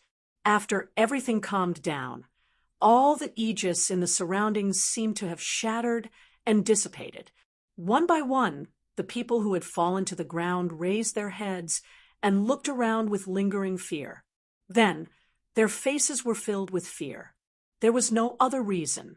It was because the battlefield of the night assembly had completely disappeared. What replaced it was an enormous crater that seemed like a meteorite had crashed into the ground. Smoke, dust, and sparks filled the entire place. Everyone present was lying in every corner of the crater. Their panicked cries caused the entire place to be in chaos. Charlot, Flay, Lei Jun, Ye Sigmund, and the others who stood up from the ground were tightly clenching their fists. Their faces were covered with sweat. They had already discovered who the target of this attack was, and they had all discovered it. The headmaster had disappeared. Wu Yan, Flay muttered with a trembling expression. Killed? The headmaster? Oh, that guy. Lei Jun's complexion turned ashen. What exactly is he thinking? Charlot bit her lips and slowly raised her head. She looked at the figure holding the gorgeous black bow floating in front of the 5 young girls. She couldn't help but shout. Why? Perhaps because he heard Charlot's voice. Wu Yan lowered his eyes and took a glance at Charlot, who was on the ground. However, it was as if he had seen a stranger. In less than a second, he retrieved his gaze. Natsuki replied and raised her hand. She gently pointed the lace fan in her hand at the empty space before her. With the tip of the fan as the source, spatial ripples began to appear in the air. The spatial ripples completely covered Wu Yan and the group of young girls. The group of people immediately became illusory and dreamlike. It was like a mirage. Not long after, they disappeared together with the spatial ripples. On the ground, in the enormous crater, everything was in chaos. Chapter 1666. Behind the central lecture hall of the Walpurgis Royal Mechanical Engineering Academy, the lawn between the medical department and the law department was used as the venue for the night meeting. In just one night, it had turned into a huge crater. The students, professors, and guards who were originally present stood up from the ground in a wretched manner. They looked around the scene as though they had yet to react to the sudden situation. Fear and bewilderment could be seen on their faces. Under such circumstances, the entire place was strangely silent. It was only after a while that the people who were the first to react to the situation gradually caused a commotion, causing the entire place to be in chaos. Standing at the edge of the giant pit, Shoujo brought along Sigmund, Flay brought along the 5 automaton from the Garm series, and Leijun brought along Yaya. The group of people looked at the chaotic scene in front of them and were rendered speechless for a long time. At this moment, there was only one question in everyone's heart. Why? Why would Wu Yan attack the dean? Why would things suddenly turn out like this? Only Charlot suddenly spoke. She walked up to Onli, who had her head lowered. Her expression could not be seen clearly at all. With trembling hands, she grabbed Onli's slender shoulders. "Did you just ask me to stop him? Do you know why he would do such a thing? Am I right? Sister, my lady." Onli raised her head and looked at her beautiful, strong, and powerful sister, who was better than her in every aspect. Her face was pale, and her eyes were filled with helplessness. Her heart was twisted in pain as though it was being cut by a knife. "Tell me, Onli," Charlot's voice was almost muffled. The words that came out of her mouth were blurry and hoarse. "What do you know?" "Come down, Seal." Sigmund spoke in a deep voice. "If you continue like this, even if Onli knows something, she will still be frightened by you. They will also be scared, speechless by you. But, Charlot looked at the huge crater in front of her. She smiled miserably as she looked at the chaotic scene inside. That guy killed the head of the academy. Sigmund became silent. Even Flay, Leijun, Yaya, and the others became silent. The Walpurgis Royal Magic Academy was the best academy in the world of magic. It was an important organization that sent outstanding puppet users to various countries all over the world, cultivated powerful puppet users, and strengthened the national strength of each country. Because of this, the Walpurgis Royal Tactical Academy had autonomy. Everything within the walls of the Walpurgis Royal Tactical Academy was like a small country managed by the higher-ups. And standing at the top of this small country, the dean, Edward Rutherford. Killing the dean was the same crime as killing the leader of a country. Therefore, once Wu Yan was convicted of assassinating the dean, he would be sentenced to death by the academy. Not only that, but they would also be sending outstanding puppet operators to various countries all over the world. The leader of an important organization that nurtured powerful puppet users and strengthened the national strength of each country was killed. The various countries and powers outside the academy could also hunt down Wu Yan and treat him as a criminal. In other words, Wu Yan would most likely become a street rat that no one in this world could tolerate. And just now, almost all the witnesses who saw Wu Yan draw his bow and kill the dean were witnesses. In other words, what awaited Wu Yan would be the academy's guards, the discipline committee, and even the professors and students forming their own teams to hunt him down. Knowing this clearly, Leijun and Yaya, who were more or less related to Wu Yan, had gloomy expressions. Flay even covered her mouth, and tears flowed down from her eyes. Charlotte did not show any expression. She only lowered her head and did not say anything. However, Angelique, who was held by Charlotte's shoulder, and Sigmund, who was standing on Charlotte's shoulder, could both feel it. Charlotte's body was trembling. It had to be said that fate really played tricks on people. In the past, Count Bilo's family was a famous family in England. They were nobles who were bestowed with a unicorn emblem and northern territory by Her Majesty the Queen. However, due to an extremely noble child who was a guest at Count Bilo's house, he was bitten by one of Charlotte's dog-shaped automaton. Count Bilo's family was punished by the royal family. First, Count Bilo's title was taken away, and his family's territory was taken back. Then, the automaton that was once like a family was dismantled, and even their assets were frozen. Due to his assets being frozen, Count Bilo's family was in a difficult situation. Count Bilo was viewed as a common enemy by the English because of this. He could not find a job in England and could only go to France alone. However, in France, Count Bilo's job did not seem to be going well. Not long after, Count Bilo lost contact, and there was no more news of him. When Charlotte was still in school, her mother and younger sister also mysteriously disappeared. In a situation where she had no one to rely on, as a child, Charlotte's tuition fees were soon exhausted, and she was kicked out of the boarding school. She truly fell into a situation where she had nothing. Fortunately, Charlotte still had an outstanding talent in puppeteering.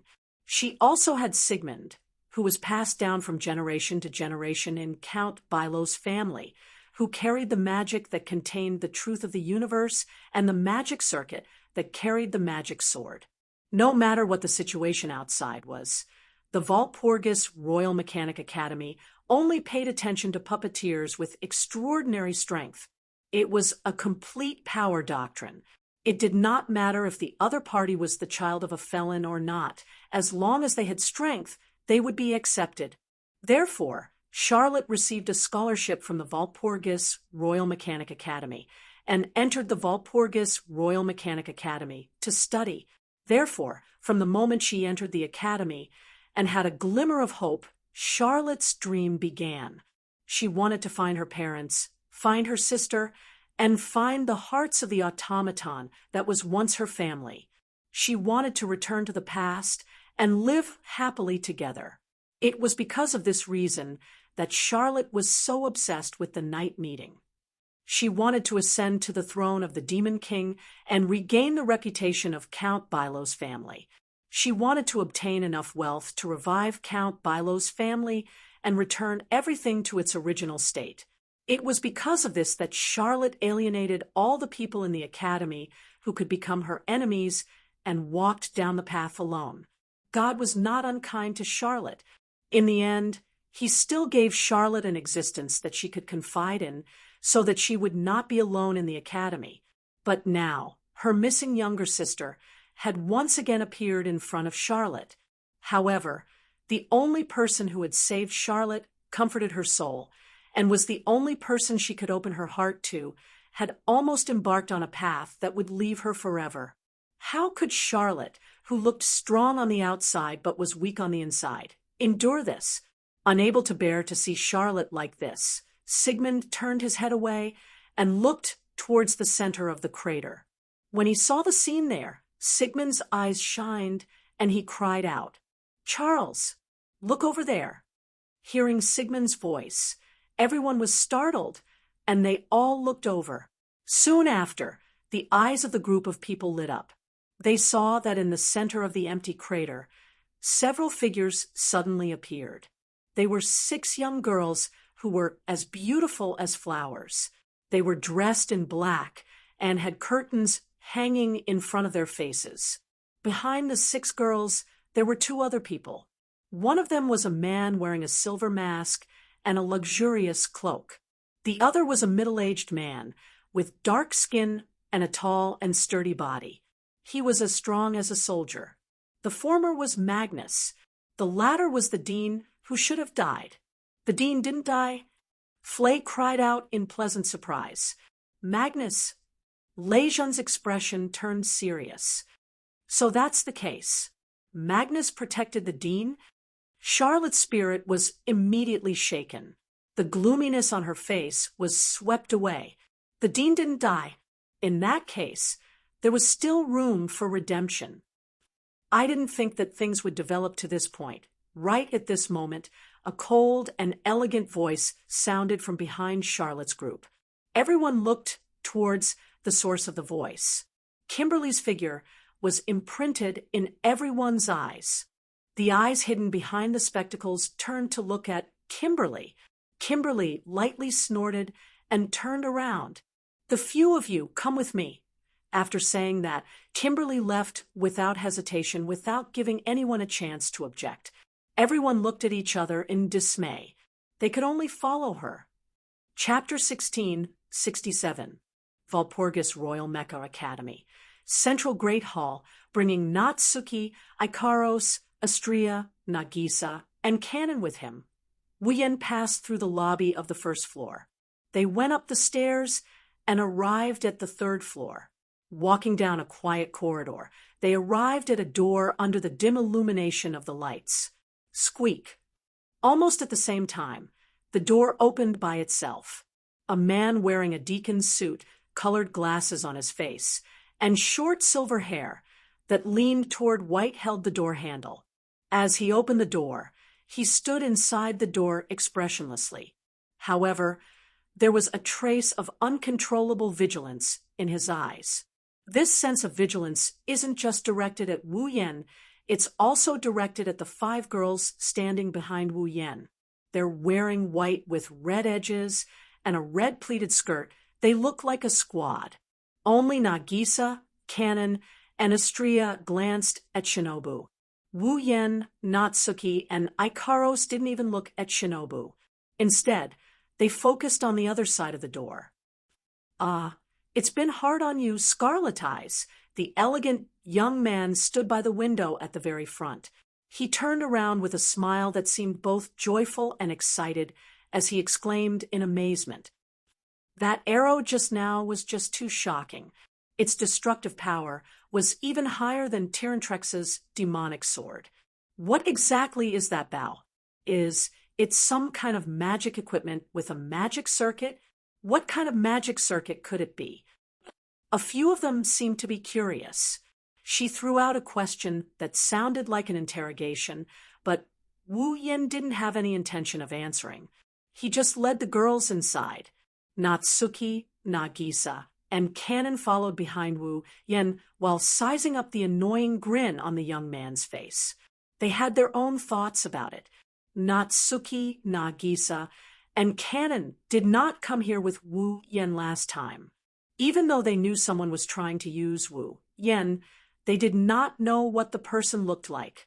However, the 3 girls had different thoughts when they first saw the young man. They did not share the same thoughts. Nagisa felt the same way.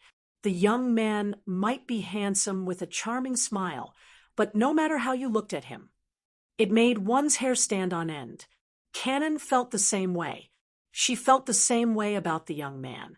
Apart from his noble temperament, he also had a dark and eerie presence like a poisonous snake. Natsuki squinted her eyes.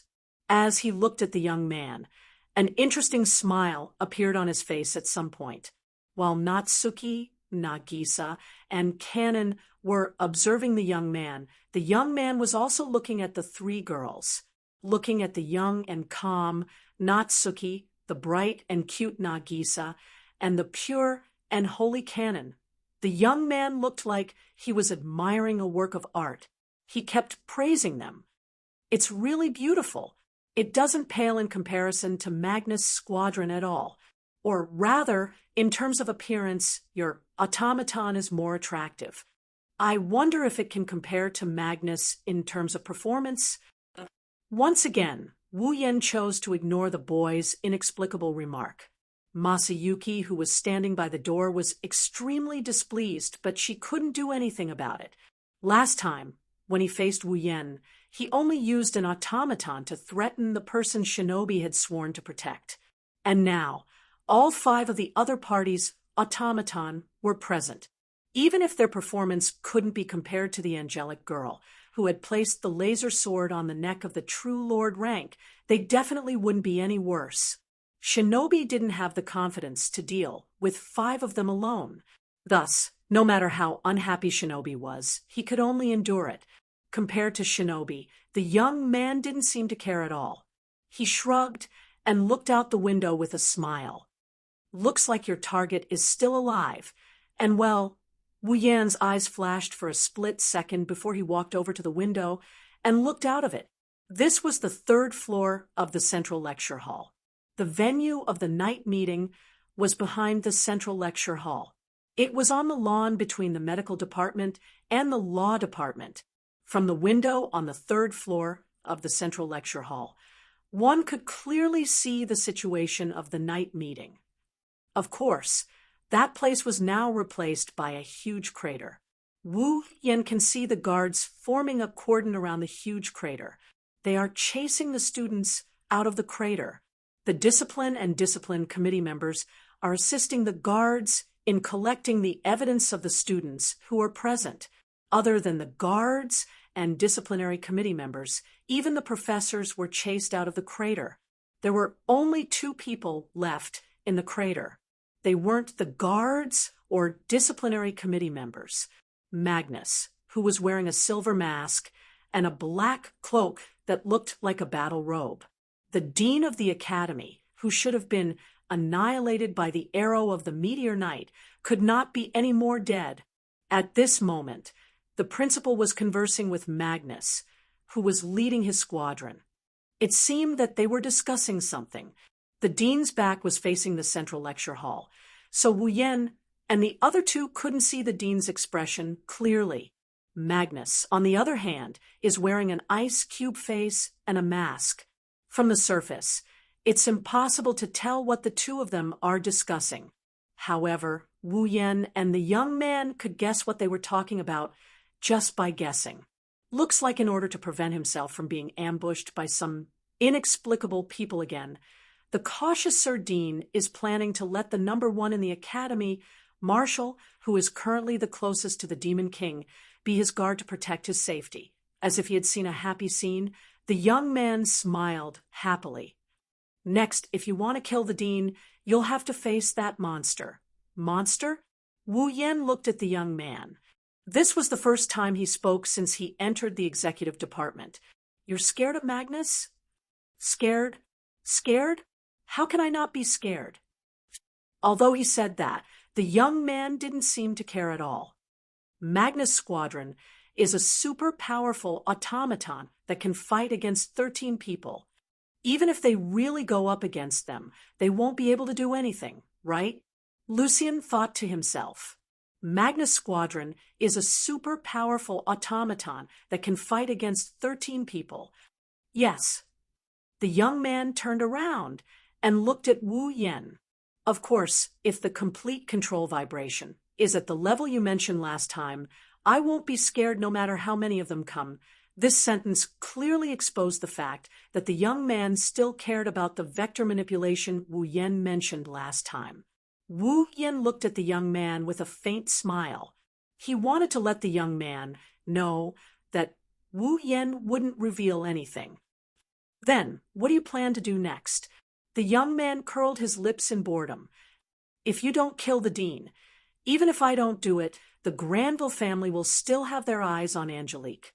By then, unless you guys stay by her side 24/7, Angelique will not be able to resist without any power. In the face of such an obvious threat, Wu Yan's expression didn't change from start to finish. Instead, he looked at the boy with pity in his eyes, causing the boy to retract his smile. Without waiting for the young man to say anything, Wu Yan turned around and walked outside. You're being hunted, the young man kindly reminded. I have a way to hide my identity. Don't you need me to help you? Wu Yan stopped in his tracks. He turned around and taunted her. Do you think everyone is as shameful as you are? With that, Wu Yan led the girls out of the executive department's meeting hall without looking back. It wasn't until Wu Yan left that the young man's expression finally turned gloomy. Young master, Jeanne asked with a gloomy expression, could it be that he has already seen through me? The young man was silent for a while before smiling. Anyway, judging from his attitude, he'll still play with us, right? Hearing this, his heart trembled slightly. In his master's heart, that person changed from a flag to a player? Chapter 1668. Kimberly was sitting on a rather luxurious chair in the middle of the room, filled with bookshelves and books. She closed her eyes and tapped her fingers on the armrest, letting the sound echo in the air. Yaya was making tea beside her, but it was obvious that she was absent-minded. Charlotte, on the other hand, was holding Angelette's hand and standing in front of Kimberly with Flay and Raisin. They were all silent as they waited for Kimberly to speak. Sigmund was standing on the back of one of the Garm series automatons. He was standing in the corner of the room with 5 other Garm series automatons. This scene was maintained for a full 10 to 20 minutes, but there was not a single person who spoke, causing the surrounding atmosphere to be filled with a strange sense of heaviness. Perhaps Wu Yan's attack on the dean had a huge impact on Charlotte, Flay, Raisin, and the others. At least, even the most impatient Charlotte was holding Angelette's hand and didn't say anything. If it was under normal circumstances, perhaps this indescribable silence would have been broken. Of course, the owner of the room, Kimberly, didn't intend to let the silence last for too long. A few minutes later, Kimberly opened her eyes. His somewhat cold gaze landed on Angelette's body. "Actually, I really want to capture you and interrogate you directly." Angelette was clearly shocked by this sentence. Tears appeared in the corners of her eyes, and she couldn't help but hide behind Charlotte. "Teacher Kimberly." Charlotte quickly hugged Angelette's shoulder and glared at Kimberly. "This has nothing to do with Angelette, right?" "What nonsense are you talking about?" Kimberly glanced at Charlotte. "Do you really think that Angelette had nothing to do with this matter?" Charlotte opened her mouth slightly, but she couldn't refute Kimberly's words. "It doesn't matter if Mariette had anything to do with Wu Yan's assassination attempt on the dean. She seems to know something." Lei Jun chimed in like he's trying to do justice to Wu Yan. After all, before Wu Yan made his move, Angelette had indeed arrived. Angelette had indeed come to the scene and had Tyrantrex stop him. This also proved that Angelette had known beforehand that he would make a move on the headmaster. Right? Correct. Correct. Kimberly's voice was so calm that it was reminiscent of a machine. She said to the others, "Of course, I'm curious as to why the second daughter of Count Bilao, who has been missing for many years, would suddenly appear in the academy. I'm even more suspicious about the fact that she became a student of the academy." After hearing Kimberly's words, Charlotte recalled something and spoke to Angelette in agitation. "Angelette, where have you been all these years? Do you know how worried I was? Where's Mom? You're together, right?" Faced with Charlotte's endless questions, Angelette looked at Charlotte with a pained expression, but she didn't say anything. She closed her eyes and lowered her head. "Angelette!" Charlotte couldn't help but raise her voice when she saw that Angelette didn't want to say anything. "Deal with your family matters after this." Kimberly interrupted Charlotte's questioning with dissatisfaction as she glanced at Angelette. "I just want to know if the reason Scarlet Eyes tried to assassinate the dean has anything to do with you?" Angelette's shoulders trembled. Charlotte, who was holding her, immediately understood. Kimberly, Flay, Lei Jun, and the others also understood.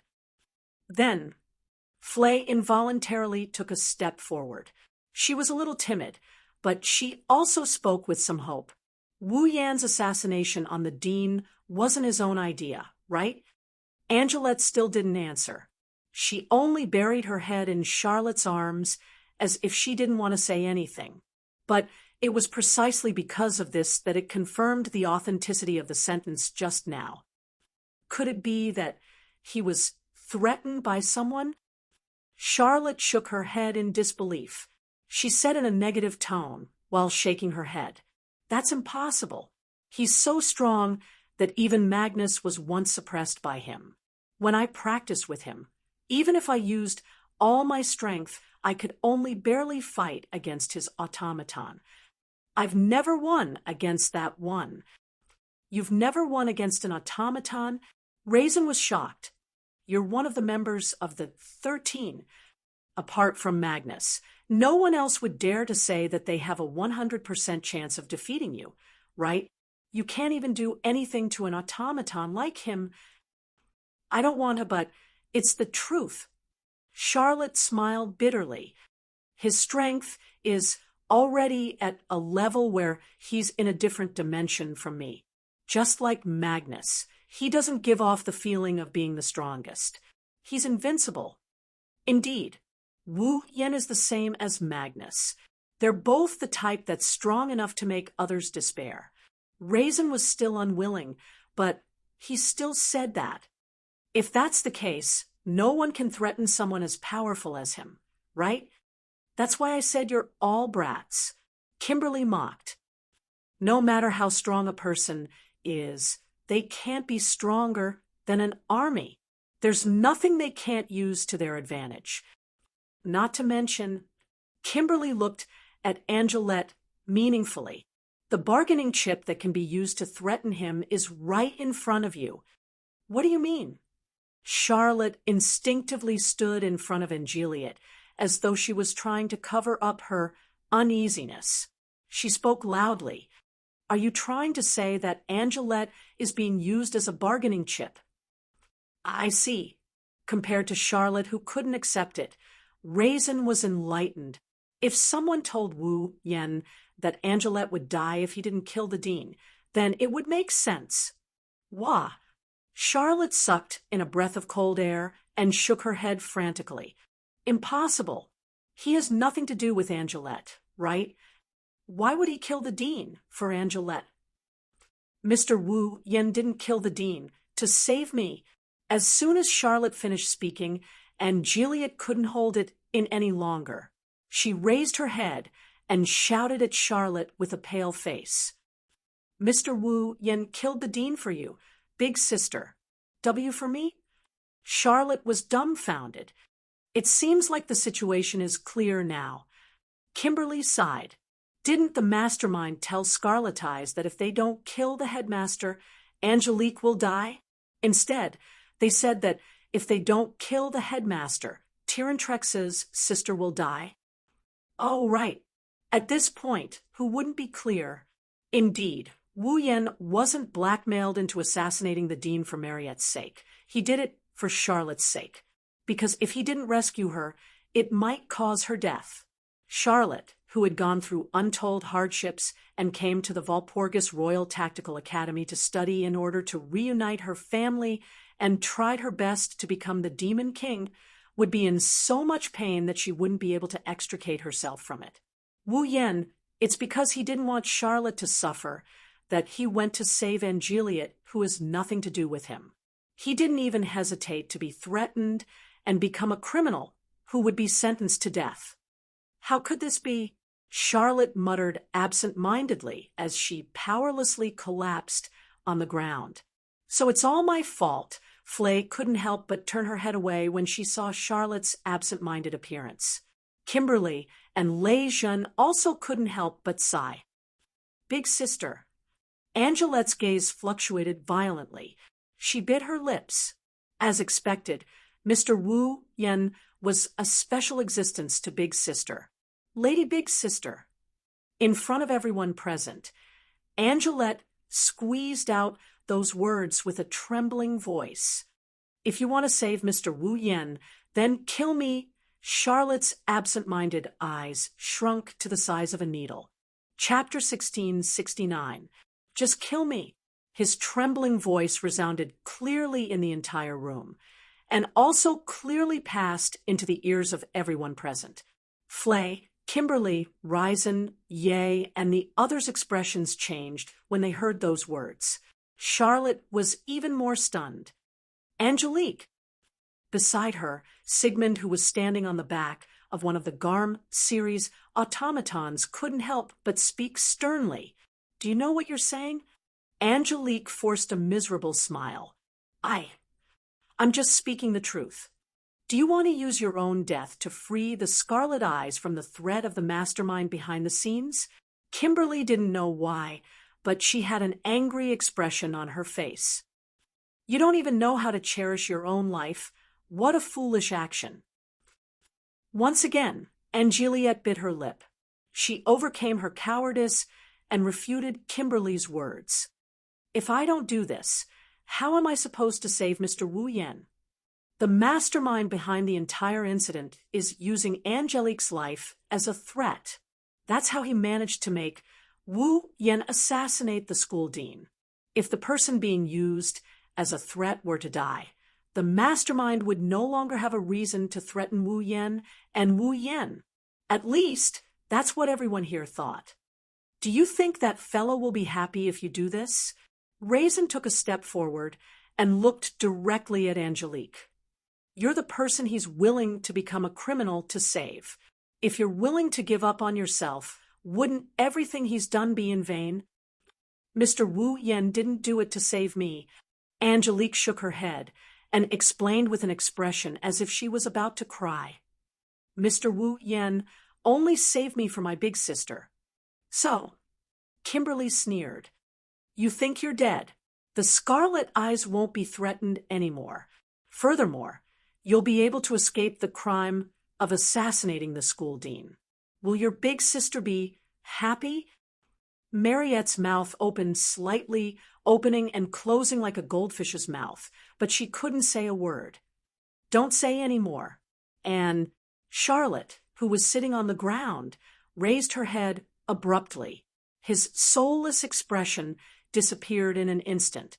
Instead, his face was filled with determination. He wiped his face and stood up. I won't let you die. Big sister, Angeliette said excitedly. But, Mr. Wu Yan, I will bring him back. Charlotte clenched her fists. Definitely, his determination is not bad. When Charlotte made up her mind, Kimberly poured cold water on her mercilessly. However, don't you think you're oversimplifying things? Charlot, Henriette, Flay, Lejeune, Yaya, and the others were slightly stunned. Do you think someone who can threaten Scarlet Eyes is just some random person? Kimberly used a lecturing tone and narrowed her eyes. If he's someone you can deal with in an instant, then with Scarlet Eyes' strength, he won't compromise. You mean, Lejeune said uncertainly, he's stronger than Wu Yan? In this school, there's someone who dares to say he's stronger than Scarlet Eyes. Even Magnus can't say that, right? Kimberly said with admiration and coldness, just like what Charlotte said. Scarlet Eyes and Magnus are already powerhouses of a different dimension. Although the Night Gathering has only just begun in terms of strength alone, the two of them are already qualified to stand in the position of Demon King. Hearing this, everyone looked at each other, but they agreed with it from the bottom of their hearts. Magnus had already broken the record in the history of the Academy and was the super genius with the highest score in all of history. In his squadron, every automaton is the highest level existence and has the highest level of performance. Just one of them is enough to fight against 13 people, with 6 of them added together. Even a real Demon King wouldn't dare to say he's stronger than him. As for Wu Yan, although his strength was short-lived, every single one of his automaton can fight against 13 people. In terms of numbers, they're not inferior to Magnus. On top of that, Wu Yan's squadron has a perfect combination of magic circuits.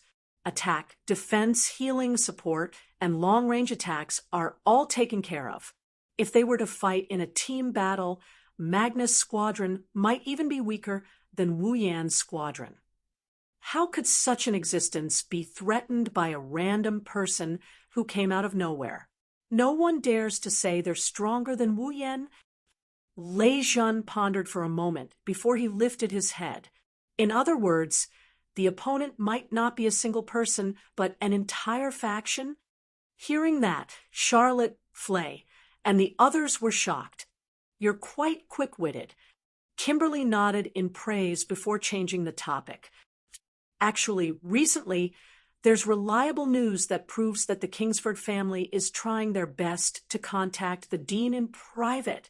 The Kingsford family. Charlotte tilted her head in confusion. Then, she seemed to have thought of something, and her expression changed. Felix, you're saying that the one who's secretly threatening Wu Yen with Angelette's life is the Kingsford family. Lei Jun looked at Angelette. Angelette seemed to be very afraid of Lei Jun. She hid behind Charlotte and refused to say a word. Although it's only a guess, it's very reasonable, isn't it? Kimberly looked at everyone present. Because of what happened to Felix, the Kingsford family was attacked by the organizations that the students Felix killed belonged to, causing the Kingsford family to completely lose power in England. There were two people who made all of this happen. The one who defeated and arrested Felix is Wu Yen. Lei Jun's gaze sharpened. And the dean who announced Felix's true identity and convicted him of his crimes. That's right. As long as the dean who convicted Felix is killed, the Kingsford family will be able to do something. Kimberly nodded. For example, there's a rumor that the political enemy of the Kingsford family roped in the dean and had the dean slander the eldest son of the Kingsford family and killed the dean, the only person who knew about it. What a ridiculous conjecture. Lei Jun retorted bluntly. Compared to this, there must be more people who would believe that the Kingsford family sent someone to assassinate the dean in order to take revenge on him for causing the Kingsford family to lose their power, right? Perhaps you don't know this, but the Kingsford family has a very good reputation. Kimberly said, they've been doing charity work for many years, so the Kingsford family has a very high position in the hearts of the people. The public will usually side with the people they like. On top of that, Felix used to be very popular in the academy and always appeared kind and benevolent in front of others. Which one do you think the people will believe between the two public opinions? Then, Flay's expression became uncertain. If Wu Yen killed the dean, the Kingsford family will push him out to be the scapegoat.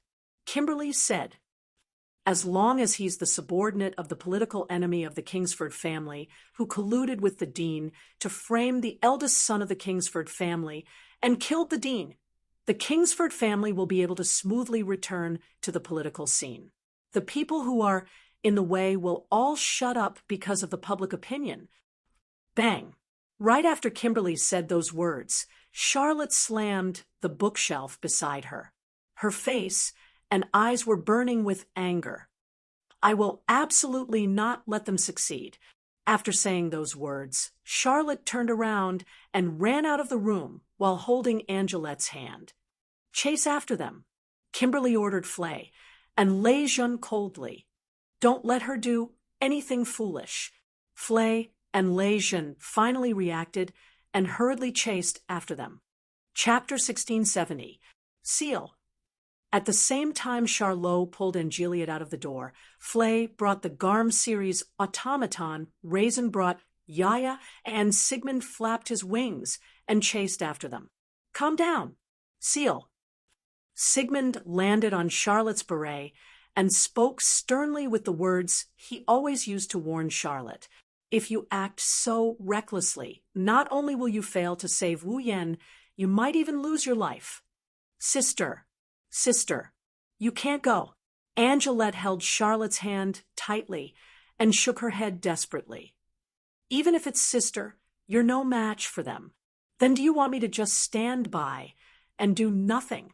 Charlotte screamed with a face full of agitation. He's in this state because of me, and the mastermind is the Kingsford family. I'm the one who set up the trap for Felix, and I'm the one who dragged him out. However, I was too naive and didn't expect Felix to attack me. That's why Wu Yen had no choice but to fight Felix. So, I should be the one who caused the Kingsford family to lose their power. Charlotte's eyes were wet as she spoke. But now, not only is he being used by others because of me, he's also bearing the consequences for me. How can I just stand by and do nothing? In the end, the fact that the Kingsford family is the mastermind is just Teacher Kimberly's guess. Lei Jun chased after them with Yaya. She glared at Charlotte. Everything is just a guess. Who knows if it's true? But you said it yourself. It's impossible for a single person to be able to threaten him. Only by relying on the power of an entire force could they possibly threaten him, right? Charlotte was unmoved. It seemed that she had completely believed that the mastermind behind this was the Kingsford family. Although the Kingsford family has lost their power, their influence is still not enough. However, his influence is still not something a normal person can compare to. Wu Yan alone, no matter how strong he is, an individual's strength is limited, isn't it? According to what you said, there are forces that are comparable to the Kingsford family. How can you be sure that it is the Kingsford family? Lei Zhen's voice grew louder. Even if the Kingsford family is behind this, as you said, the power of one person is limited. Do you think you can fight against the Kingsford family by yourself? Even if I can't, I'll go, Charlotte shouted. I won't let him bear all this alone. After that, Charlotte turned around once more and wanted to run away, but her two hands were tightly gripped by a pair of slender yet strong hands. Big sister. And Juliet pursed her lips stubbornly. You can't go. Wu Yan definitely wouldn't want to see you like this. Flay used her red eyes, which were usually filled with weakness, but were now filled with determination, to look at Charlotte. He killed the dean because of you. So, at the very least, please calm down. Only then can you bring him back, right? Charlotte lowered her head, hiding her expression under her dazzling bangs. Not long after, sparkling liquid silently slid down her face and dripped onto the ground. Sigh. Sigmund sighed. Now, what we can be sure of is that the other party isn't just one person. It's an influential force. Otherwise, Wu Yan wouldn't have compromised, and Juliet wouldn't have been able to wander around the academy so freely. She even came to our side. The other party is using Juliet as a hostage to threaten Wu Yan. Lei Zhen calmly analyzed. Logically speaking, since Juliet is with us, the hostage should have been rescued, right? Is there a need for that guy to submit? This proves that the other party has the confidence to threaten Juliet's life at any time. Sigmund's gaze sharpened as he scanned the surroundings. For example, there's someone nearby who's constantly monitoring Juliet. Hearing that, everyone's body tensed up. That's not the same. There's someone watching. Lei Zhen turned his gaze towards Juliet, sizing up her curvaceous body. You stinky man. Juliet's pretty face immediately turned pale, and she retreated a few steps. What do you want to do to me? Lei Zhen. Yaya's expression was as fierce as an Azura's. You're actually looking at this vixen with such a perverted gaze. Could it be that you've taken a liking to her, at least at this time? Can you seriously consider the meaning of my actions? Lei Zhen's serious expression crumbled as he screamed like a madman. I'm just wondering if there's a magic bomb or something like pain planted on Juliet's body. If that's the case, then it makes sense why the other party allowed Juliet to run around freely. In any case, if Wu Yan or Juliet wanted to resist, they could detonate some sort of threat in Juliet's body, and everything would be over. The other party must have the confidence to keep Juliet's life in their hands. That's why they allowed her to run around freely. Of course, there's also the possibility that there's someone watching Juliet all the time, ready to take her life at any time. But at the very least, no one here noticed anyone watching them. Flay even asked the automaton of the Garm series to sniff around the surroundings. However, they still did not manage to sniff out the presence of another person in the surroundings. Charlotte seemed to have pulled herself together. She pulled Juliet's hand and spoke with a worried expression. Did they do anything to you? Juliet fell silent, and then slowly broke free from Charlotte's grip.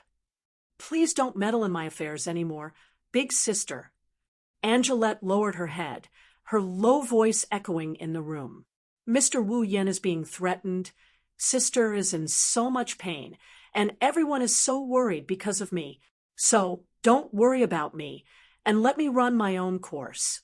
This way, Mr. Wu Yen will be able to return. What nonsense are you spouting? Charlotte said, angrily, You're my sister. How can I let you run your own course? And Juliet glanced at Charlotte and clenched her teeth. She didn't say anything else and ran into the depths of the forest. Wait, Angeliet! Charlotte was shocked. She wanted to chase after Angeliet, but Sigmund stopped her. Let Angeliet go. Sigmund, why are you, just like Sigmund said, let Angelette leave our side for now. Lei Zhen interrupted Charlotte's words. Next, we need to think of a way to bring Wu Yen back. For this, there are many things we need to discuss. If there really is someone watching Angeliet's surroundings, wouldn't bringing Angeliet with us expose our movements to the enemy as well? Charlotte was speechless, but she still spoke with a face full of worry. But I'm afraid Angeliet will take things too hard. Angeliet is the only bargaining chip that can threaten Wu Yen. They won't let this chip slip away. Sigmund said in a deep voice, We can rest assured about Angeliet's safety. For now, Charlotte hesitated. After a while, she let out a sigh. I understand, but do you want to get involved as well? He saved me before. Flay said without hesitation. This time, it's my turn to save him. I'm not that familiar with him. Lei Zhen and Yaya looked at each other and smiled. However, we agreed to fight again during the awards ceremony. If he runs away just like that, I will be troubled. You all? Charlotte turned around and let her choked voice resound in the surroundings. You idiots. Well, in short, let's form a battle line first. Lei Zhen smiled and became serious again. Wu Yan's target is the school head. Since the school head is still alive, Wu Yan will definitely find him again. We must stop him from killing the school head. Sigmund's voice was strong and forceful. Once he kills the school head, no matter how many difficulties we have, we will not be able to salvage the situation. Charlot and Flay glanced at each other and nodded their heads heavily. Chapter 1671. Walpurgis King, Lee School of Engineering. Griffin Lodge. Charlotte opened the door to her room and brought Sigmund in. She waved her hand and closed the door behind her. She went to her own bed and fell on it. Logically speaking, since the curfew had passed, even if Charlotte was one of the 13, she should have been scolded by the dormitory supervisor for not locking the door when she came back. In the past, it wasn't as if Charlotte hadn't sneaked out at night. Every time, the warden of the Griffin hut would give her a good scolding. However, tonight, Charlotte returned to her room without a hitch. The reason was none other than the glove-bearers who were qualified to join the night gathering had the right to postpone their return to their dorm during the night gathering.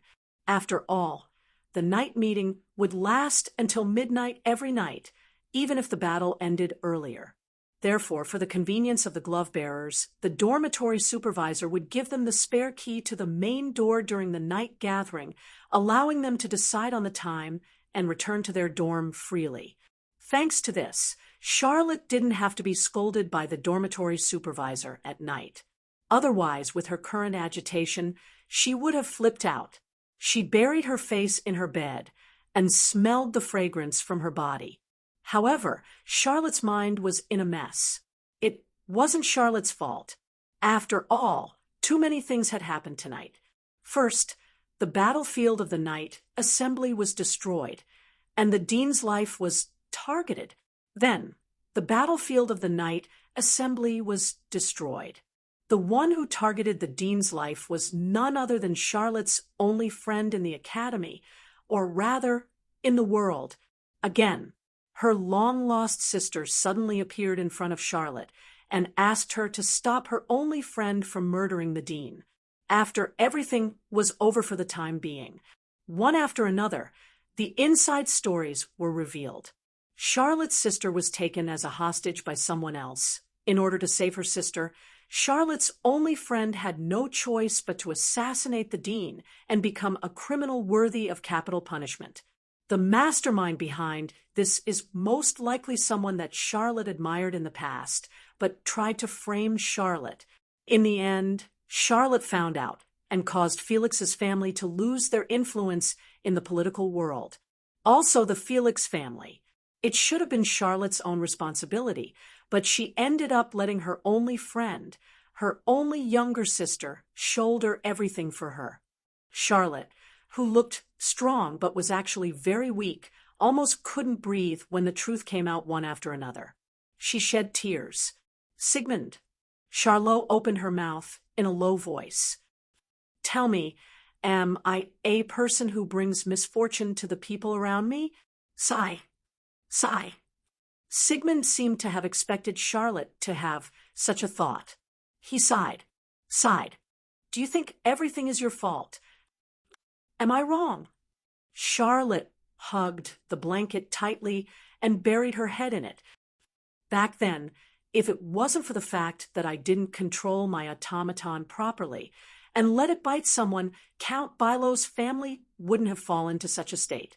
Father, mother, and Anneli wouldn't have all disappeared. If Anneli didn't go missing, she wouldn't have been taken as a hostage. She's being used to threaten my only friend. Charlotte's voice was getting lower and lower. Those who are close to me all met with misfortune, and those around me left me one after another. Isn't this enough to prove that I'm a person who brings misfortune to others? So, do you think you should be responsible for the misfortune you brought to others? Sigmund landed in front of Charlotte and stared at her, who buried her head in the blanket. The reason you want to stop Wu Yan is because he's doing something you should be responsible for, right? Of course not. Of course not. Charlot immediately raised his head and looked at Sigmund as he denied it. Because he's my friend, I can't watch him become a criminal who will be ostracized by everyone. Furthermore, he did it for me, just because he's your friend. Sigmund seemed to be trying to see through Charlotte's heart as he stared into her eyes. Don't tell me you don't think of him as a member of the opposite sex. Charlotte's eyes trembled violently as she became agitated. She wanted to say something, but in the end, the agitation in her eyes turned into sadness. Sigmund's real age was more than 10 times Charlotte's. Ever since Charlotte was born, Sigmund had always been by her side and had never left. Perhaps Charlotte's father didn't understand her, her mother didn't understand her, and even her sister, Anne Juliet, didn't understand her. However, Sigmund was definitely the person who understood her the most in the world. It was impossible for Charlotte's true thoughts to be hidden from Sigmund. He would be able to see through her with a single glance. And that was the truth. You think you don't have the right to like Wu Yan, right? Every word of Sigmund's struck Charlotte's heart. Because you think you're an unfortunate woman. Liking someone will only bring misfortune to him. Because you think you need to revive the Bilo family and find your family. That's why you don't have time to waste on liking someone. Because you used to like Felix. If you fall in love with Wu Yan now, you're an inattentive and frivolous woman. Sigmund lowered his voice and slowly revealed all of Charlotte's worries. I'm right, aren't I? Charlotte went silent. That was a sign of being speechless.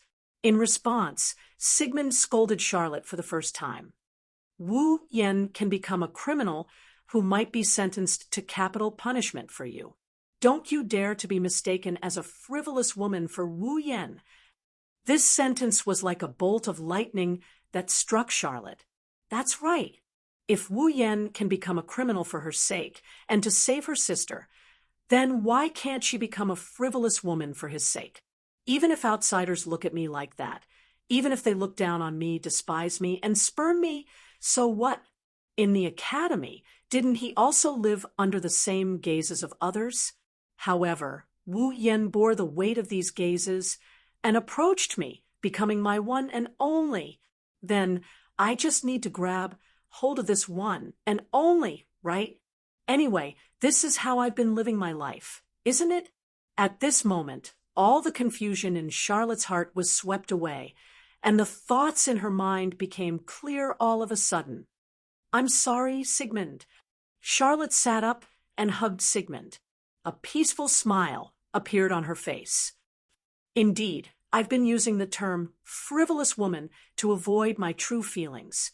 I've even forgotten that he's the one who brought light to my life. Are you finally willing to face your true feelings? Sigmund's calm voice was filled with excitement. Indeed, you and Wu Yen have only known each other for a short time. In fact, you were in love with another person not long ago. However, the one who brought light to your life was Wu Yen. When you suffered setbacks, loneliness, and fear, the one who helped you stand up again was Wu Yen. Thus, it is natural for you to like Wu Yen. Sigmund advised. Unlike Felix, who only existed in your imagination, Wu Yen is the one who is worthy of your pursuit. Charles, you must not forget your true feelings. I won't. Sigmund. Charlotte looked out of the window and looked at the full moon and stars hanging high in the night sky. Her resolute words gradually echoed in the cold room. I will bring him back, not because he is my friend, and not because I feel like I owe him, but because he is the person I like the most. Chapter 1672. The sky was blue and the morning light shone. The cold morning breeze swept across the entire Walpurgis Wang Li Machine Learning Academy, whistling and blowing to every corner. In the cold breeze, the grass swayed, the leaves flew, and the sounds of birds, beasts, and insects turned into echoes in the forest and gradually spread out, making the morning more peaceful than the night. However, no matter how peaceful it was just on the surface. Whether it was those in the know or those with sharp senses, they could faintly sense that during this period of time, Walpurgis Wang Li Machine Learning Academy would not be too peaceful. As a matter of fact, what happened last night had spread throughout the entire Walpurgis Wang Li Machine Learning Academy in a short span of a night. Nowadays, there was almost no one in the Walpurgis Royal Tactical Academy who didn't know about this. The fourth member of the 13, Scarlet Eyes, had destroyed the venue of the night gathering when he won the first battle of the night gathering. He even almost killed the principal. It couldn't be helped. There were too many people at the venue of the night gathering last night. Even if there weren't 1,000, there were at least 700 to 800. Under such circumstances, Wu Yen used some kind of defensive means to protect the people at the venue, but he left the principal alive and attacked the principal.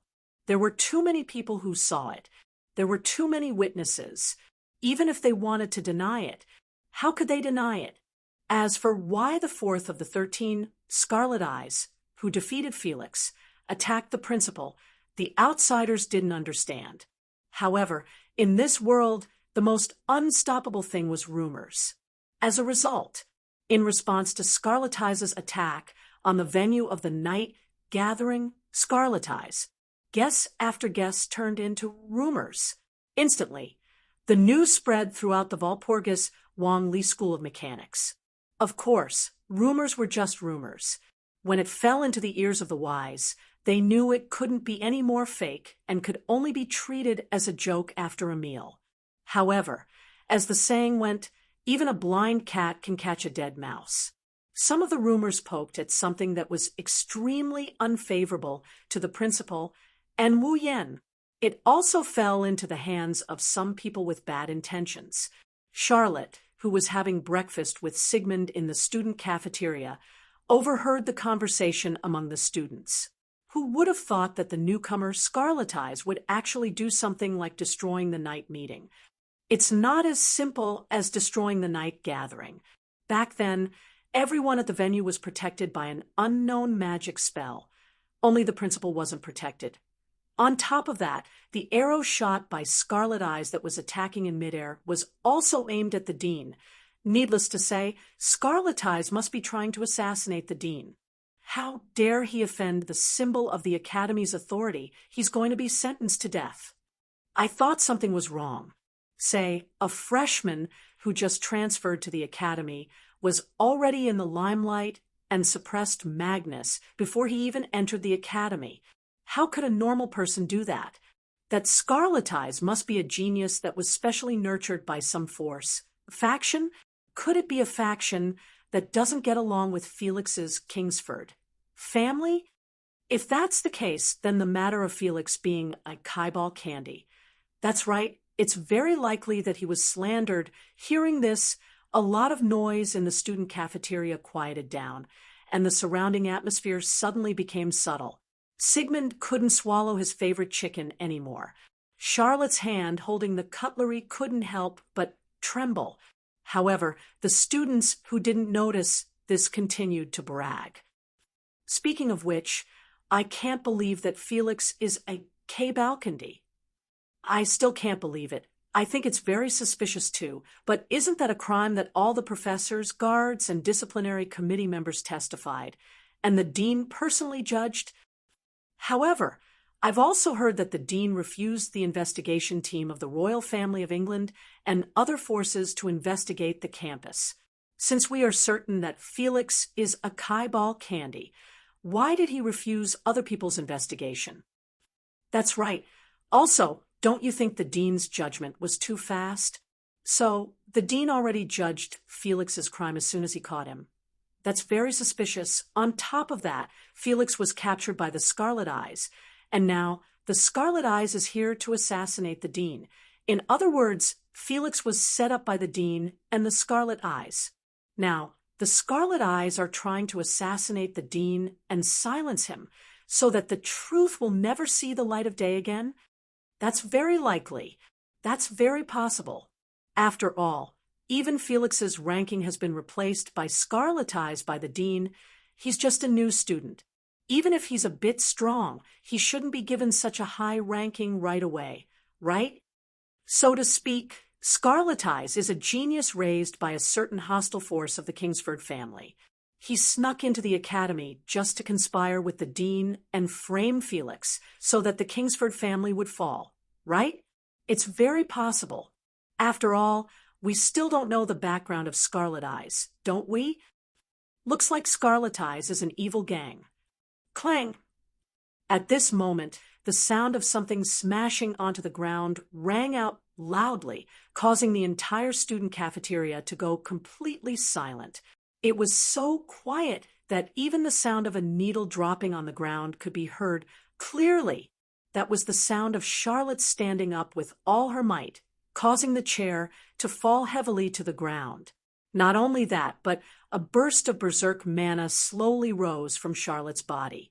It was like a flame that could be seen with the naked eye and entered Sigmund's body, causing his body to emit a radiance of mana.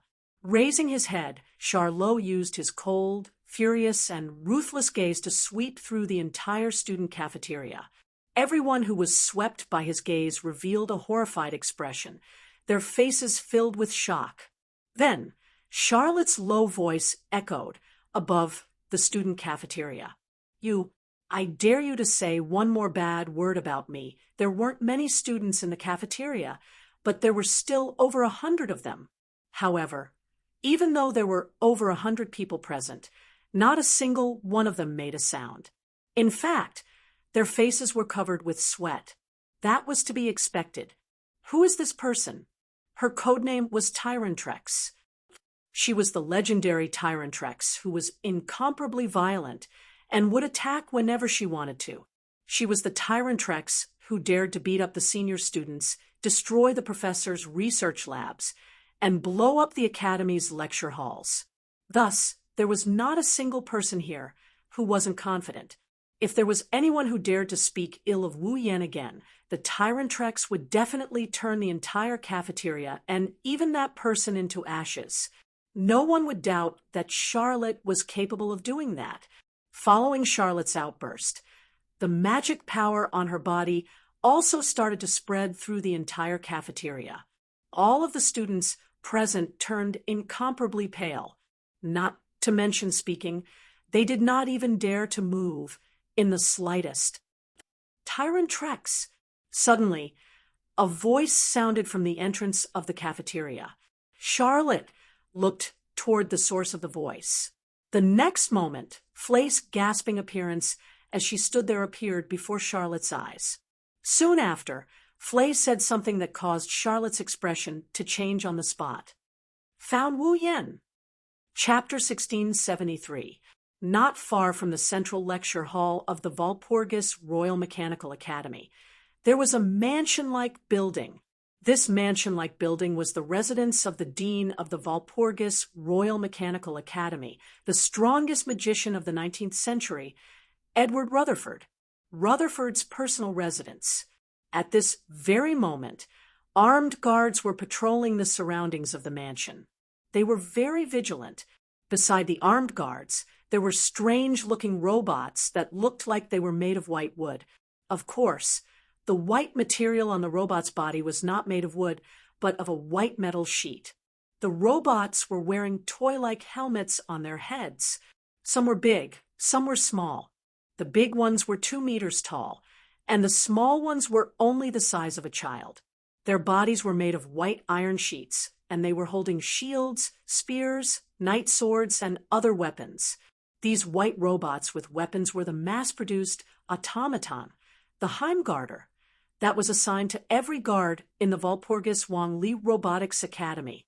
In terms of performance, these mass-produced automatons were naturally not comparable to the real high-level automatons. However, as a mass-produced automaton, their performance was not much weaker. At least, in terms of individual performance, the Heimgarter series automaton's performance was not any weaker than the Garm series automaton's performance. However, at this moment, each of the guards was equipped with one such automaton. At the very least, there were 20 to 30 of them following the guards around the dean's mansion on guard. Such tight security. Even if the opponent was a real Demon King level puppet user, it would take a long time. It would take a long time to break through, let alone an ordinary puppet user. It would be impossible for them to break through such defenses. It could not be helped. Last night, the dean was almost assassinated. He almost lost his life. If it was not for the Academy's #1, Magnus, who knew if the dean would still be alive. Under such circumstances, how could the upper echelons of the Walpurgis Royal Mechanical Academy not be on alert and increase their defenses for the dean? Moreover, their enemy was the Scarlet Eyes, who was on par with the marshal. It was necessary to be on guard. While the guards were patrolling around the dean's mansion with their Heimgarter series automaton, on the rooftop of a building not far from the dean's mansion, a few figures were overlooking the scene. 21, 22, 23, 24, 25, 26, 27. Nagisa counted with her fingers and was speechless. 27 automatons and 27 guards. Are we really going to break in? The best way is to bypass the guards and use spatial teleportation to directly teleport into the mansion. Natsuki opened her parasol and placed it on her shoulder. She looked down while shielding herself from the sun. But it seems like that's not going to work. It was hard to detect, but anyone who was sensitive to mana would be able to notice it. Around the dean's residence, there was an extremely dim, semicircular light film covering a radius of 10 to 20 meters, protecting the residence within. There were also some obscure runes on the light film. They were moving slowly like water ripples. A barrier? Wu Yen stood in front of the girls, and he frowned when he saw the light barrier that normal people wouldn't be able to see. From the looks of it, it seems to be a barrier that can isolate the transmission of magic power, right? Mana from the outside won't be able to enter the barrier, and mana from the inside won't be able to reach the outside. Naturally, Magic from the outside won't be able to affect the inside. That's the nature of the barrier. Natsuki said calmly, "If that's the case, even if I teleport into the barrier, my mana will be cut off the moment I enter the barrier. In other words, teleportation will only bring us to the edge of the barrier. The moment we touch the barrier, the teleportation will fail and will be revealed." Wu Yan stroked his chin. "If that's the case, we won't be able to teleport into the barrier. We won't be able to blow up the dean and his mansion. So the conclusion is that we have to break in?" Nagisa seemed to be excited and nervous at the same time. "Then we have to, that's right." Natsuki nodded. "If we want to enter the mansion and find the dean, we'll have to fight the guards. If that's the case, we might as well just barge in." Wu Yan made a decision. "Take down all the guards." Ikaros and Astria nodded without hesitation. Nagisa and Kanon were a bit nervous. Natsuki looked at Wu Yan with a meaningful look. "Why do I feel like you're excited?" "Am I?" Wu Yan had an innocent look on his face. "I'm being threatened. I'm being used. I have no choice but to kill the dean. How can I be excited?" "What are you up to now?" "Nothing. It's nothing." Wu Yan smiled as he looked at the dean's mansion. "I'm just thinking about how the strongest magician of the 19th century didn't even bother to pursue the matter. He didn't even send anyone to hunt down the assassin. Instead, he hid in his mansion and waited for the assassin to come. It's hilarious." Ikaros, Astria, Nagisa, and Kanon were confused by Wu Yan's words. Natsuki smiled as she thought of something. Wu Yan suddenly voiced out in this inexplicable situation. "Then let's go." From the moment the headmaster had returned to his residence last night, the surroundings of the headmaster's residence had been strictly forbidden. Apart from the guards, even the disciplinary committee members were not allowed to enter without the headmaster's orders. That's why it's easy for the security guards to patrol the area with their Heimgarter automatons. Other than the dean and the security guards, no one is allowed to enter the mansion. As long as the intruder isn't the dean or the security guards can arrest the intruder on the spot. It's that simple. However, the simpler something is, the easier it is to make a mistake. The guards were only focused on patrolling and trying to find people who had entered the place, but they had completely forgotten about it. There's a possibility that the intruder will attack them. Whoosh! Just like that, a gust of cold wind started blowing around the dean's mansion. The temperature gradually dropped, even dimming the sunlight that shone down from the sky. A gust of cold mist mixed with white cold air suddenly blew in from all directions, instantly covering every corner of the scene. What's going on? What's going on? The guards did not even have time to activate their own mana before they were shocked by this sudden scene. By the time they realized that something was wrong, pieces of crystal clear ice crystals were quietly falling from the sky like snowflakes. One of the guards didn't even notice that a snowflake-like ice crystal had landed on his shoulder. Clink! Immediately, the ice crystal bloomed like a lotus flower, and with a light, crisp sound, it turned into an ice flower. Then, the ice flower started spreading on the security guard's body. The guard didn't even have time to react. In less than a second, his entire body was covered in a huge ice flower, and he was frozen. Chapter 1674. Ding! All the guards turned their heads to look in the direction where the sound came from when they heard the crisp sound. Immediately afterward, the group of guards saw with their own eyes that one of their companions had a vigilant expression on his face. He was completely unaware of what was happening to him. Without being able to react at all, he was frozen by a huge ice flower.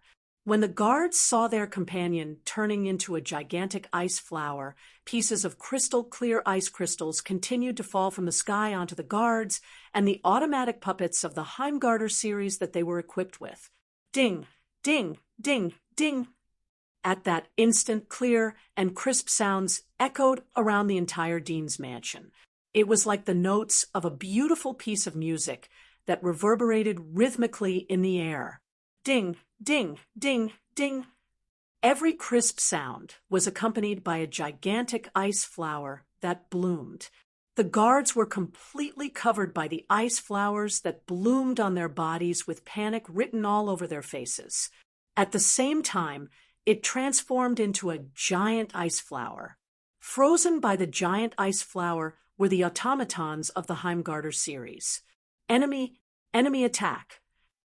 The guards finally understood what was going on. One by one, they yelled at the top of their lungs. However, it was already too late when they realized what was going on. Ding, ding, ding, ding. Pieces of ice crystals silently fell on the bodies of the guards one by one, making light sounds. The gigantic ice flowers bloomed one after another and froze the guards one by one. The guards could only look on in panic, surprise, and horror as the ice flowers bloomed one after another. They were frozen in the ice flowers like specimens. The expressions of panic, surprise, and fear were still vividly displayed on his face. They were also reflected through the translucent ice flower. In less than a minute, the guards and automatic puppets of the Heimgarter series around the dean's mansion were all frozen by the gigantic ice flowers. They were distributed around the dean's mansion lifelike. The entire place fell into a dead silence, not far from the dean's mansion, amidst the white cold mist that blew in the air. A few figures slowly walked out, looking around at the guards and automatic puppets of the Heimgarter series that were frozen in the gigantic ice flowers. Wu Yan curled his lips. Nice to look at, but useless indeed. 27 guards, 27 Heimgarter series automatic puppets with high performance were all frozen in less than a minute. It was said that among the guards of the Walpurgis Wang Li School of Mechanics, most of them were outstanding. Most of them were outstanding puppeteers and graduates who had completed 4 years of school. Each of them was comparable to a glove holder in terms of strength. They were not weak.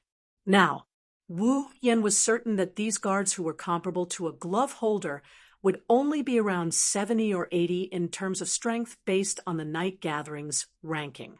Although a large part of the reason was that the guards were careless and were ambushed, that was why they were taken care of so quickly. But no matter what, 27 puppeteers and 27 automatic puppets were taken care of in an instant. It was a little unreasonable. With Wu Yan's strength, he was qualified to make such a comment. Natsuki. He looked up. Looking at the dean's mansion, Wu Yan spoke softly. How is it? I'm fine. Natsuki's figure suddenly appeared beside Wu Yan. I've checked it. It's just a barrier that isolates the transmission of magic. It doesn't have any defensive properties, and it doesn't have any trap effects. There's no need to remove it. Just go in. Okay. Wu Yan lifted his feet and led the group of girls towards the entrance of the dean's mansion. Suddenly, a voice called out to him. Wait! As the voice sounded, a huge black shadow appeared in the sky. A giant dragon with a steel-colored body flew out from the forest in the distance. It rushed into the sky and circled around before it descended from the sky and landed heavily on the ground. Bang! A muffled sound was heard. The ground shook slightly. The ground where the giant steel-colored dragon landed cracked, and countless rocks scattered in all directions. The moment the giant steel-colored dragon landed on the ground, figures jumped from the back of the giant steel-colored dragon, one after another. They were none other than Charlot, Flay, Raisin, Ye, Sigmund, and the 5 Garm series automatons that he had found. Yen. Charlot took a step forward excitedly when he saw Wu Yan and the group of girls standing in the center of the giant ice flowers. However, When he saw the guards frozen in the ice flowers, his gem-like eyes widened.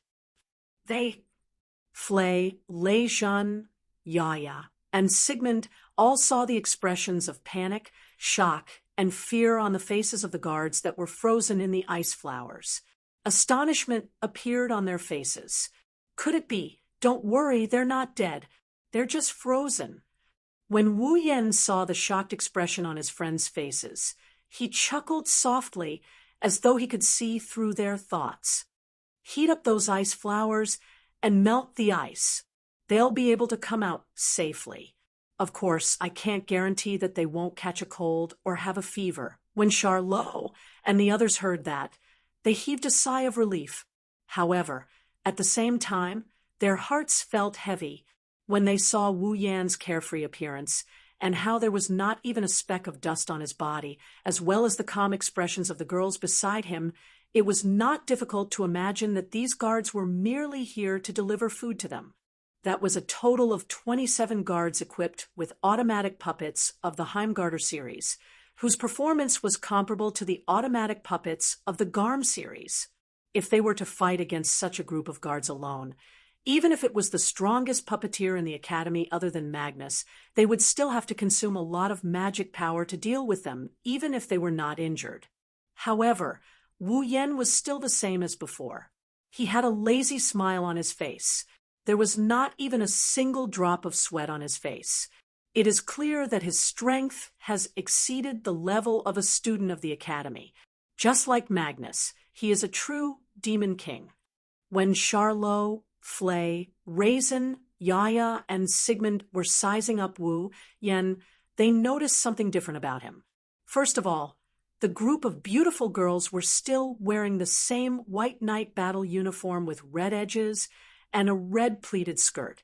However, Wu Yan didn't wear his usual academy uniform.